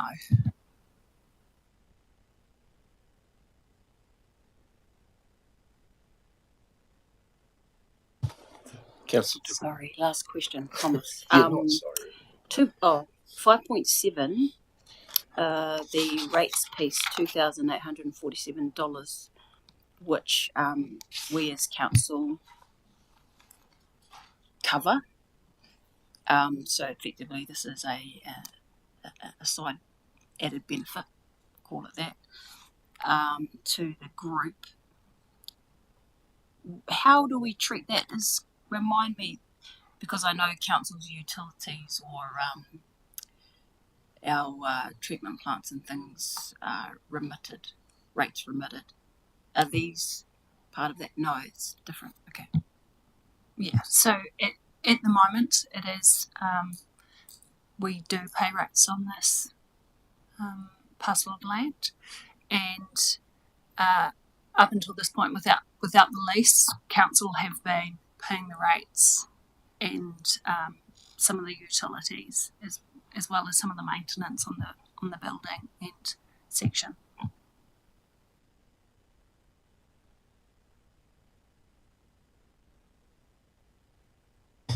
Thank you, Lacey. So the recommendation is that. No, Councillor Brannigan. That was questions. Now we got comment. I'm going to just put the motion first, all right? Yeah. Well, And then you can debate and discuss it, right? Yep. We don't have a mover or a second yet, do we? No. Right. So the recommendation is that the Te Awa Foxton Community Board recommends to council that council enters into a new deed of lease with the Foxton Beach Community Centre Incorporated for an 882 square metres across two titles, being Lot 1, DP 74876, or 565 square metres, and part of Lot 2, DP 91336, of approximately 317 square metres on Seabury Avenue, Foxton Beach, for a 20-year term, with the right of renewal, with the annual rent to be determined at a value to be set under the leasing policy, and a rent review every 3 years as per that policy. All right, so move.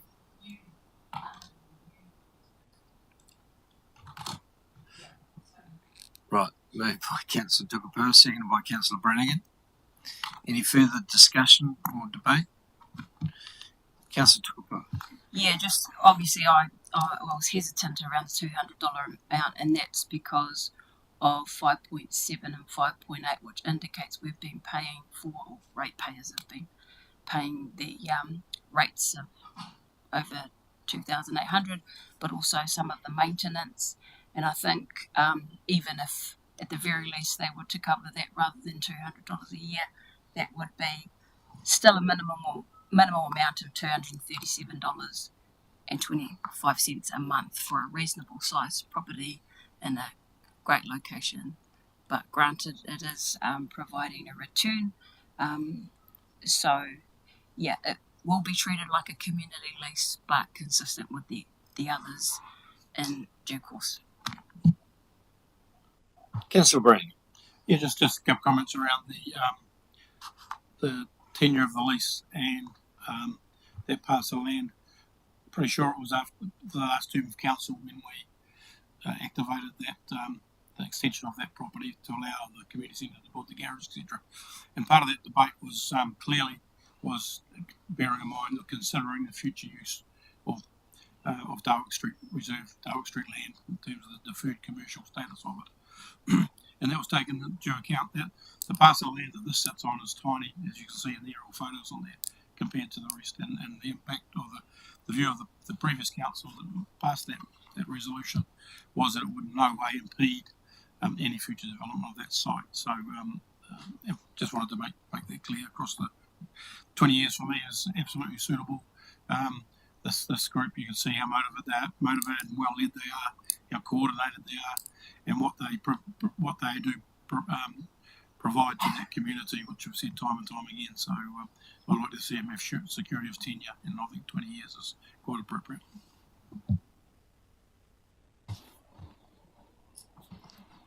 Councillor Tamihan. Yeah, hey, I'll be speaking in support of the recommendations, and also with what Councillor Tukapua has also raised for consideration. I think that's appropriate. I'm actually, I don't know how you break 7 into 20, but I'm always a person around 3, so why is it not 21 years? Because that, for me, is, you do your review every 3 years. It seems strange you're going to do your final one in an impartial year sort of thing, but that's just my thinking. But I certainly have no issue with the length of time, the work they do, and the ability to give them some assurance that they can continue to do and operate as they are on behalf of the community.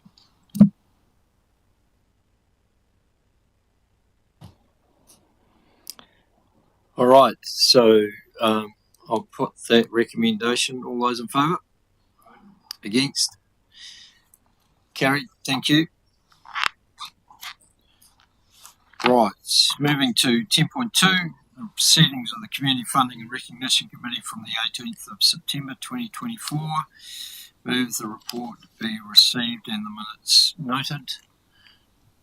Can I have a mover? Deputy Mayor Allen, I'll second that. All those in favour? Thank you. Anything in there that councillors wish to ask questions around? Right, moving to Councillor Tamiana. Sorry. No, look, I really appreciate the work they do and the energy and what happens out there with these great groups that we fund. I suppose one of the things I have always sort of thought about since I've been here is we fund people, but we don't always know what people have. And so I don't know if this is even the right time to raise it, but I think there needs to be some consideration around when people are applying for these grants and things, that we should actually be able to access their financial status at the point in time that we're at. And I understand right now we don't ask for that. So that's something that I'd certainly like to see when we go forward, so that I know, like what we're just seeing now, where we're potentially already funding or remissioning or some form of rebate or something going on, but we don't always see that, and yet they're still coming back and getting funding. So I can assure you, Councillor Tamiana, that the committee have full disclosure of financial accounts for every organisation that comes to us, and that is part of our due diligence in terms of deciding whether they should be granted any funds at all. Yeah. It might not sit actually in the reports itself, but it's always in the back. It's in the back. We can access that through our Smarty Grants facility to be able to get anything that, because if we tried to print out everything that was enclosed in those applications, we would have, a pile of papers that would exceed a few reams of paper probably. So, but that is available to us in the background. Yes, definitely. Yeah, so just for clarity, when they're making an application, they have to provide council a copy of their accounts via the Smarty Grants platform. Probably though, Councillor Tukapua might be able to correct me. I'm just wondering, the only where we may not have done that is around the recent Urupā fund, because that was actually, it wasn't contestable. It was actually, we were just dividing it by. But I'll just get Councillor Tukapua to correct me if I've been wrong about the Urupā fund. Yeah, there was a robust process around that and how it came to be distributed in that way. There was some engagement, and the team officers, Neville was one, cultural advice from, we did it all basically, and it came back to the committee twice for consideration before we made the recommendation that you see before you. And I guess it's a first cut is what I'll say, and it's a first time. It's not a large amount, and so we've tried to apply it in the best way possible. Nina and I got a little bit, I guess, close to the action as per, we were delegated to do that, and then from there, we're definitely open to, well, I won't be here, but open to how that first run goes and whether there'll be tweaks in the future and adjust accordingly. Yeah. Thank you for that. And just my only final comment to that process is it would be also good to know who applied and aren't successful. As that occurs, because we haven't opened the first round, that information will be forthcoming, definitely. The other thing, Councillor Tamihana, we do require accountability reports for any funding that we grant any organisation or group, so that if there is further applications in previous years, they must supply an accountability report and how that money's been spent as well. Okay, so moving on to 10.3, which is the proceedings of the Community Funding and Recognition Committee from the 25th of September. Move recommendation A, the report be and the minutes be received and noted. Seconded by Councillor Jennings. All those in favour? Against? Carried. Any questions or clarification sought on that? Noting that, of course, we will be going into committee to discuss some of the proceedings from that committee. Moving to 10.4, we've done. That's us. Right, we're not going to do that first. We're going to wait till after dinner before we go to in committee. I wonder if Councillor Tupuoa, you're aware that your family members are here yet?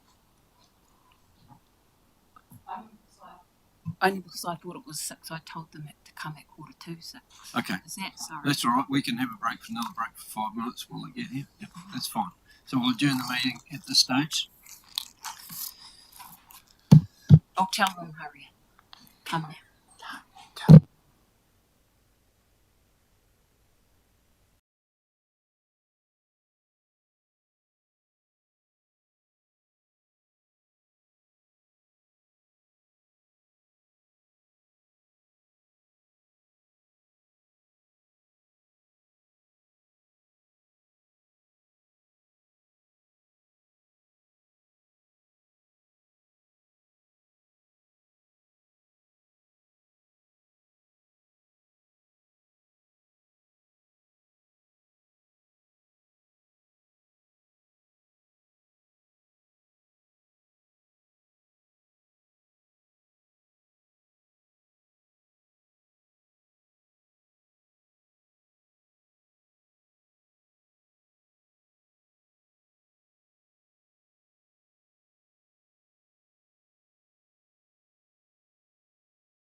council meeting too.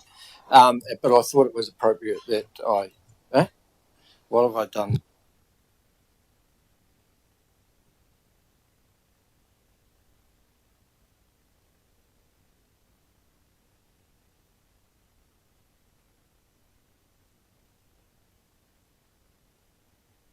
We'll wait before I start, but I just wanted to let everyone know how we're going to do this, all right? So that,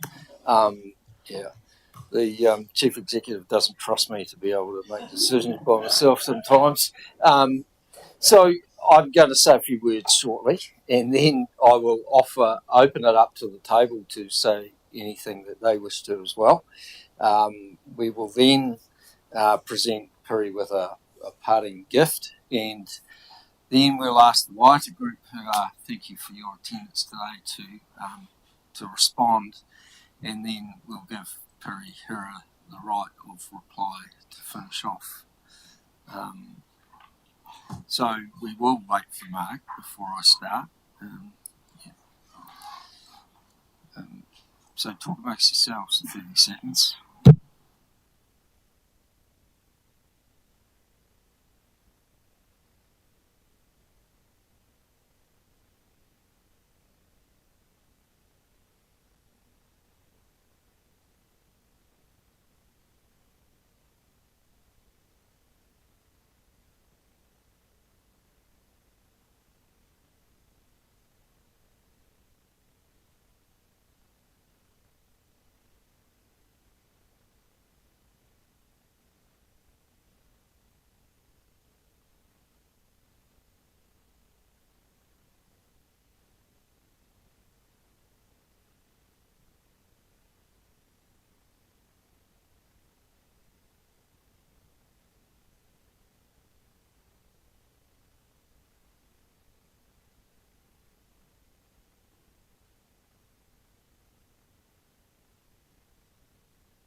Welcome. Look, and a special welcome to George and Carol as well. It's great that you could join us, which is a pretty auspicious occasion. And also, you've lived with your daughter, having been a councillor for many years, and no doubt some of the conversations around the tea time table at times have been pretty sort of strong, to say the least. But it is great that you could join us for this, and I think it's very appropriate. George and I go back a long way, actually, having played cricket together at Werra. So I've known the Tukapua family for quite some time now, so it is fantastic. But here today, we're to recognise and acknowledge Perihira's contribution as a councillor over the last 11 years. I can remember I joined one term after Perihira's first term, and I remember her telling me that she didn't say much in that very first term. She felt like very much a greenie in terms of not being quite sure and confident of where she stood. And I can recall the remark that she's made around always that some councillor had given her some advice that she shouldn't ask any questions unless she knew what the answer was. How times have changed, and it's been a real privilege to actually see that growth and that confidence in terms of Perihira's questioning and comments around different issues that we've faced around this table.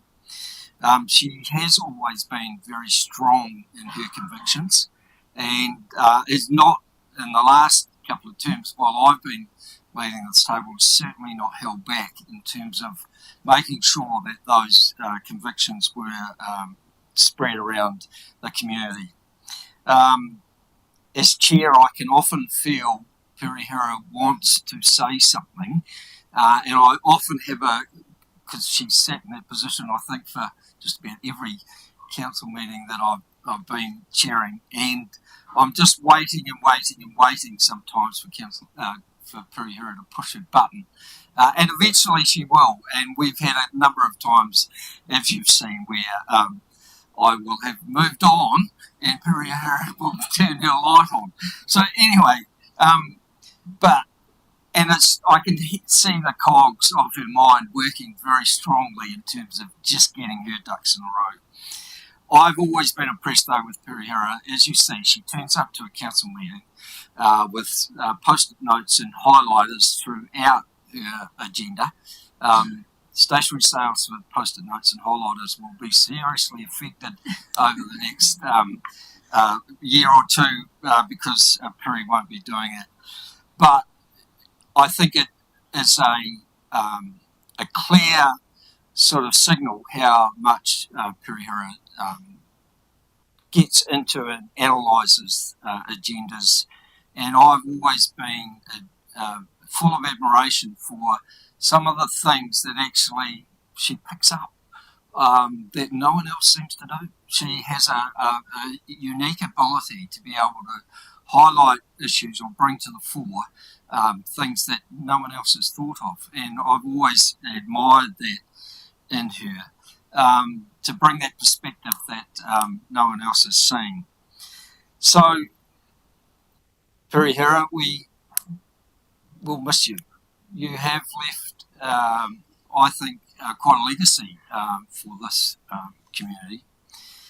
The fact that you had a baby while you were, or two babies while you were a councillor, I think is, history making in itself. The fact that you continued, even after a short period, to still turn up all the time, bring your babies into the chambers, and which was a real delight, and I think changed the whole,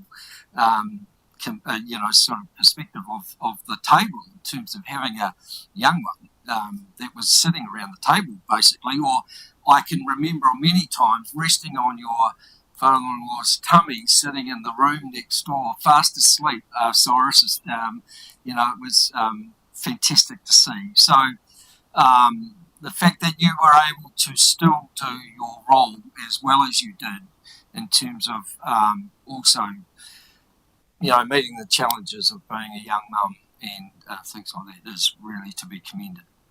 I know there have been many issues that you have been a significant part of making decisions around that 11 years that you've been here. And I'm sure, I hope, you remember with pride many of them, because there has been, as we know, the district has come a long way in this last 11, 12 years. I know I'm the third mayor you've had, and you probably, the challenges that we've had, in the last few years have not been easy to deal with, but I've always admired the way that you have faced those issues and been prepared to be able to actually have the conviction to be able to put your views and things. As I said, you will be missed, and it's a bit of a challenge to the rest of the table in some respects that they need to step up and fill that void that you are leaving, and be as critical in the analysis of the work and reports that we get. I suppose if there's one thing that you'll probably keep going to over the next few years, and I hope you do, will be the splash pad that your children will enjoy for many years to come. And it's fantastic that you will be able to enjoy that and reflect on the many that decision that we made a few years ago, even through COVID. But you have made a difference in this community, and I just want to acknowledge everything that you have contributed in that space. We thank you very much for that. We wish you well in your future, whatever that may hold. I think we'll hear your name, I'm sure, in different activities and spheres of the community in the future. So all the best, and thank you very much. Cheers. So, if anyone wishes to speak, Deputy Mayor. It's Piriera. In the last election, October 2022, you and I sat together at the council table, and I think I said to you that I was desperate that you come back to council. And there was uncertainty, you never know the outcome, but I really meant that because the weight of your wisdom, your powers of analysis, all that you bring to the table meant for me that it was as much about the district as it was about you. And in the time since then, you have truly delivered. I've worked with you to a limited extent on the hearings committee, but more especially on the community funding and wellbeing committee. And members of that committee know the weight and gravity you bring to your role as chair of that committee. You work at so many levels chairing that committee, not just doing the chairing role, but having clearly thought out opinions, and also just that attention to detail, where you are keeping the running track of what this means, what the amount is, how's the balance going to work out. Such thoroughness that is really seen in a chair. So I salute you not only as a councillor, but as an organised chair and the role you brought to that. And look, I finished by echoing the words of Mayor Burney. He used the word legacy, and I don't use the word lightly, as I know Mayor Burney doesn't either. Your legacy is a great one, and the impact you've had on the district is a truly lasting one. And I finish by saying one of your great attributes is not just to talk about being district-wide and talk about being fair, but living it. The decisions and the debates that you engage in, it's about the district as a whole, and you will weigh in. You're a Vin councillor, but more than anything else, you're a district councillor. So thank you so much for all you've done.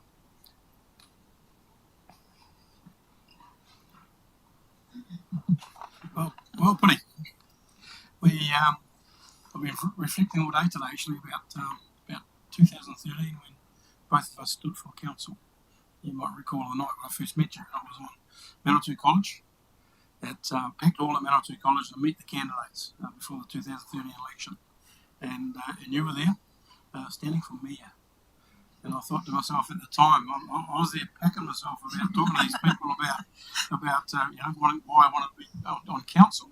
And you were standing for mayor, and you were up against a pretty seasoned campaigner at the time, and a couple of other people who had been around a little bit as well.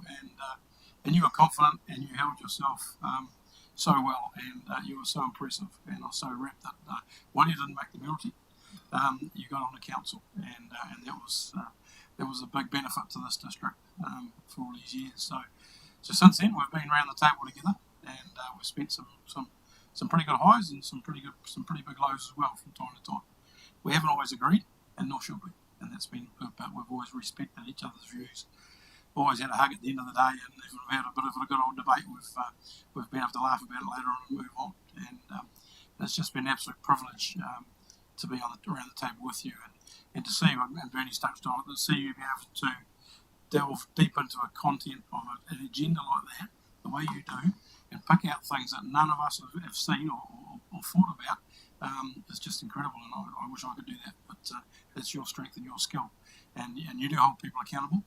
You hold yourself accountable, which is just as important as well. So, and I think finally from words of David, Deputy Mayor Allen, was how you do your diligence goes across the district. It's not just it's just not one place; it's the whole district, and you're equally as passionate and diligent for everything in all areas of the district as you are for your own elected area, which is so important. So finally, mate, gonna miss you big time. Thank you for your camaraderie and the skills and the passion and the knowledge and the leadership you've given to this district for 11 long years. And like Bernie said, with all the other amazing things around with your children and everything else in your family, it's been a privilege working with you and watching you develop into the person you have in this space. So go well, and I'm sure we'll keep talking. Thanks, bro.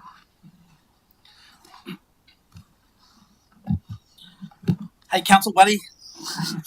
You have been absolutely one of my fondest council buddies for 5 years, and we sat in that spot every week, every Wednesday for 3 years, and it was some of the happiest days I've had around council.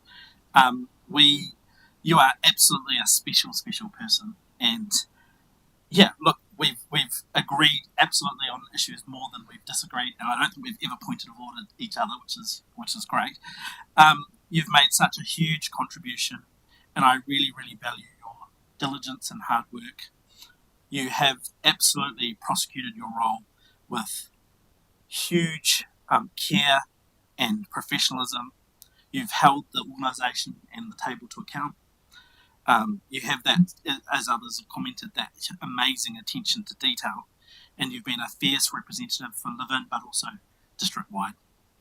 You're a person of high integrity and conviction, and I absolutely respect your decision that you've made. It's really sad for us, and I'm really sad to be losing you, but I accept that it's happy and it's a new journey for you. So I had to have notes so I didn't get too emotional. I'm really proud and privileged to have served alongside you. I've really, really enjoyed it, and you're an amazing representative, but probably more importantly, you're an amazing person and an amazing mother. And it's probably one of my fondest moments around this table was you bringing your brand new baby to council and workshops, and getting to hold your baby and fight with Nikki Brady as to who got more hugs. But finally, I guess I just wanted to thank you for your visionary leadership, and you've brought so many things to this table, and you've made such a huge contribution. And on behalf of the community and my kids, thank you for everything that you've done, and the splash pad. It's an amazing asset that wouldn't have happened without your vision and leadership. I'm going to miss you.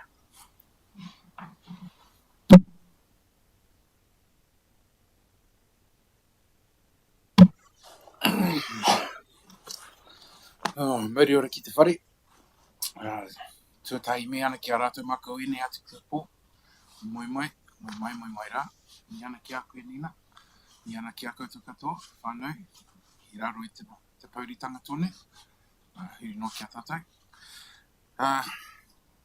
Te kaupapa nei. I tuake au. Mi ana ki a kōrua tuatai. Te Papa George. Whae Carol. Me, tino aroha kia kōrua, me o tuahine, kei te tūmeke tōna mahi i ngā wā katoa. Huri noa ki te hapori o hura whanua, huri noa ki o tātou nei iwi, a muaupoko, Ngāti Raukawa, te Atiawa, Ngāti Wehiwehi, Kore Raru, tōna kaha ki te hāpai, ki te whakamana o na tangata, o na whānau, o na whenua. Ka pai tēnā. Yeah, I wasn't really sure what I was going to say. Was a bit shocked when you announced your announcement. First and foremost, you're my family. I remember being a child in your parents' house when my dad used to visit. I remember watching us grow together in the streets of Levin. I remember seeing you at the marae, whether it was Foxton, Manukau, Kawe, wherever we were. And I just think how rich you are. How rich you are with who you are, who you represent. You're an exemplar of good governorship. But more than that, you're a mana wahine and a mana toa, because you stepped into a place at a time where you didn't have any support other than who's sitting beside you right now. You stepped into a time where Māoridom was questioned, and still is today. And you stood in your own strength, your own mana, and you ensured that the voices of our people were heard, even if they weren't captured. In the time I've been here, sorry Bernie, but the paperwork's going to continue because it's the first time I've ever received a hard copy. And it was really because I saw how Pirahira operated, and I realised the value in actually having the paper in your hand, because I could always rely on technology. And that's just one simple little thing you've left me to help me, because it is in the detail, you know, and you taught me, look for the detail, and that's what I intend to do, is carry out what you've taught me. Our community are so much better off for what you've done. Didn't think I'd be emotional, but I am, because it's you. I understand the times, the adversity, and all the things that you've had to endure, the misinformation and disinformation, sometimes a lack of trust even by our own people. But I think for me, you've taken that all away. I've had nothing but support from you in the time I've come here. I've had nothing but experience and knowledge handed to me from you. You've always made yourself available. And I watch you precariously close to see how you operate, and those cogs that Bernie talks about, we can see them. I feel it in you too, cuz, because you're always thinking, you're always looking for opportunity, you're always trying to get things right. And if we're not around the table looking for those things, then we probably shouldn't be here. So whatever your journey is going forward, with your beautiful partner and your beautiful babies, I ultimately wish you the sincerest best, guys. Mum, auntie, a fire to many, a protector of our environment, chair of our marae, trustee on other iwi entities and hapus, a businesswoman and a business leader. Man, there's not too many things you don't put your hand to. So you are irreplaceable. But I hope the benefit of our loss is a gain to our people. I hope the benefit of your loss here means that you're planting other seeds out there in our community that our babies are going to want to achieve. So you have left a legacy, cuz. You are a legacy. And to Uncle and Auntie, you know, you created a jewel. She's a jewel in the crown of this district. And thank you both for allowing her and supporting her to be here. Because I know it took a lot of family support to also allow Piri to have the time to dedicate to this role. So thank you to you and your family, to Brother Mark and all the wider family and all your supporters out there, Piri.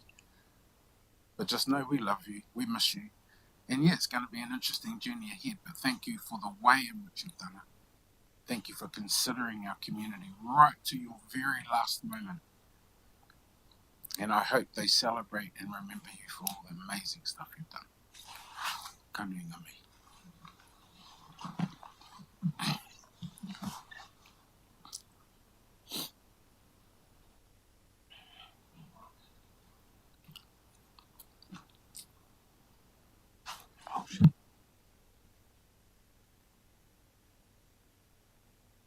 As well to go with this stained glass picture, which is whereabout it is on the second from the top. Okay, which has become a bit of a tradition around Council now that we give a stained glass picture of one of these around the district. And this one is the pine forest at Waitariri Beach, the sandhill and farmland behind it, including obviously the Tararua Ranges depicted there as well. So it does depict pretty much what we often say about the district, that it is the mountains to the sea, and reflective of very much that Pirihira has spent her time on council thinking about the whole district and how it's influenced her decisions for the people across those mountains to the sea. So Pirihira, on behalf of us all, please accept this as a small token of our appreciation, along with the kowhai tree, which I'm sure you'll find a suitable place for.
Kia tau te aro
Sorry, Hera, but you've got the next.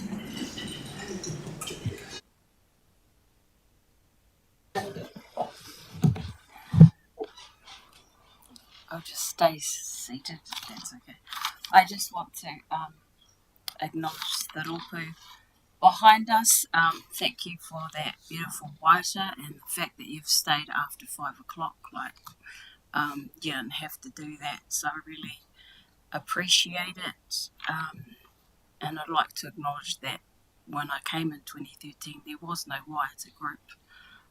So we have come a long way. And yeah, I would have liked to join you, but your practices were too early in the morning. Yeah, I'm very uncomfortable with people talking about me. And here's something not everyone knows, but I'm qualified in a number of things like graphic designer, teacher, done things, and I've gone to no graduations. I tell them, send it in the post, I don't want to walk on stage, thank you very much. That, I've not been to any, 3 or 4 graduations. I just, don't want to be out there. Happy to just low key.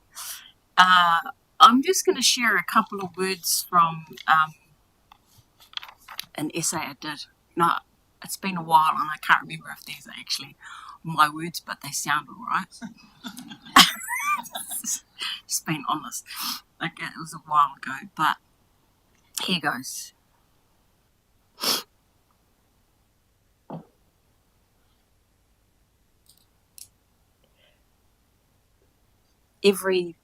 Everyone has mana, growing and developing over time as an individual dares to mean feats.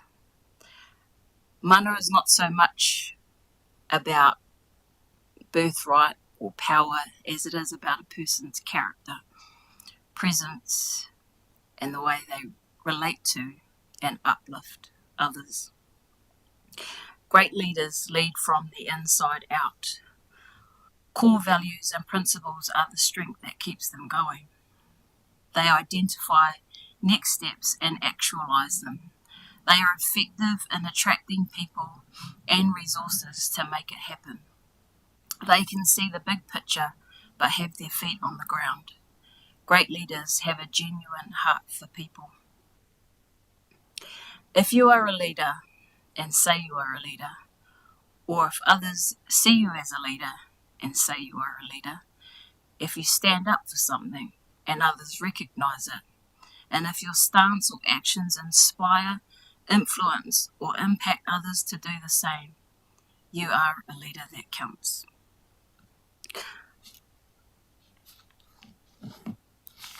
Obviously, I consider you all leaders, not just here, but leaders in your families, leaders in our community.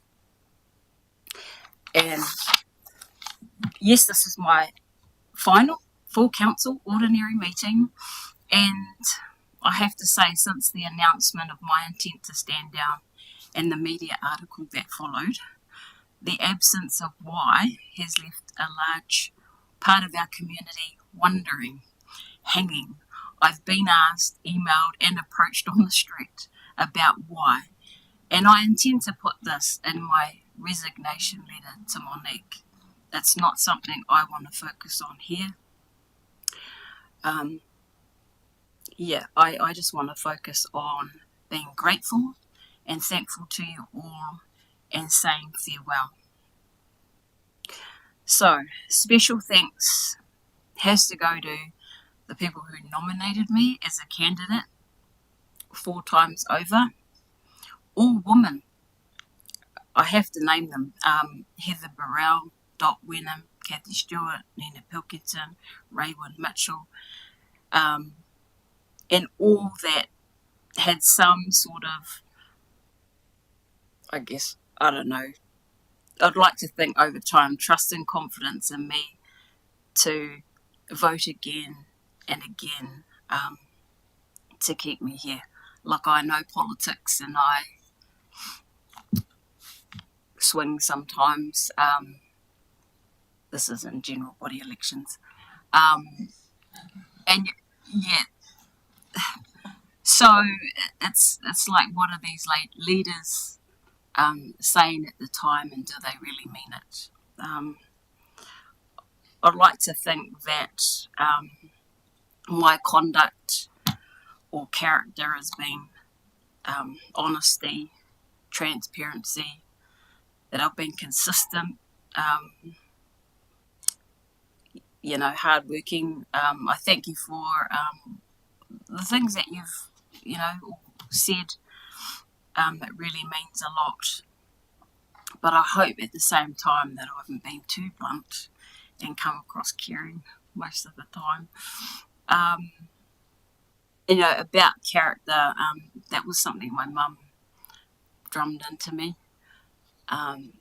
Doesn't matter about this and it doesn't matter, it's about your character.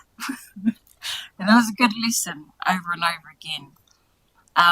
My dad, on the other hand, and I'm thankful to both, he set me on a path for higher education, had very high expectations. And as soon as I achieved something, the bar went up and then went higher again. Initially I was just head down, do it. I was very grateful for the sacrifices they made. I recognised it at an early age and thought the least I can do is to, go to uni, do this, do that, because I know it pleased them. So I'm grateful for that. My partner, here's a funny story.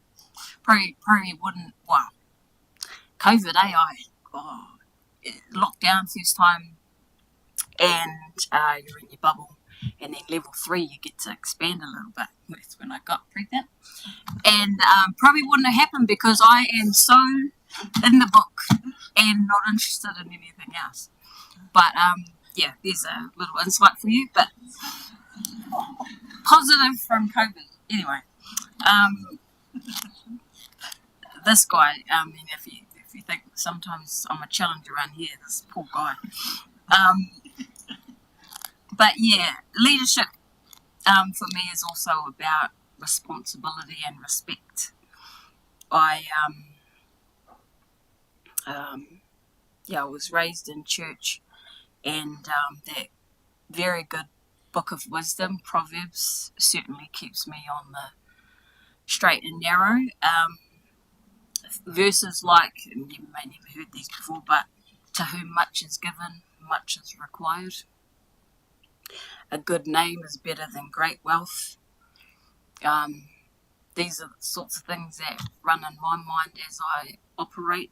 I have this thing that I call a God conscience, in terms of, it's not so much that watch out what you do, he's going to strike you down, and, but it's an awareness that I move and have my being and doing things knowing that he's watching me.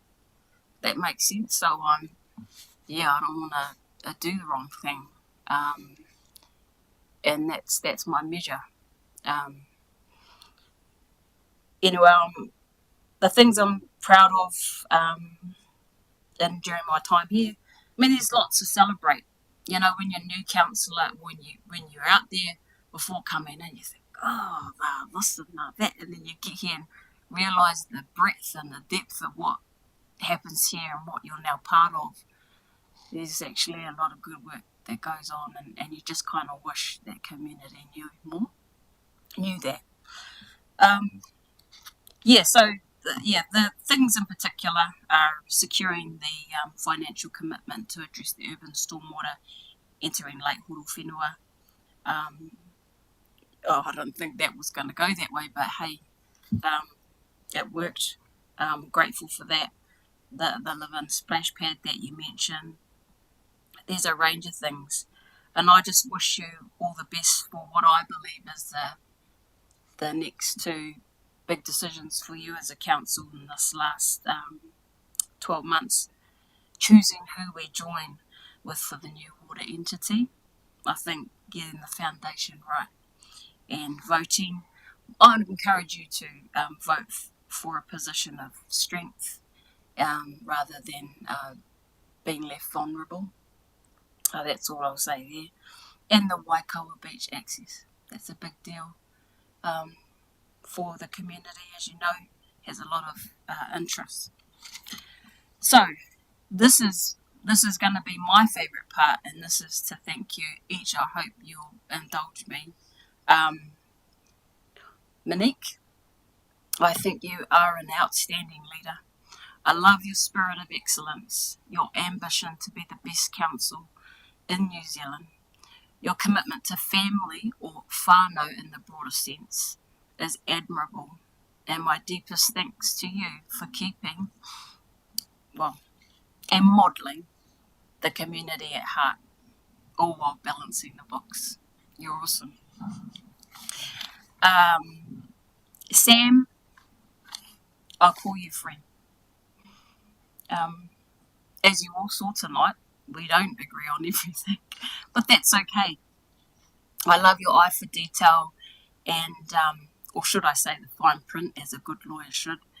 Your innovative ideas, your pragmatic approach to decision making.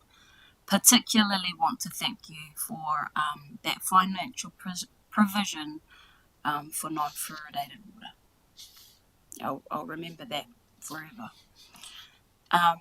Paul, you've got the goods, and I'm pleased to hear you'll stand again. I've been able to work alongside you in that CERT committee, and I believe your knowledge, education, and industry experience makes a valuable contribution to our collective decisions.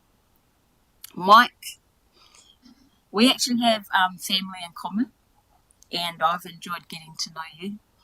I really value your input and respect you for your honesty, and I love that you reinforce that message, financial restraint. Ross, you're a staunch advocate for Foxton, and much of what has been achieved over there and Foxton Beach in my time is a result of your vote of support for Foxton and Foxton Beach's initiatives and your ability to influence around the table. I love how you light up when you talk about your grandchildren, and it's a beautiful thing. Ellen, man, you're a popular guy. Our youngest councillor, which I applaud, we need more young ones, and you interface with the community really well. You're friendly and approachable, and if there's, ever an event, you're not shy to put your hand up and get out there, and that's a really good thing because not all of us want to do that. Surprise, I'm actually an introvert and was quite shy, and it's only places like this that pushes me outside my comfort zone. So, well done, you. Are these from you? Shock. Justin, te kaia te rangatira he kōrero. That's you. It's a gift that you have, and you were born for this. Thank you for your support, ongoing support. And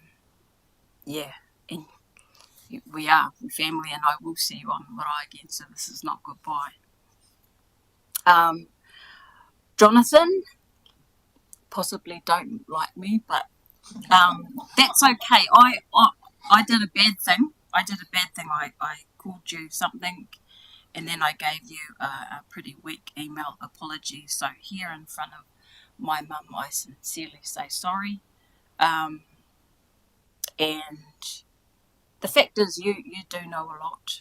You are a specialist in natural hazards and a professor at Massey. Your views are considered and strong, and I'm glad to have served with you here. Nina, we've had a bit of a heart-to-heart next door, and I'm grateful for that.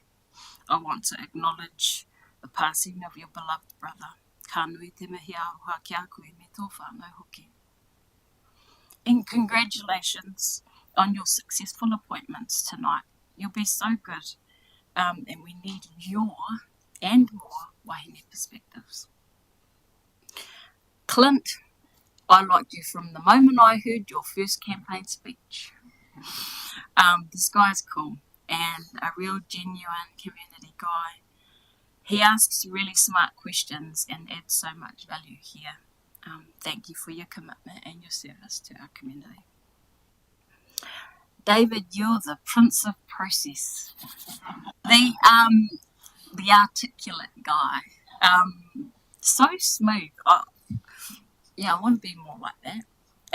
You're a solid elected member, so experienced, and I've valued your contribution, particularly on the Community Grants and Funding Committee. And I won't miss you stealing my chocolate. And I'll give you a big hug later. Mayor Bernie, you're the best mayor I've served with. Yes, I've had 3. You've been far more inclusive and transparent than your predecessors, and I'm so grateful for that. I mean, we have quite a bit of email traffic amongst us, and we're allowed to ask questions, and we get really detailed answers. Well, in my first term, I used to get, it's in hand. That's it. Nothing else. Mind your own business. It's in hand. I mean, so I'm so, like, you guys are, we're in a really good space. We've got great leadership, and thank you, Bernie. Thank you from the bottom of my heart. I've still got that book, the coffee bean one. I hope I haven't missed anybody out. My last thanks will be to ELT and all the officers. ELT, you guys are a dynamic team. You got heart, ambition, boots on the ground, process, but more heart. I'd love to say more about each of you, but no one wants to be here till Christmas. So I'll endeavour to speak to you individually over the next week or so and do that one-on-one. So many officers to name, and I don't want to miss out anybody. So I just, on the whole, want to say that it's been a privilege to work with you. You guys keep this engine going and the wheels in motion. Thank you for doing your role with pride, with a smile despite the challenges, and thank you for your service. That's pretty much me. You know, my mum's one of 9 and my dad's one of 11, and I could not invite one because I'd get in trouble from the rest. So that's why we've kept it small. Aim with it. Thank you, Mark. And I guess the biggest benefactors from my leaving will be my children. Look, I signed up to the full term, I really did. And I guess, as you know, things don't always work out. And I was all good about sacrificing my business, my own personal things, but the sacrifice of my time with my babies is much greater than all of that. So I have to leave you all, but on the whole, I rate you and think things are in good hands and go well with your future elections. I won't be far because there's just one thing I have to finish, the Butterfly Pathway, which is a community-driven project, and it will be funded by external parties you're just going to cut the ribbon. Okay? Working on it. Thank you. Yeah, all the best.